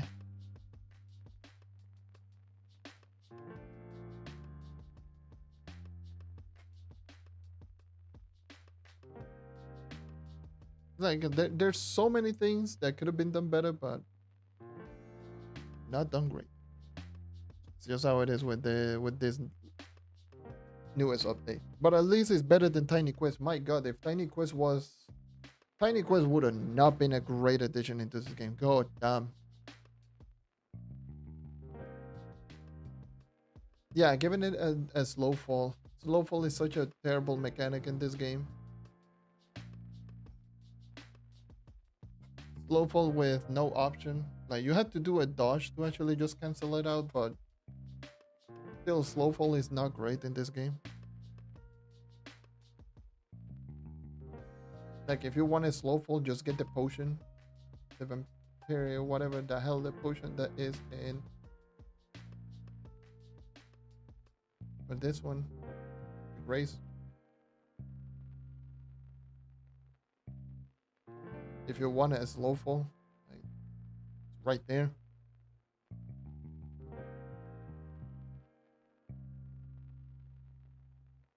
Relatively cheap, and you can just, and it lasts for quite a long time. I don't know why they, I don't know what, I I'm not gonna say I don't know why. I know why. Devs don't play the game. They will explain certain things. They think that Trove is more, it's a very strategic or has any form of strategy with this game. No, in this game it's literally just build speed, build damage, and go crazy. That's it. Press button and go crazy. That's literally the whole game. You build speed, you build damage, and you go crazy. There's no tanks, there's no healers, there's no kiting, there's no weird ass mechanics. No, it's literally build speed, build damage, go crazy. That's it.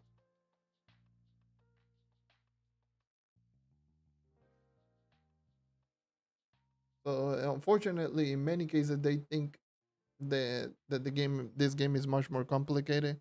Maybe it was like when it all started, or back in the day when they were planning on adding mechanics into this game. Then yeah, maybe back then they thought, oh yes, Trove has this weird quirk that you can just add to the game and just make it more strategic. But in reality, it's like, how fast can I move? How hard can I hit? No other option. Literally, that's it.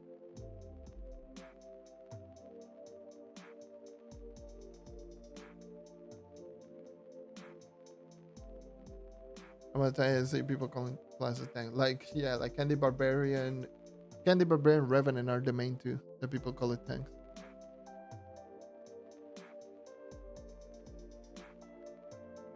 I don't see Knight as much, but yeah, the main two are usually Candy Barber and Rev.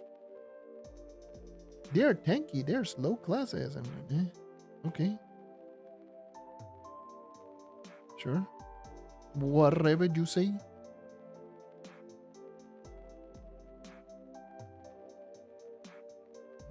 And I genuinely, no, not really.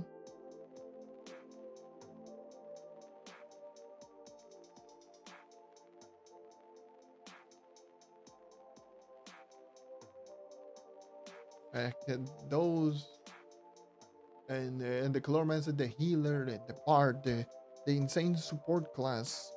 Yes, the bard has some support, but at the end of the day, you don't see a lot of people using bard. And when they use bard is like to build speed for Jubilant Song.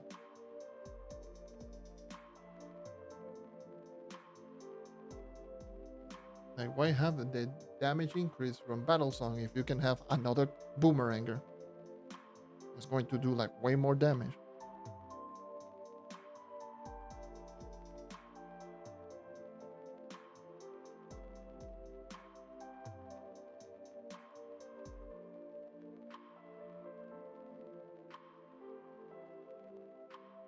And but yeah, no, yeah, pretty much every single class in this game is damage, speed, go crazy. That's just Trove in a nutshell. Like this, that's why there is no specific build either. That's why like whenever I just hear someone just ask me, or I see someone just ask me like, how should I build this class? Like, I want to build this class, and then they just ask how to build this class, and then you just tell them you build it exactly the same way as pretty much the other class. That's it.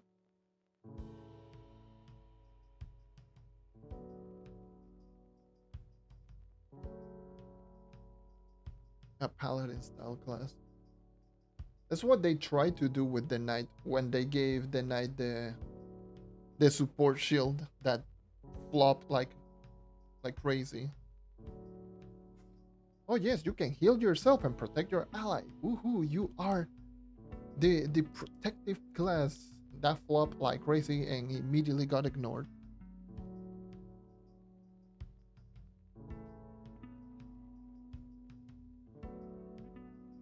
And then you can just and you can add that and taunting with your dash, and now you can taunt also with your smash. You have double taunt, and you can protect your allies. Woohoo! Bruh, bruh. Okay, sure. This is so.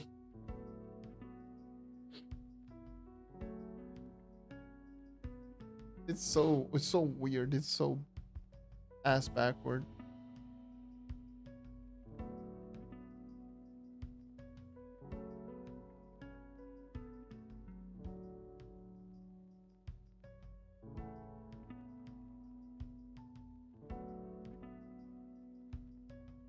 An aura based damage that takes half a second. Pretty much like a walking pyre. This essentially.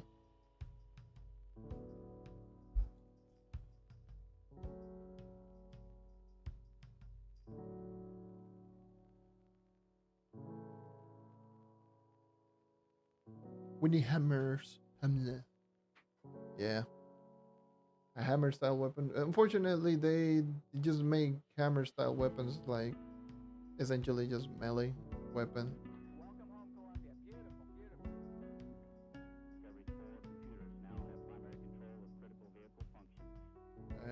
Unfortunately, there are hammers, but just fall in the melee.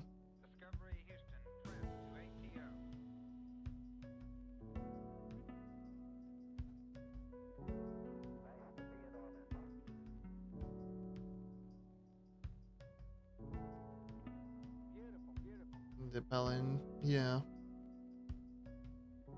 Given an aura. And when you activate your ult, you have an aura around you and do damage. Not even an ult. It's like the thing is that would be pretty. How would they make a paladin style class? At least that is not reworking like the whole like the knight in general to make that type of character. But how would they make it? Well, that would be difficult.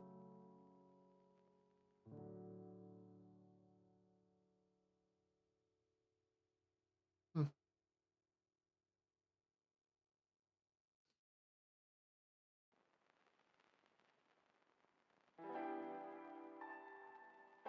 I don't know. I don't know how they would just make a pally style class.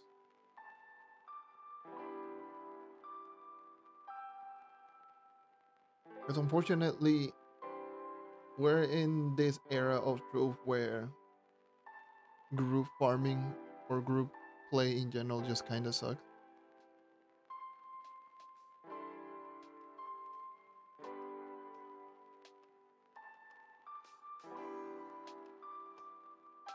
Make a new class. Hmm. I don't know. I'm down to if they just add new classes. Honestly, I don't care.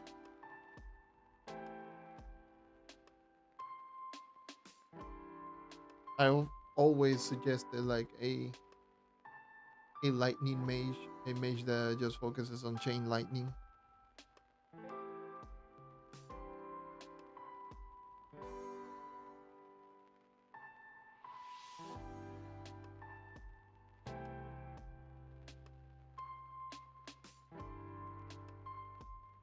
That was one of my suggestions.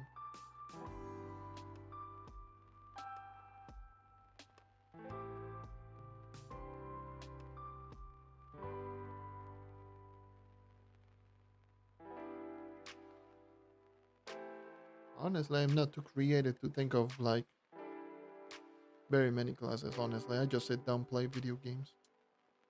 I don't.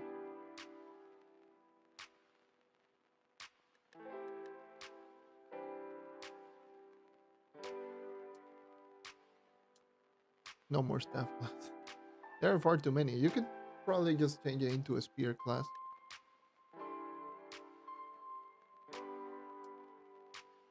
I don't know. There's only two spear classes. Maybe just add a third spear class that just focuses in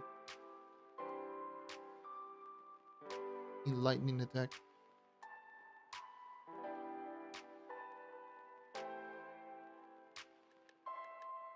Speaking of which, how many classes there are with which type of weapon?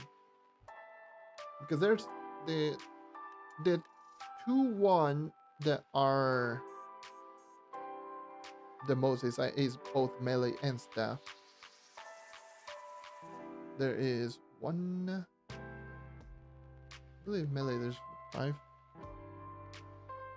1, 2, 3, 4, 4. Right?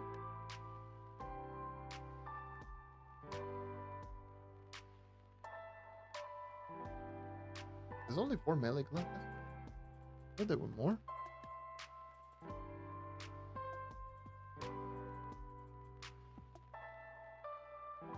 I thought there were more, actually. 1, 2, 3, 4, 5. There's 5 staff classes, 4 melee. That's 9. That's half of the classes already right there.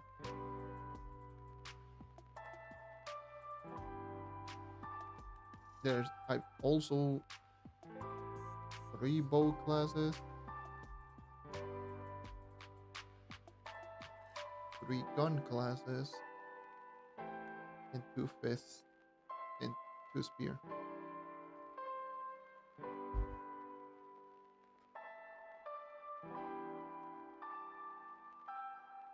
The NPC for the Pathfinder Geode module is should everything be on the Geode hub? Don't know exactly. That you have to look it up because I don't remember.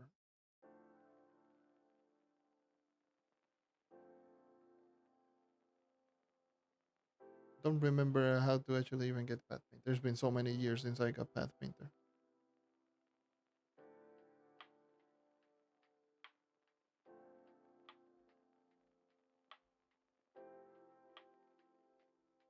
I know I got. What is my power rank again? It says 59. How close am I to 59.1?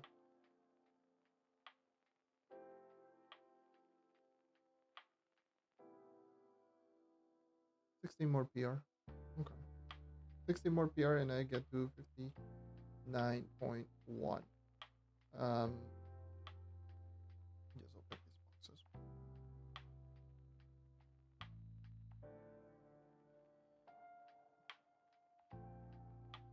Let me open my gear crafters. We'll see if I get lucky and I get still the mount that I'm missing.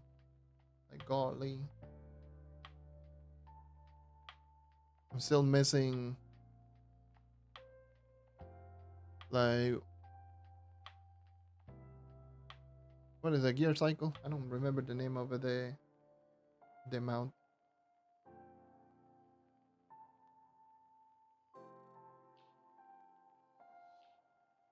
Like I'm super unlucky with that.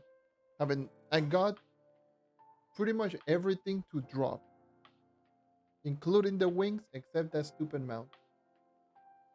Like I got the wings, I got the other mount like 3 times already. I got probably each of the ally 4 to 5 times each. I'm still missing that stupid mount.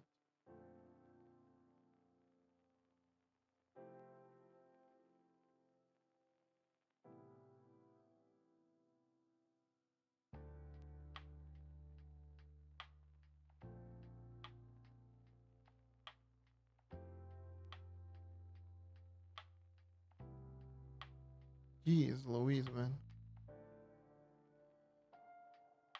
Like please, why you do this to me? Just give me the mount. I'm not asking for much. I'm just like asking to get the drop. Not going to even matter that much. Not going to level me up in any way, shape, or form.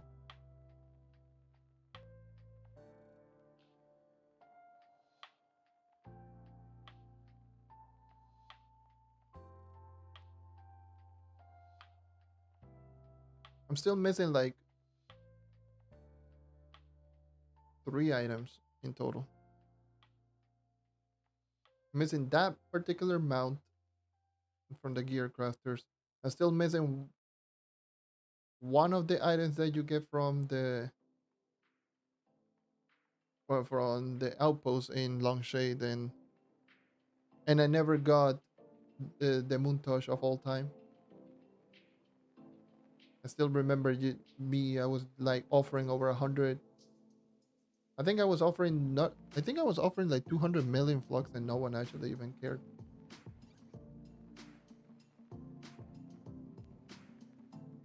It's like 100, 200 mil. I don't remember like back then. Like, hey, buying it, and everyone just got so ghosted. It wasn't even funny. Ended up spending like 350 million flux on resources and never got us a drop either. That was not fun.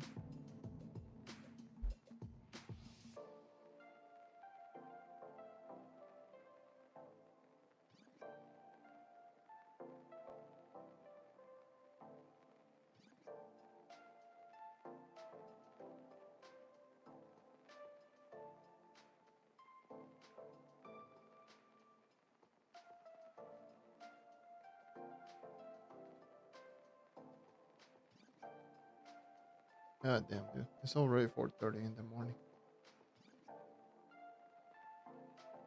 It's 4:30 in the morning. There's quite a bit of you actually watching. What the hell?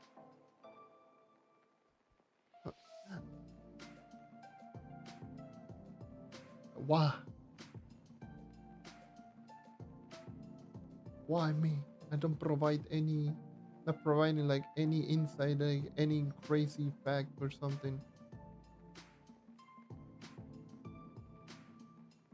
Just here sitting down, opening boxes. Didn't get absolutely anything. Nope, definitely nothing. Be such.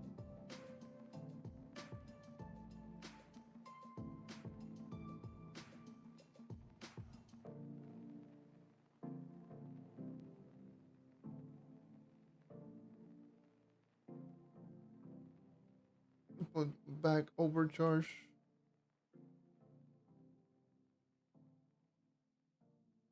Just open up trash boxes like this.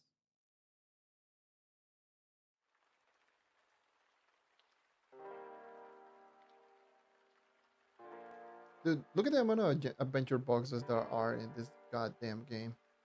There's just way too many boxes. They inventory, please. Why is inventory so bad in this game? There's so many stupid items in this goddamn game. Like, come on.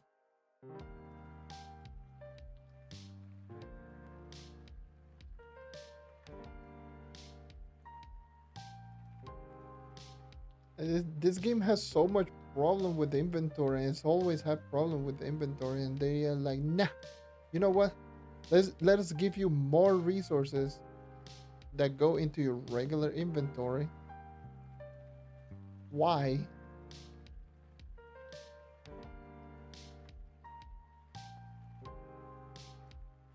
And now with the new event, well, not the new event, the missing Marquitillo event that appeared out of nowhere, and now you have this stupid title that keep appearing because you keep completing dungeons.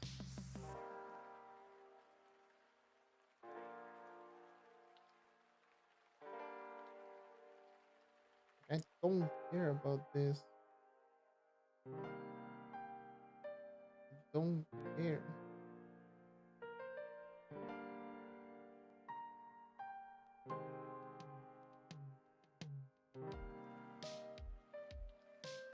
Jeez, man. So many items that are just in this game that it's so cluttered. It's really bad. Come on. Another one of my suggestions. Yes, by the way, inventory, please. We need better inventory management.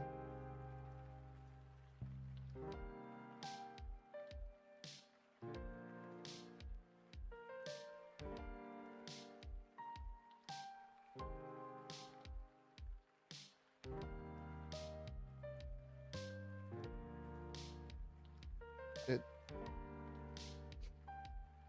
now I need to go back into. You know what? Before anyone just goes into any of the hidden effect video or like the night hidden effect. John, did you know that the night hidden effect overcharge got off? Let me just edit 2026 overcharge got buff to plus 40 base ms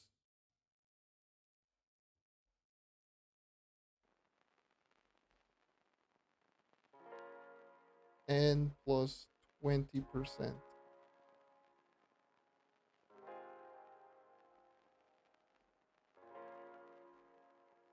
from when plus 25 base ms.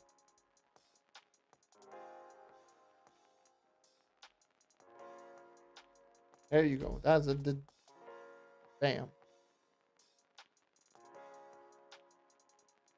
Ahead of the game. You know how it is. Not a lot. No one watches this video anyways, but just in case.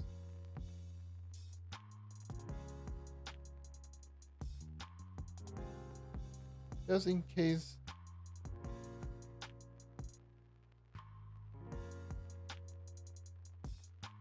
Because I do feel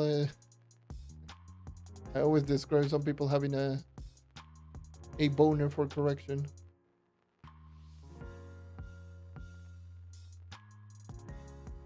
You're like, you made a slight mistake. I need to point it out. No, no, no, you made a small mistake. I am smart, you dumb.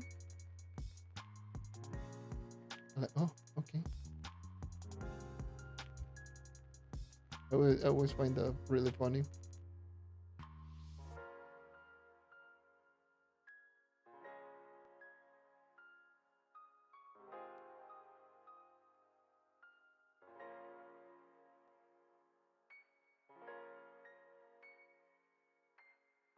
I always find those like really funny. Like, you made a mistake.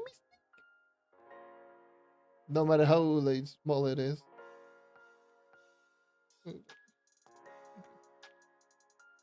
Hadn't played this game since last summer. Oh my. Yeah, you made a mistake. No, no, no. You are not allowed to make mistake. You are not human. You are a walking chat GPT that doesn't make any mistake.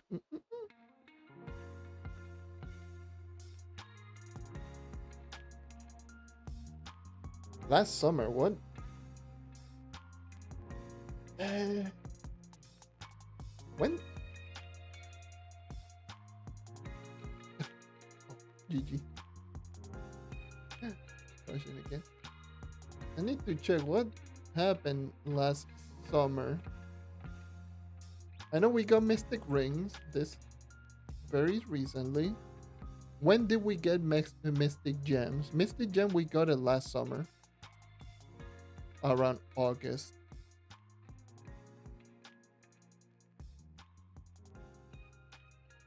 That was pretty much the only big and notable update that we got. Mystic Rings and Mystic Gems.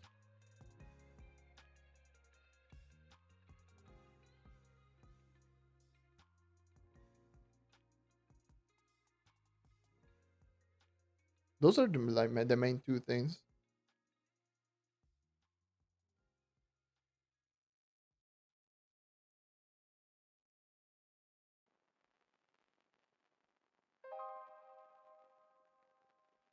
This is 1 point. No, no, no, no, no, no, Mr. Truman, you made a mistake.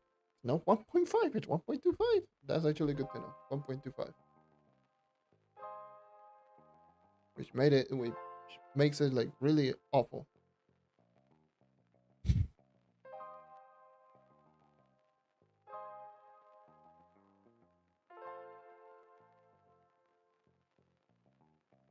You are not allowed to make mistakes. No, no, no.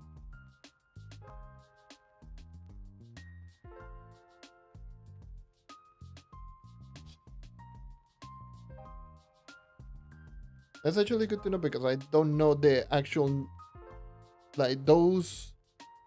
At least for Bard and Solarian, I don't know the exact number because for Bard and Solarian, I did hand test it.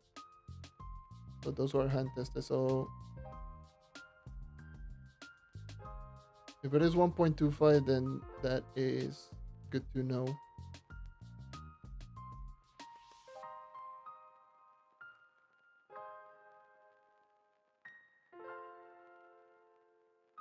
Means that that basic attack is much worse. I mean, it wasn't already good to begin with. Now it is really bad. But it is. Eh. This is like eh. That's like not even 4 attacks per second at max. I don't even have max attack speed on my Bard. Yes, I do have exactly 3.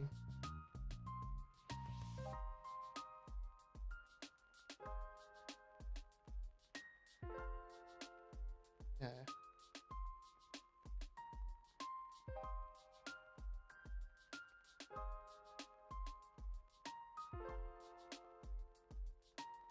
I have 300. This one. 264.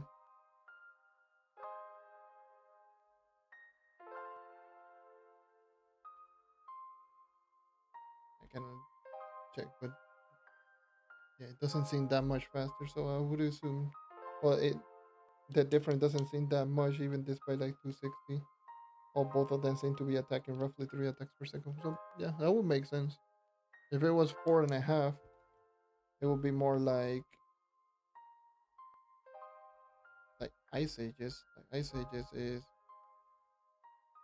yeah. This is 1 point. I believe this is 1.6.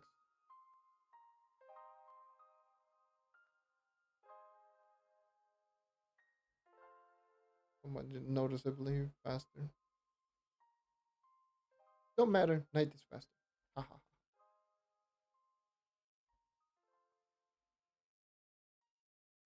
The thing is like most of the testing that I do is like hand tested.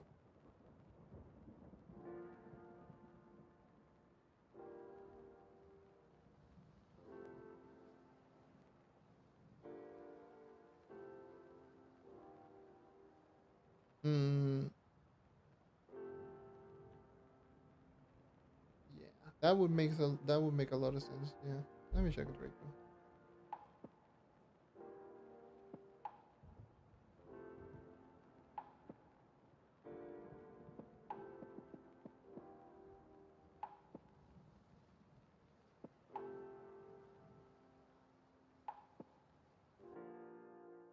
Oh god, I got hit with the part. Yeah, it is definitely it's definitely slightly very but very barely faster.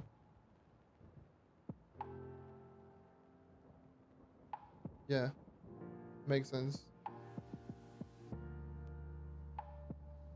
I can barely tell with that one. It's like very close to one another, but yes, it is slightly on Draco's advantage, having a little bit more. That's interesting.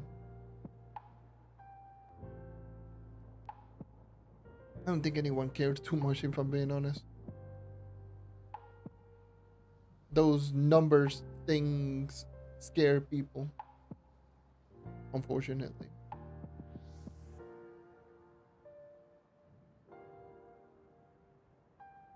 Devs should just give the numbers, because it's either hand tested, or if you play on PC and know the codes, and just have the in-game codes.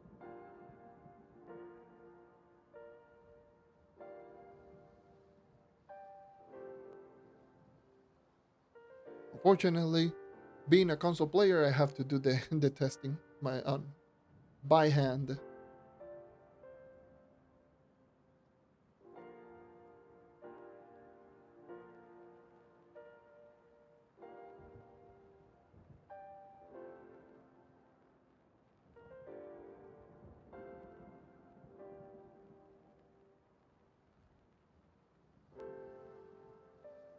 And those, I mean, like I mentioned this multiple times, the devs, the, I don't know why they don't give numbers or anything to the players. It's like, what the hell are you doing, man?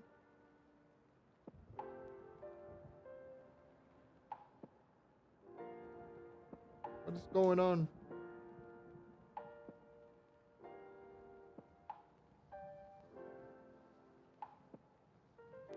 Why you do this to me?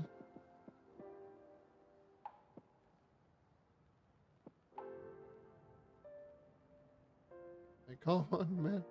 Just give us the number. Don't let the players do the testing. Why the hell? Like, genuinely, like, this change to overcharge is like the one that boggles me the most. It's like, this is such a huge, insanely huge change that we never got in any other patch notes.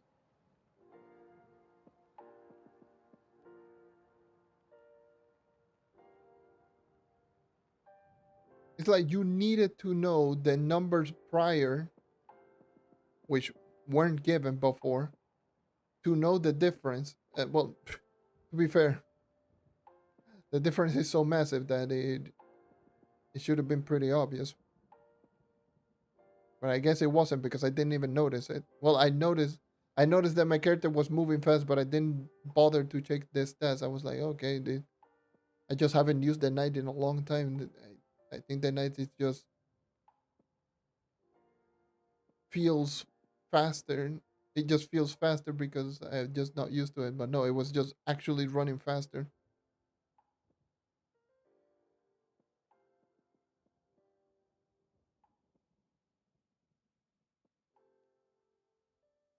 Here I am, just super excited for Rush Escape. Like, oh yeah, I'm gonna get Rush Escape and go crazy. My movement speed is gonna go like so high up, and I was just actively nerfing myself.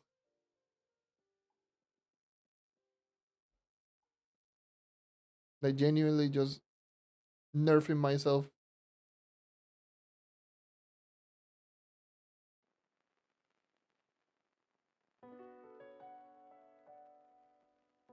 Like, I could easily just get, like, I was getting more movement speed with Overcharge already, and I was just nerfing myself with with Rush Escape. It was still like like pretty interesting. Like, it's not like Rush Escape was like terrible,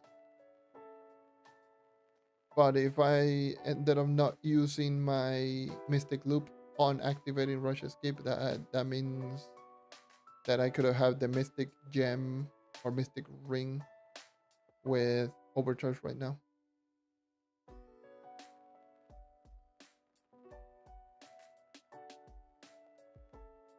So big O7. That is just absolutely tragic.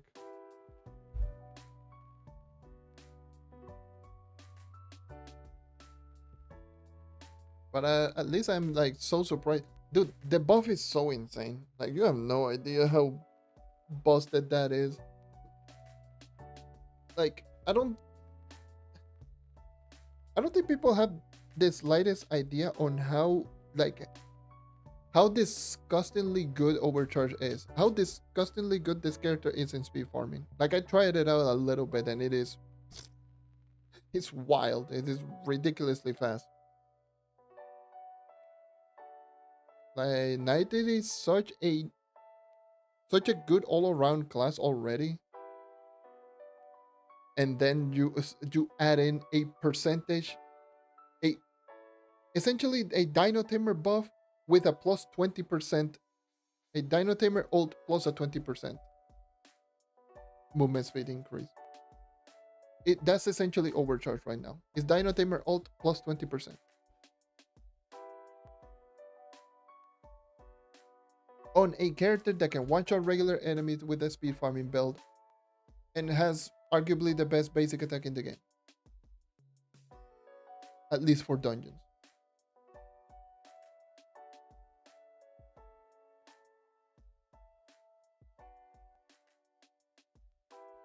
So it has probably one of the best speed momentum abilities in the game and one of the best basic attack in the game, which are both extremely important for dungeons. And now it has one of the highest movement speed buff in the game. That after testing, it gives more overall movement speed than even Rush Escape itself. So currently, right now, the Knight is just faster than Shadowhunter while still doing disgustingly huge damage. Because it is faster than Shadowhunter, believe it or not. And Overcharge Knight, it is faster than a Shadowhunter. That's just a crazy sentence to say nowadays. An Overcharge Spirit Squire Knight is faster than a Shadowhunter. Huh?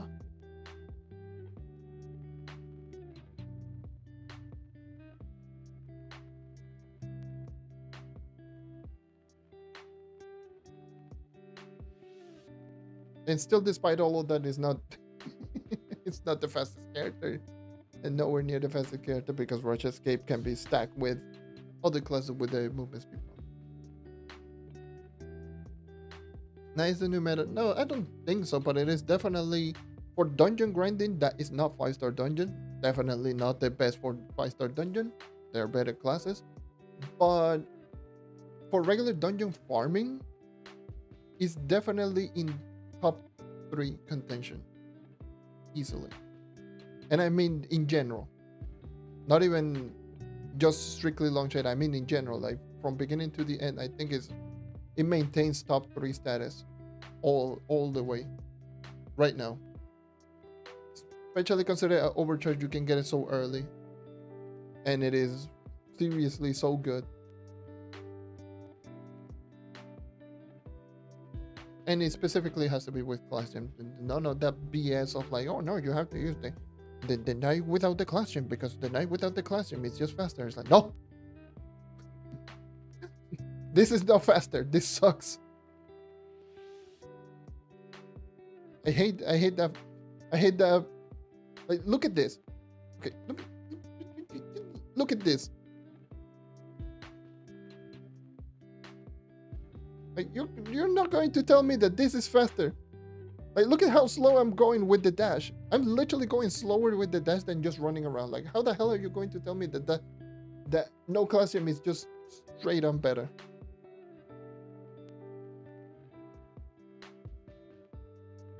The 64-bit effect there, like, I can't say for sure if it does affect, but I didn't get any lag whatsoever outside of the hub. The hub is the only one that I was just getting any form of lag, but it is difficult to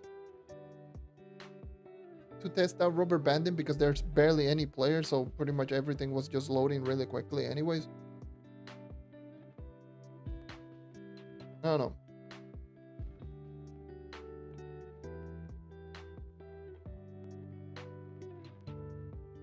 Something might be becoming there's, yeah, this feels very similar to the Shadowy Spotlight to Sunrise update.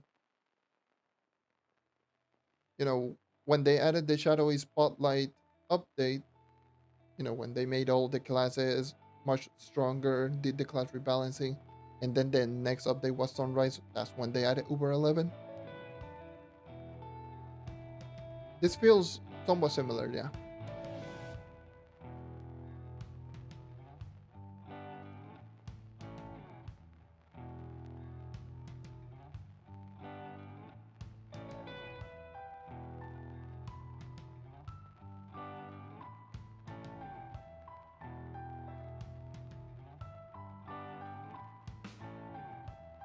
For sure.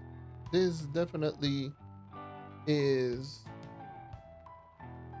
Definitely, this update feels like Shadow Spotlight, but it also feels a little bit like the Paragon update, where we didn't get anything either.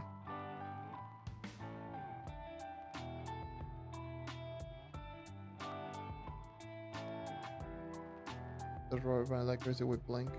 Yeah, I would assume so, yeah. 16 block teleport, so it would make a lot of sense. But yeah, I cannot say for certain. For certain, definitely not.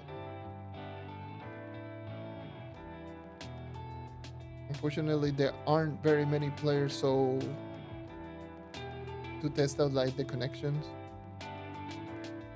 or anything related, because everything is loading really quickly, anyways. Like the server is stable because there's pretty much no one there. It is definitely something that has to wait until more player, at least a decent amount of players are there. But for my experience, it was pretty much very smooth outside of the hub. The hub was just very, it was chunking frames like no one's business.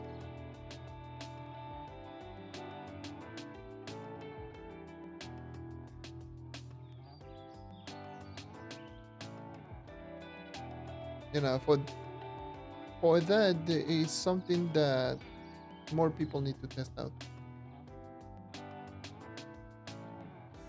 But at least from my experience, it wasn't too bad. But my experience with this game, connection wise, is really not that all that bad. Especially after the server migration, like Trove has been pretty stable for me.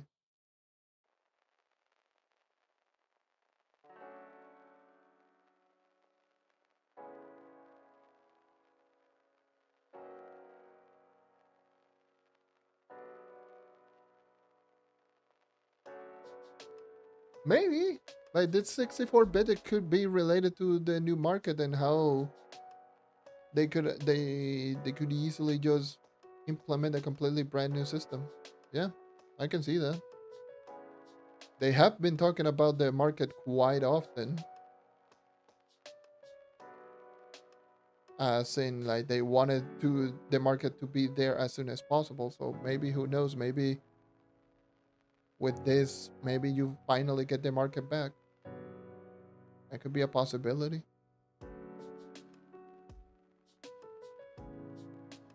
Considering that this is essentially just a full technical update, talking about like the whole game in general, like technicality. So it is safe to assume that this could be related to the market as well. Don't know.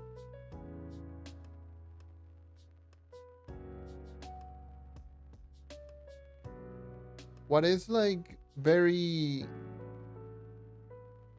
interesting to me is how early they drop in this update. Because the Mystic Ring update literally just dropped, what, like last week?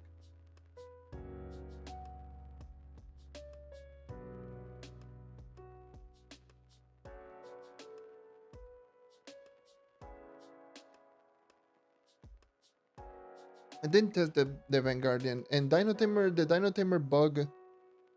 I don't, it just doesn't happen to me anymore. Not even on console. Like, the last time that I seen the Dino Tamer bug was just so long ago. Like, I'm talking years and many years ago. I feel that that is just mainly tied to connection base. Just similar to like all of the rubber banding. I do feel that the Dino Tamer bug is just tied to connection, which again is same thing. Not a lot of players to test it out, so I would assume it's just going to work normally.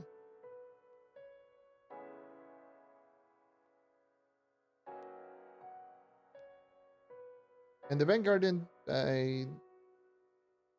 the one that gets stuck after you do a lot of force, like plasma blast. I don't know that one. Like I didn't test that one.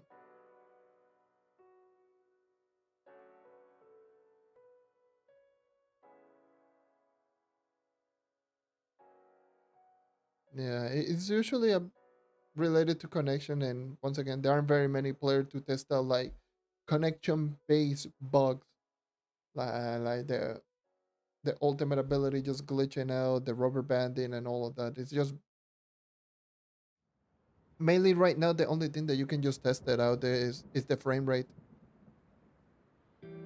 Like how stable is the frame rate, especially after you do a bunch of things, going to world, going through world, having like a bunch of VFX.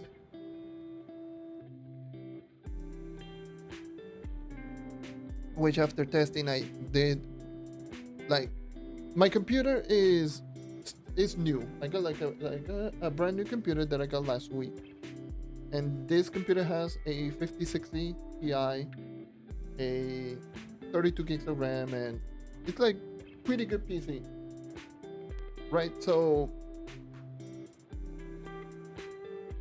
and I decided to put in the highest possible graphics in the game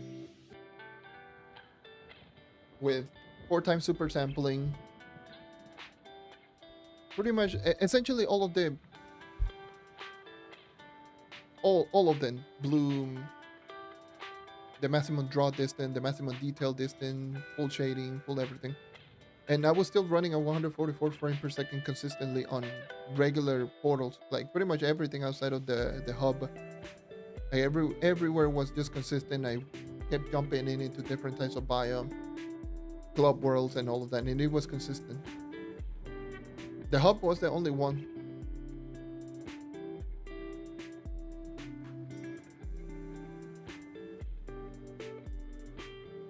If I, oh, so he actually did get nerfed. I did not know that it actually got nerfed because non-ego boosted basic attack is something that you should never actually try in the first place.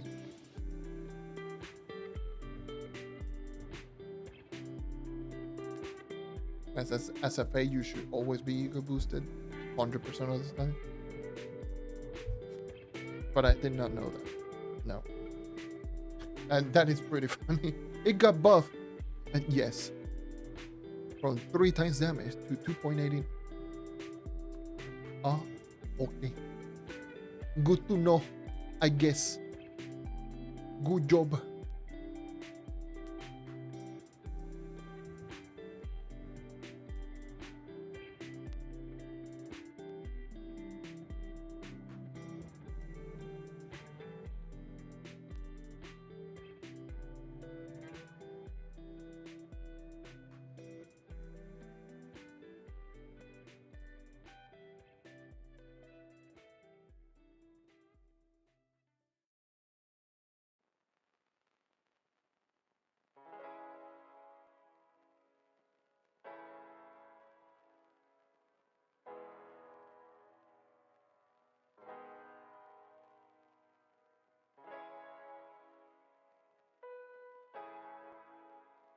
Something on my other channel.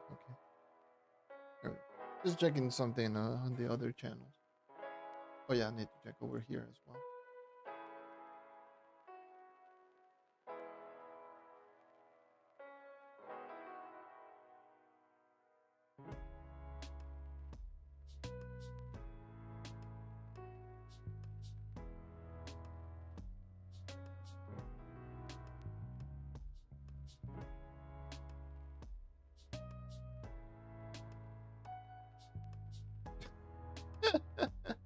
I just saw a comment in one of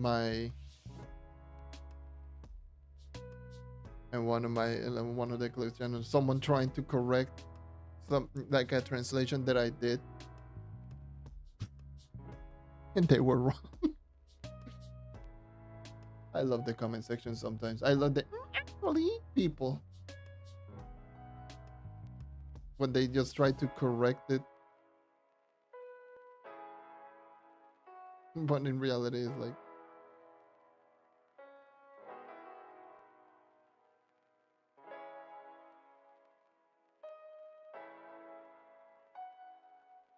they go, actually, this is like this, and when you check, they are completely wrong, and you go like, okay. I love seeing that so much. I love seeing the people that just try to actually, but they are just so they are wrong. It's like, brother, I'm telling you, correction boners. People have correction boners. They just see you. I can correct. I am smart. You are idiot. I can correct you. And then they just proceed to just say the most incorrect thing.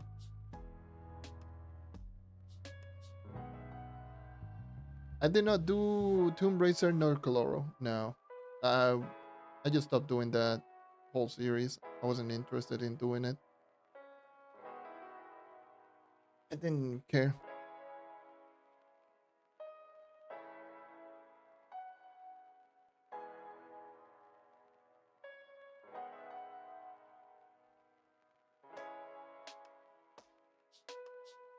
Yeah, well, that series is okay. It just felt like one of those series where I was like, I'm not particularly enjoying the making of those videos. The whole process of just making those videos, especially because there's certain characters that people don't even care, and spending 10 plus hours on a video that I'm pretty sure like a lot of people don't care. I'm just like, it's not worth going for.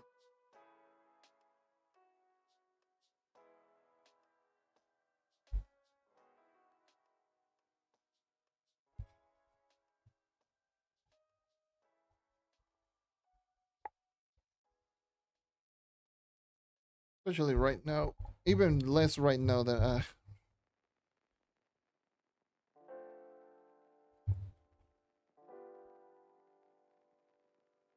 I'm just not making any Trove videos at all. I'm just streaming the game on occasion.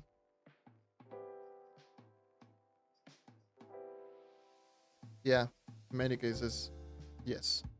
People only care about meta classes for the most part. In my case, it's like the meta classes or the knight. Because a lot of people enjoy me making videos on the knight, despite the class being meta or not. But outside of that is those essentially those two meta classes and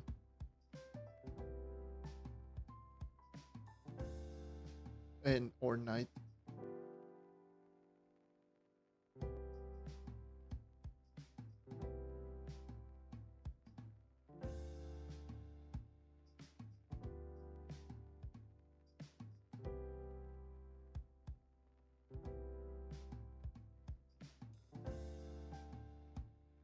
Especially with classes that I am not too experienced.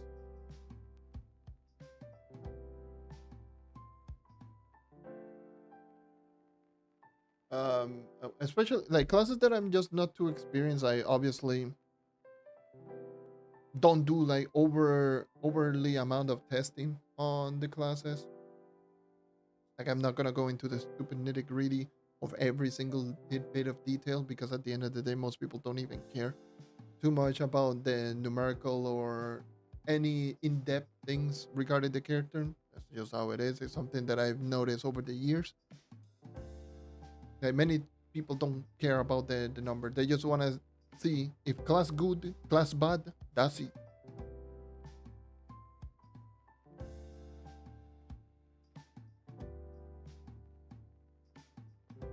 Class good, good. Yes. Can I use it? Yes, you can use any class. But is it good? It's good. Moving on. Okay.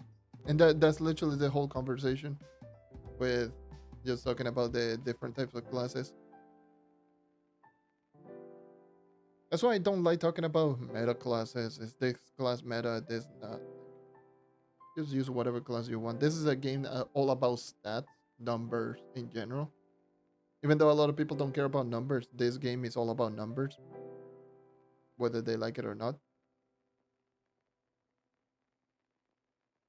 Numbers is literally the whole game, but it's not. How should I put it? Some people, the game is not as simple. Well, the game is simple enough that anyone can understand, but at the same time, it's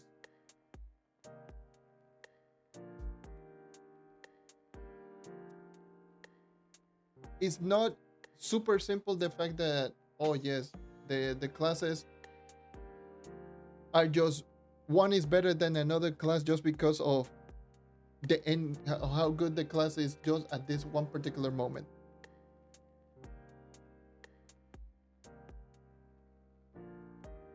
An unhinged overall tier list on all classes.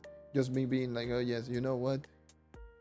Not even gonna do tier list, but you know what? I don't know. I think Draco is kinda okay. Or honestly, to be fair, most players have a pretty good grasp on most of the classes. I'm being honest.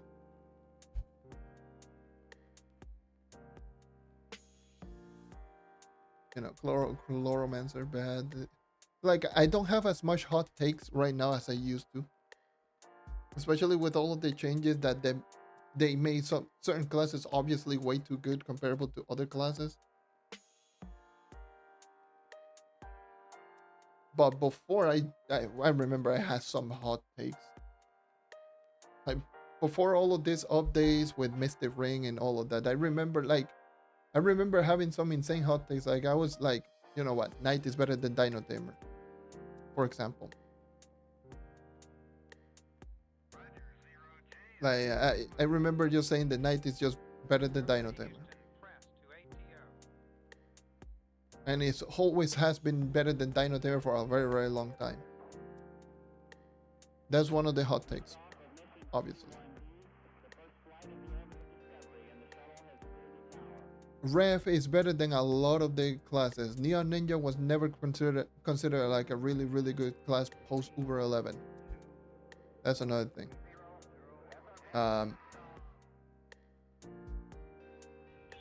Boomeranger was never considered like a really good speed farming class, despite what a lot of people say.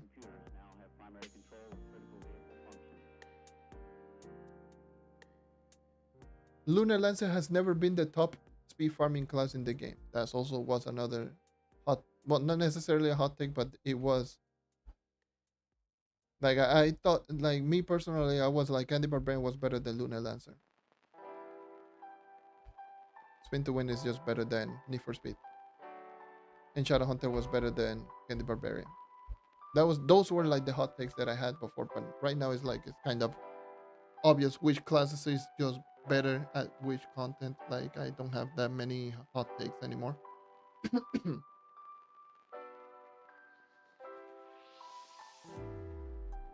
Yeah. Ice Age is good, but a lot of people think that Ice Age just has insanely high DPS, but when in reality it doesn't. Ice Age really doesn't have good DPS. The Ice Age is just good if you do bunch up a bunch of enemy. Like if you do put out like a bunch of enemies in one block and then you use the Classium. yes, that's when the class is really strong. But outside of that, the Ice Age was never a strong DPS class. Mhm.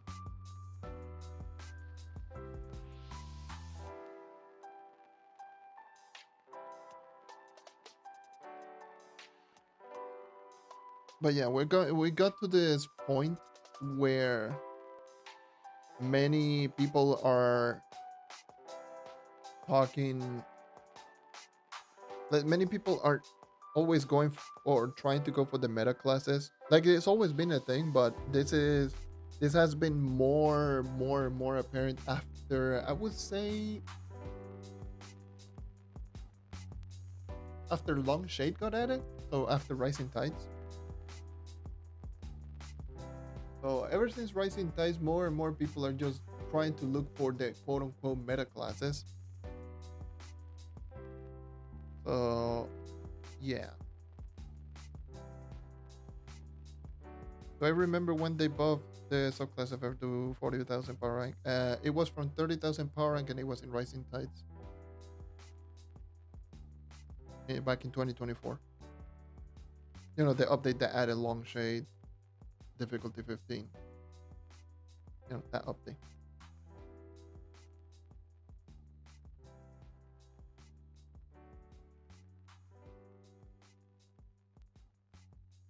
Was it the Rising Tides or was it yeah, it was Rising Tides. It was definitely Rising Tides.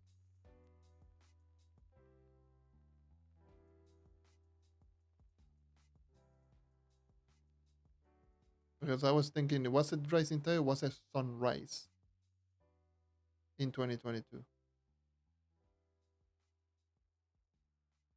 I'm leaning to believe it was in Sunrise. It wasn't in Rising Tides. I think it was in Sunrise in 2022. That's when they got, yeah, that's when we got Crystal Gems. So yeah, 2022.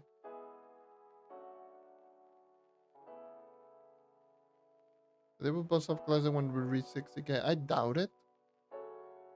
I would hope so, but I doubt it.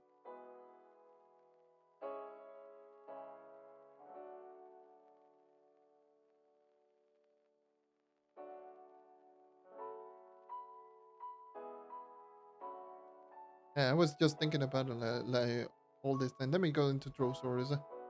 Like I'm pretty sure was. I'm pretty sure it was the that update, the Sunrise. Let me check.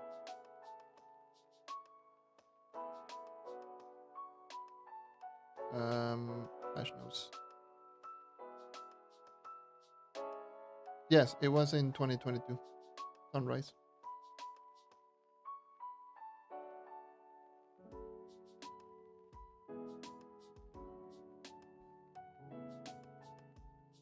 How does it feel so far? If you're talking about the 64-bit in general with Trove, I would probably say it feels really good, but I don't like it felt really good in general outside of the hub. The hub was absolutely atrocious. It was lag spike city. It was dropping frames like no one's business. Every single time that I just turned left or right, like the frames would just drop. Outside of the hub, pretty much everything else just felt really good.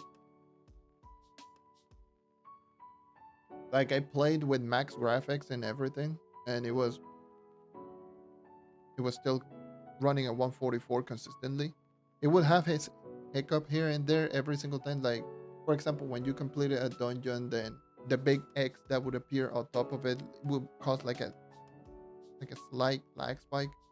I mean, personally, I think that should just get removed completely. The X on top of the dungeon that should just get removed. I did get I did get one crash. I got a random crash out of nowhere. I was just running around and then the game was up just by. And the other thing is like the controller is messed up. Like the controller support is messed up. Like all of the buttons are like everywhere. Like right now, you see like the buttons, flash. You press the interact button, which is square or X on Xbox, or the left face button. Dodge, jump, first ability, basic attack.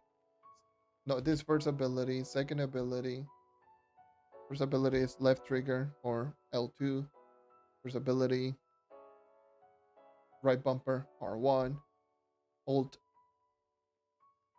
whatever. Like all of these buttons, normal, whatever. On PC right now, the default controller button is like you press up, it's the hub, but you don't get the inventory. You press down and you activate your left, your right. What is it like? Your right hotbar. You press left on the hotbar, it was non-existent. You press Y instead of plus, that's the interact button. The interact button or X is, it was like all over the place. Yes, after the 64-bit on PC.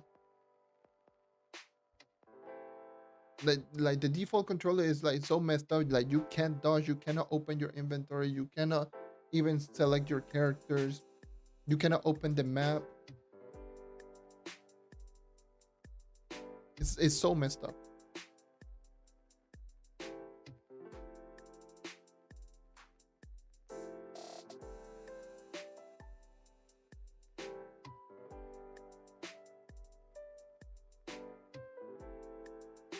Okay, I can show you that. Hold on. I'm currently on Xbox right now. Let me see if I can. Let me log in into the test server. Log in real quick.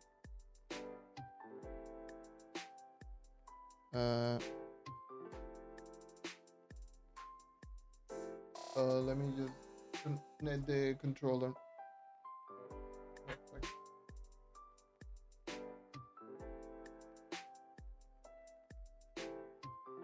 I'm gonna tell you, like, let me just show you.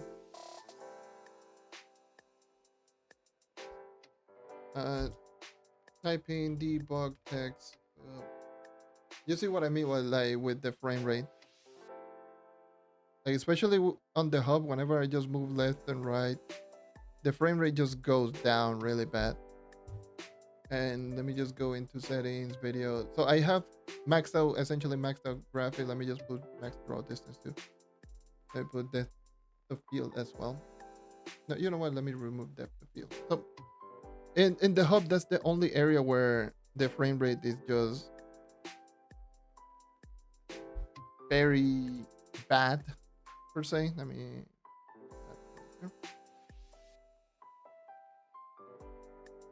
All right. Let me just put the controller layout. Like I have it right here. So you can actually just see my controller, the buttons that I'm pressing. Jump. If I press this button, I use my alt. This button, the X/square, that's my alt.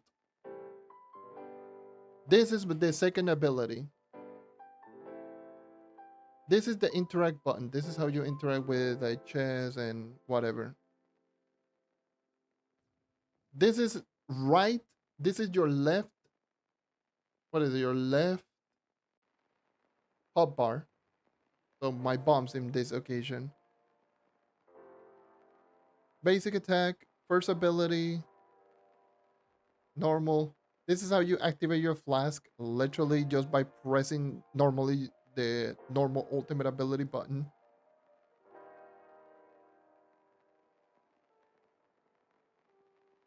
Yeah, these two buttons are still the same. And I just... No, I didn't mean to... No, I didn't mean to alt tab. Move. Get the hell out of here. I pressed both of my buttons and I accidentally alt tab. Anyways, yeah, the frame drops here on the hub is kind of weird. The D-pad, if I press down, it goes right. If I press right and left, it doesn't do anything. And if I press up, it's the hub. And if I am going into adventure mode, is pressing on the right stick. And the mount is the same button. Yeah, the controller support is like non-existent. Okay. Like right now, and those are the default buttons.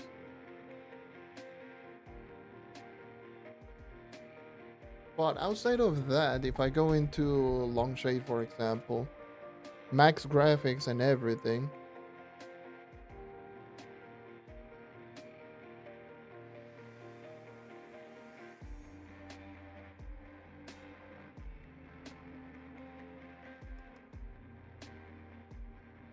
okay, there we go.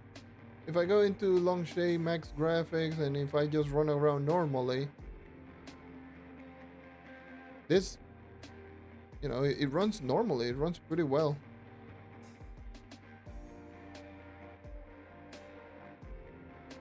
No lag when you kill enemies. It's like mostly my problem is like with the hub. That's the only place that I see lag spike, and sometimes here in portals, but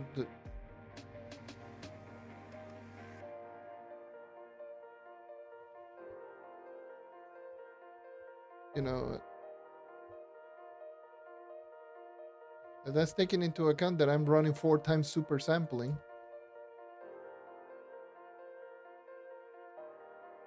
And it's still easily 140, like close to like 140 frames per second.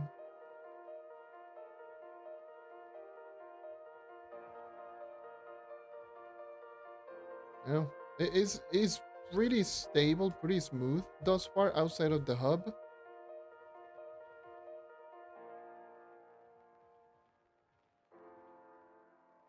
Which is surprising because, you know, Trove is, it do be weird like that.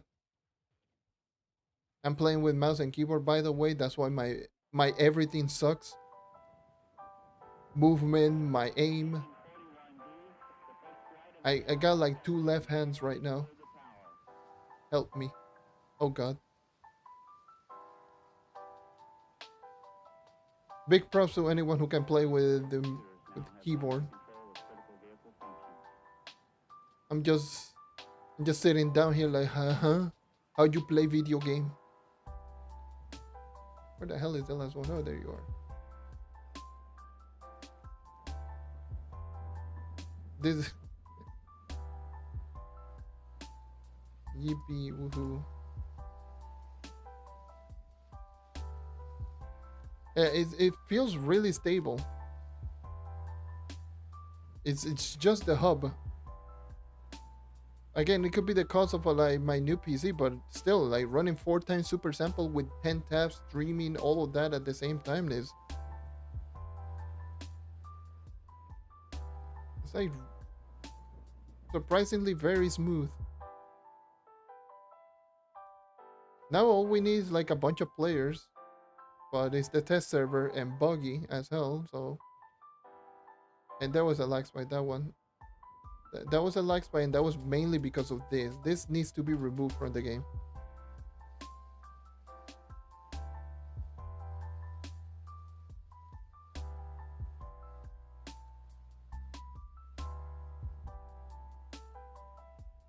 Max draw distance and everything. Like, max on everything.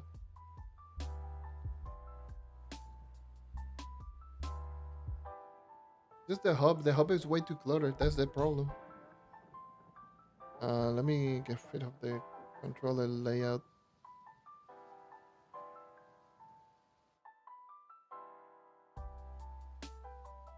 That seems to be like the problem.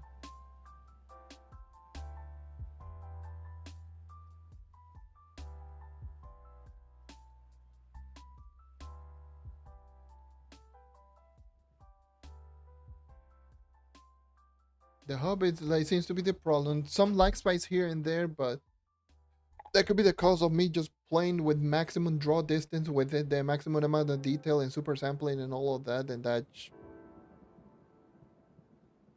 is pretty insane considering that normal super sampling is like 1. Is it normal?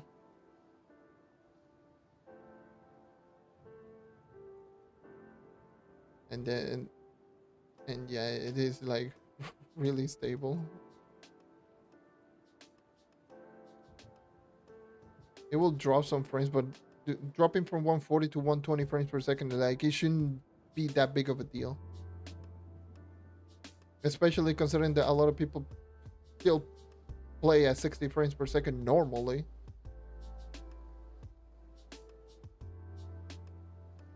Can I limit my frame rate by any chance? I don't think I can. I think it might require like a reset. This game doesn't have like a way to make your frame rate less.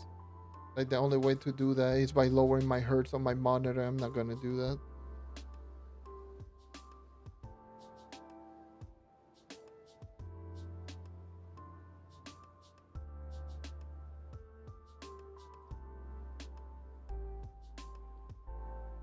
But the fact that it is running easily this despite like the amount of graphics,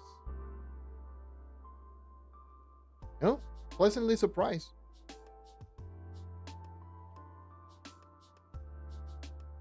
It's a pleasant surprise, but we had to wait and see for more players in general.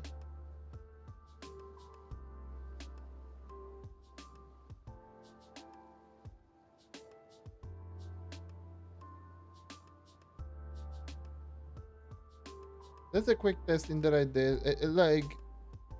And this is with no mods. I have no mods. Considering because this is new PC, I never install any of my mods. This is just the base game in general. Because I don't have, I didn't install any mods.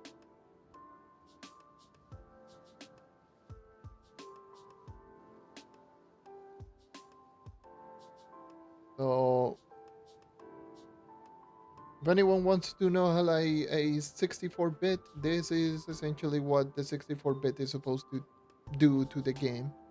It should just make the game just stable and not fluctuate frame rate like this game has the most amount of insane graphics out there, which it shouldn't. This game should be running like it runs on the Switch, for crying out loud. Do you think it's supposed to take a lot of resources in general?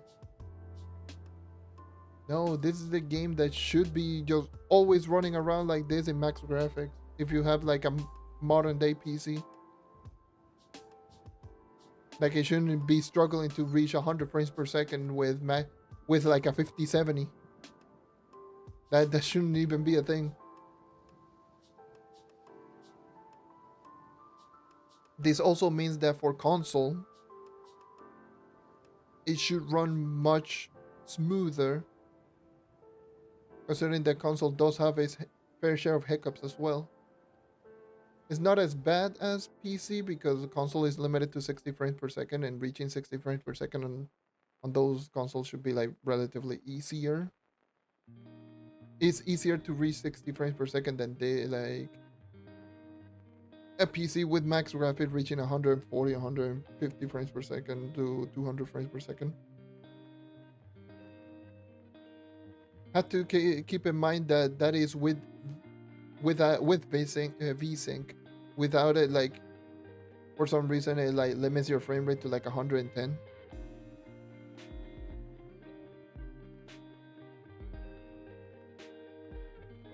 You have to run VSync. That's also another thing to keep in note.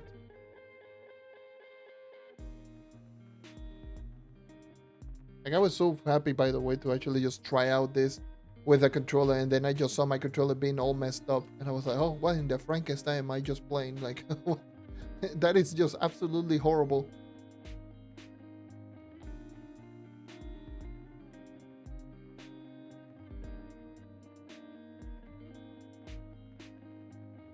But yeah, for now, like, you have to use VSync if you want to reach higher than 100 something frames per second.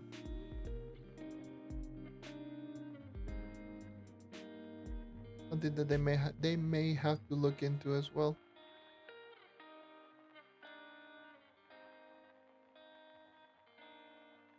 But again, I'm not the most. When it comes to the PC in general, I'm not the most knowledgeable. Let's just say that, at least for PC Trove. Especially even less now that I have a better PC. I got a brand new PC that is just way better than what I had before. So this being like the first time that I'm just using this one, like it could be like maybe this is how the game is now for me. Speaking of which, you know what?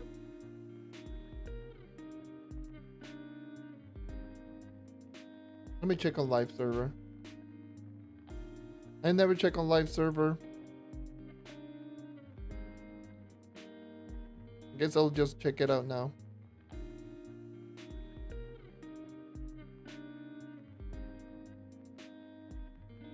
Check out live. You know, live. No, live. Okay. I agree, I guess.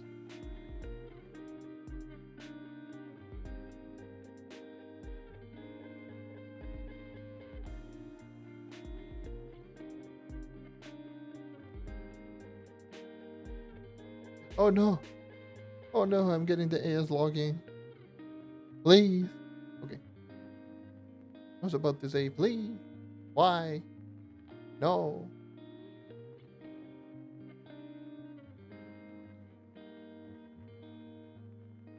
Oh my god. The hub is so ass. God damn. Go 4 times super sample.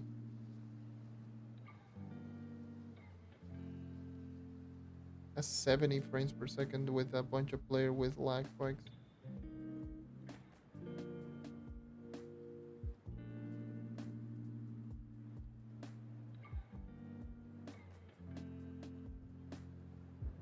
Again, this could easily just be new PC.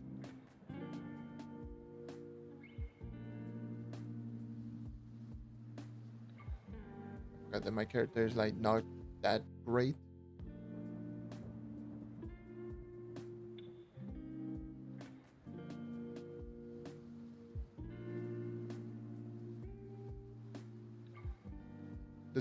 The hub, I immediately just noticed that the hub was like 70 frames, 60 frames per second, and just lagging like crazy. But at least on the regular adventure world,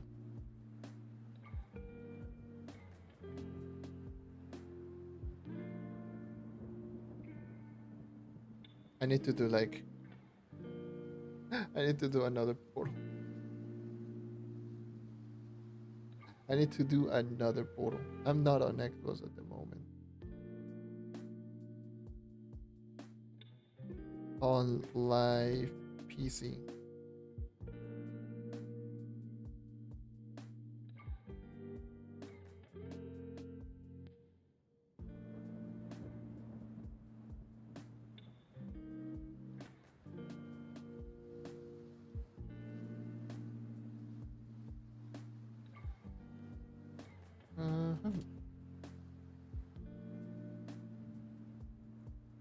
Why am I using Why am I using mouse and keyboard? I can just use my controller. Look, the controller is working properly. Oh my goodness. I am pressing the button that is supposed to be. And I just lag out. Like, what the hell? I just drop in a bunch of frames. Dude, this sensitivity is so ass. Hold on. Hold on, this sensitivity is as juice Batman. What the hell? Sensitivity. Drop it into almost half.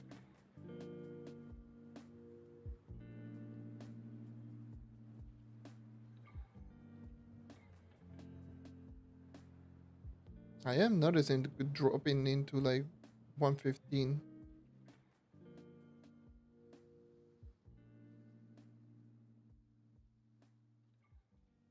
Like it seems to drop a little bit more when I'm in combat. I definitely noticed that.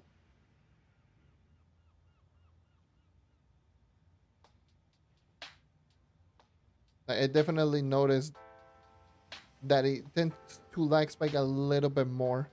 It's not that much different, but there is a difference.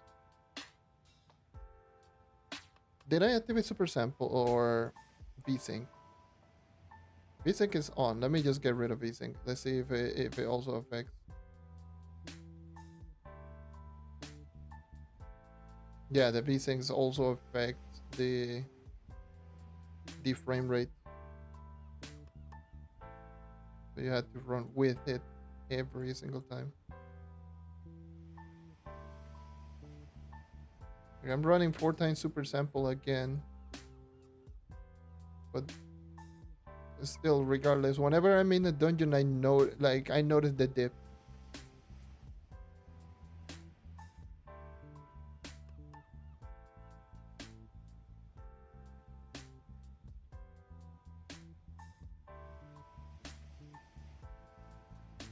Especially when I like outside. Like I see it dropping sometimes to 110 to 100 from 140. Like immediately. That is definitely noticeable. It's not that big of a notice, but it is definitely noticeable. And I crash. Okay, that is definitely noticeable.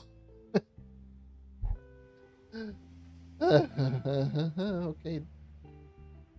Guess let me go to the test server.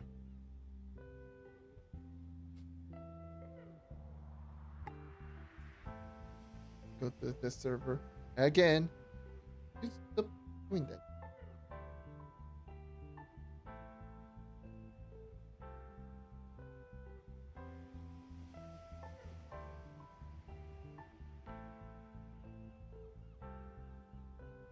The hub. Could be again less player, but there are some pins here and there. Hub it seems to be still pretty golful. Let me go to Geotop site.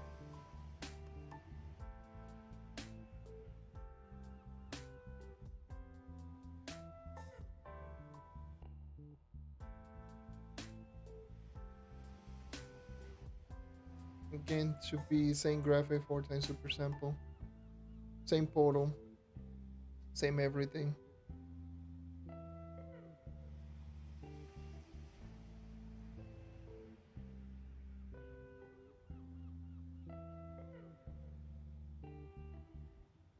Yeah, it is definitely noticeable.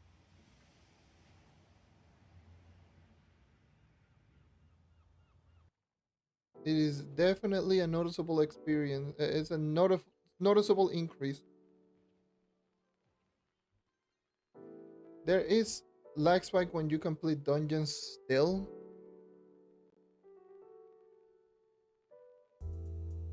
And there's still some hiccups here and there. But the consistent drop, like the consistent frame rate is way better on the test server.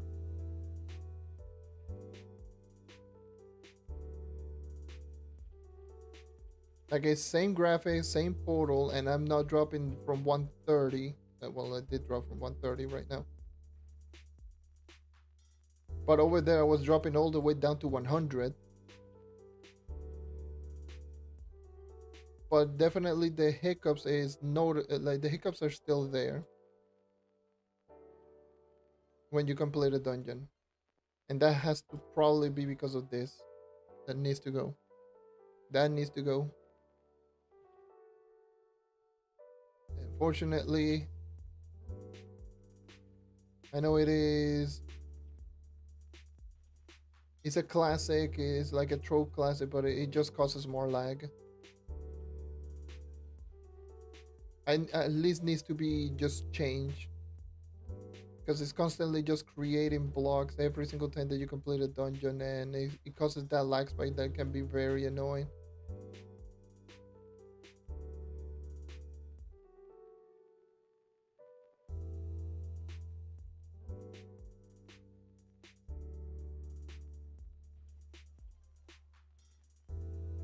But I'm noticing that the frame rate seems to be a lot more stable on the test server on the same portal.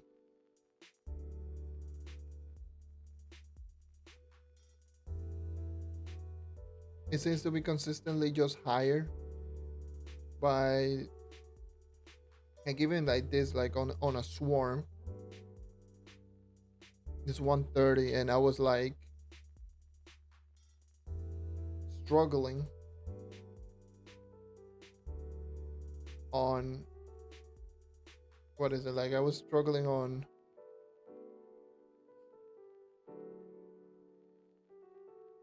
to maintain over 120, and this is like at minimum like 130.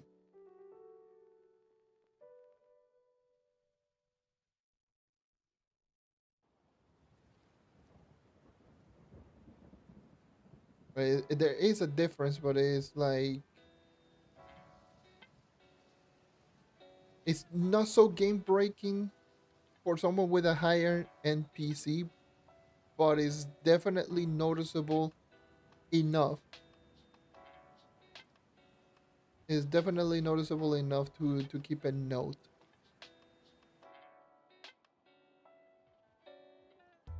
Definitely, for sure, because I am in the same portal, same biome, doing the exact same dungeons with the exact same graphics and everything, not even that much apart from one another. And not only did I crash almost immediately on PC on live,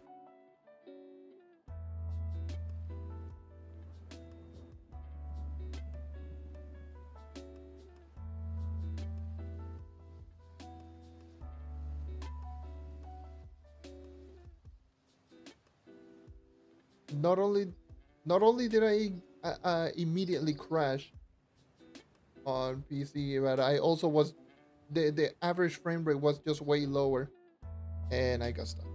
Okay,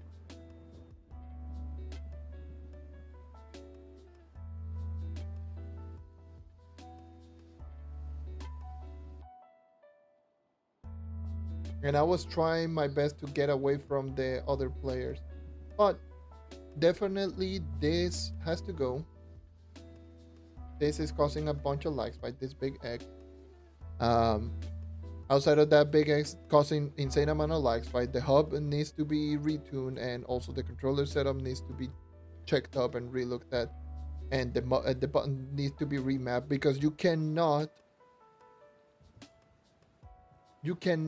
literally cannot change the button layouts on controller, considering that one button can do multiple functions, and if you try to change the keybind of one button, it's going to cancel out the keybind on other buttons.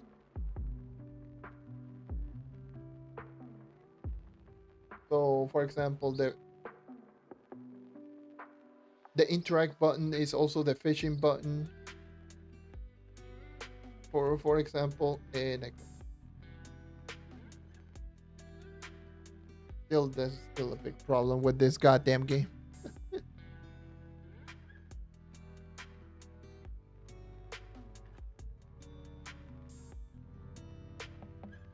Yeah, Trove EXE is not working. For God's sake, that is still a thing that happens with Trove.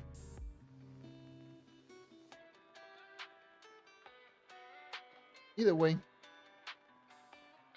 that should have been the whole experiment. crashed twice immediately.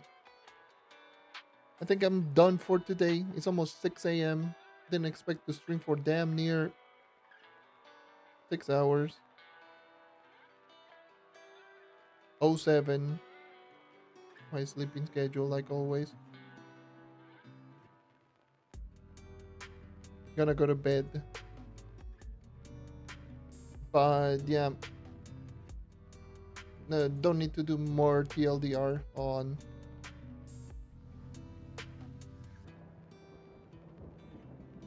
Like, I don't need to do a TLDR on what is going on with the 64-bit and everything.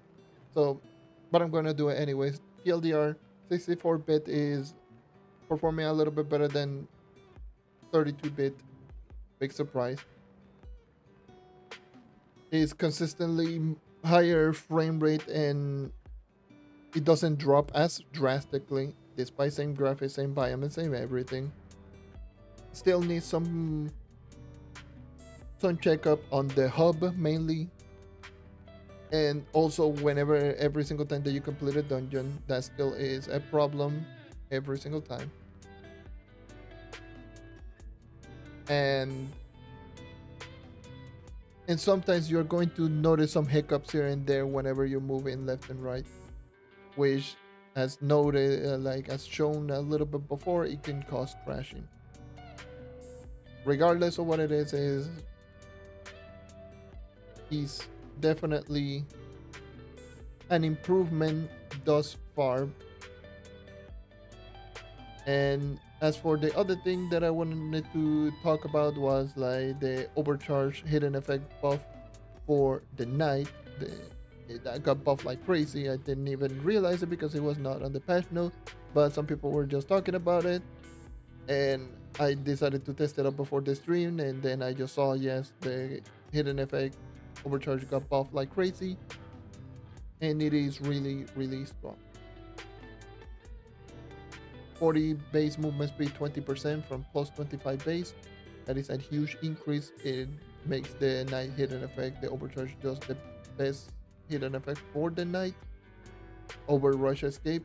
And even with 149 base movement speed and every single movement speed buff in the game, overcharge was still triumphing over rush escape at max movement speed by 6 more movement speed in favor of overcharge.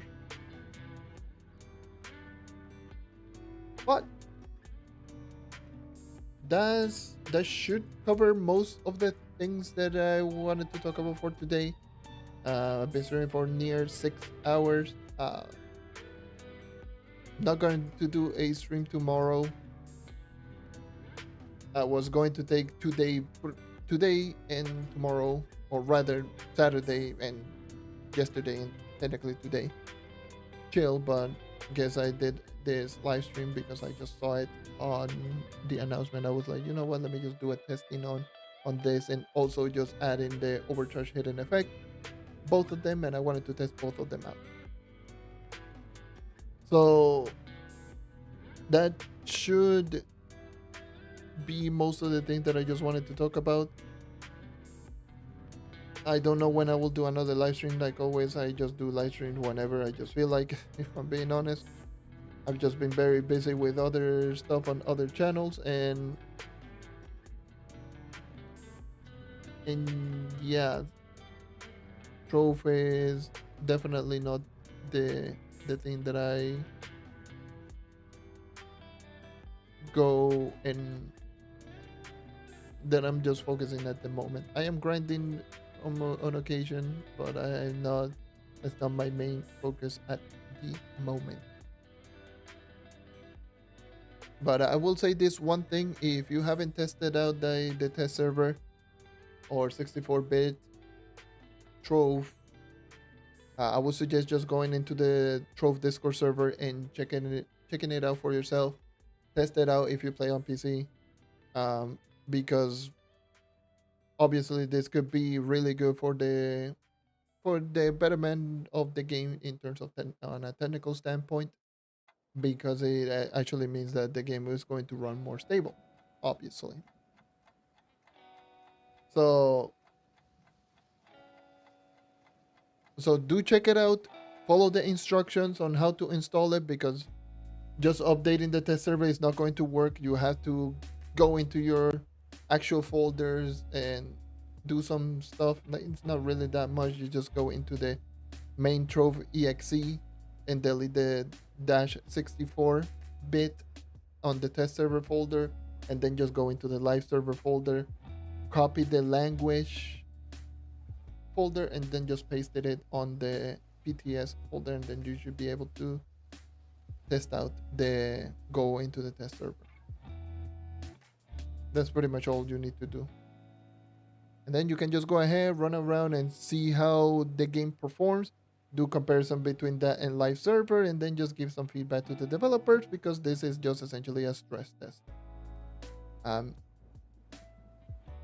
Because who knows, if this goes well, maybe PC might get its marketplace back. So who knows, this might be the update that brings up the marketplace. So check it out, give feedback. Who knows, this might be the update. But we don't know up until this point.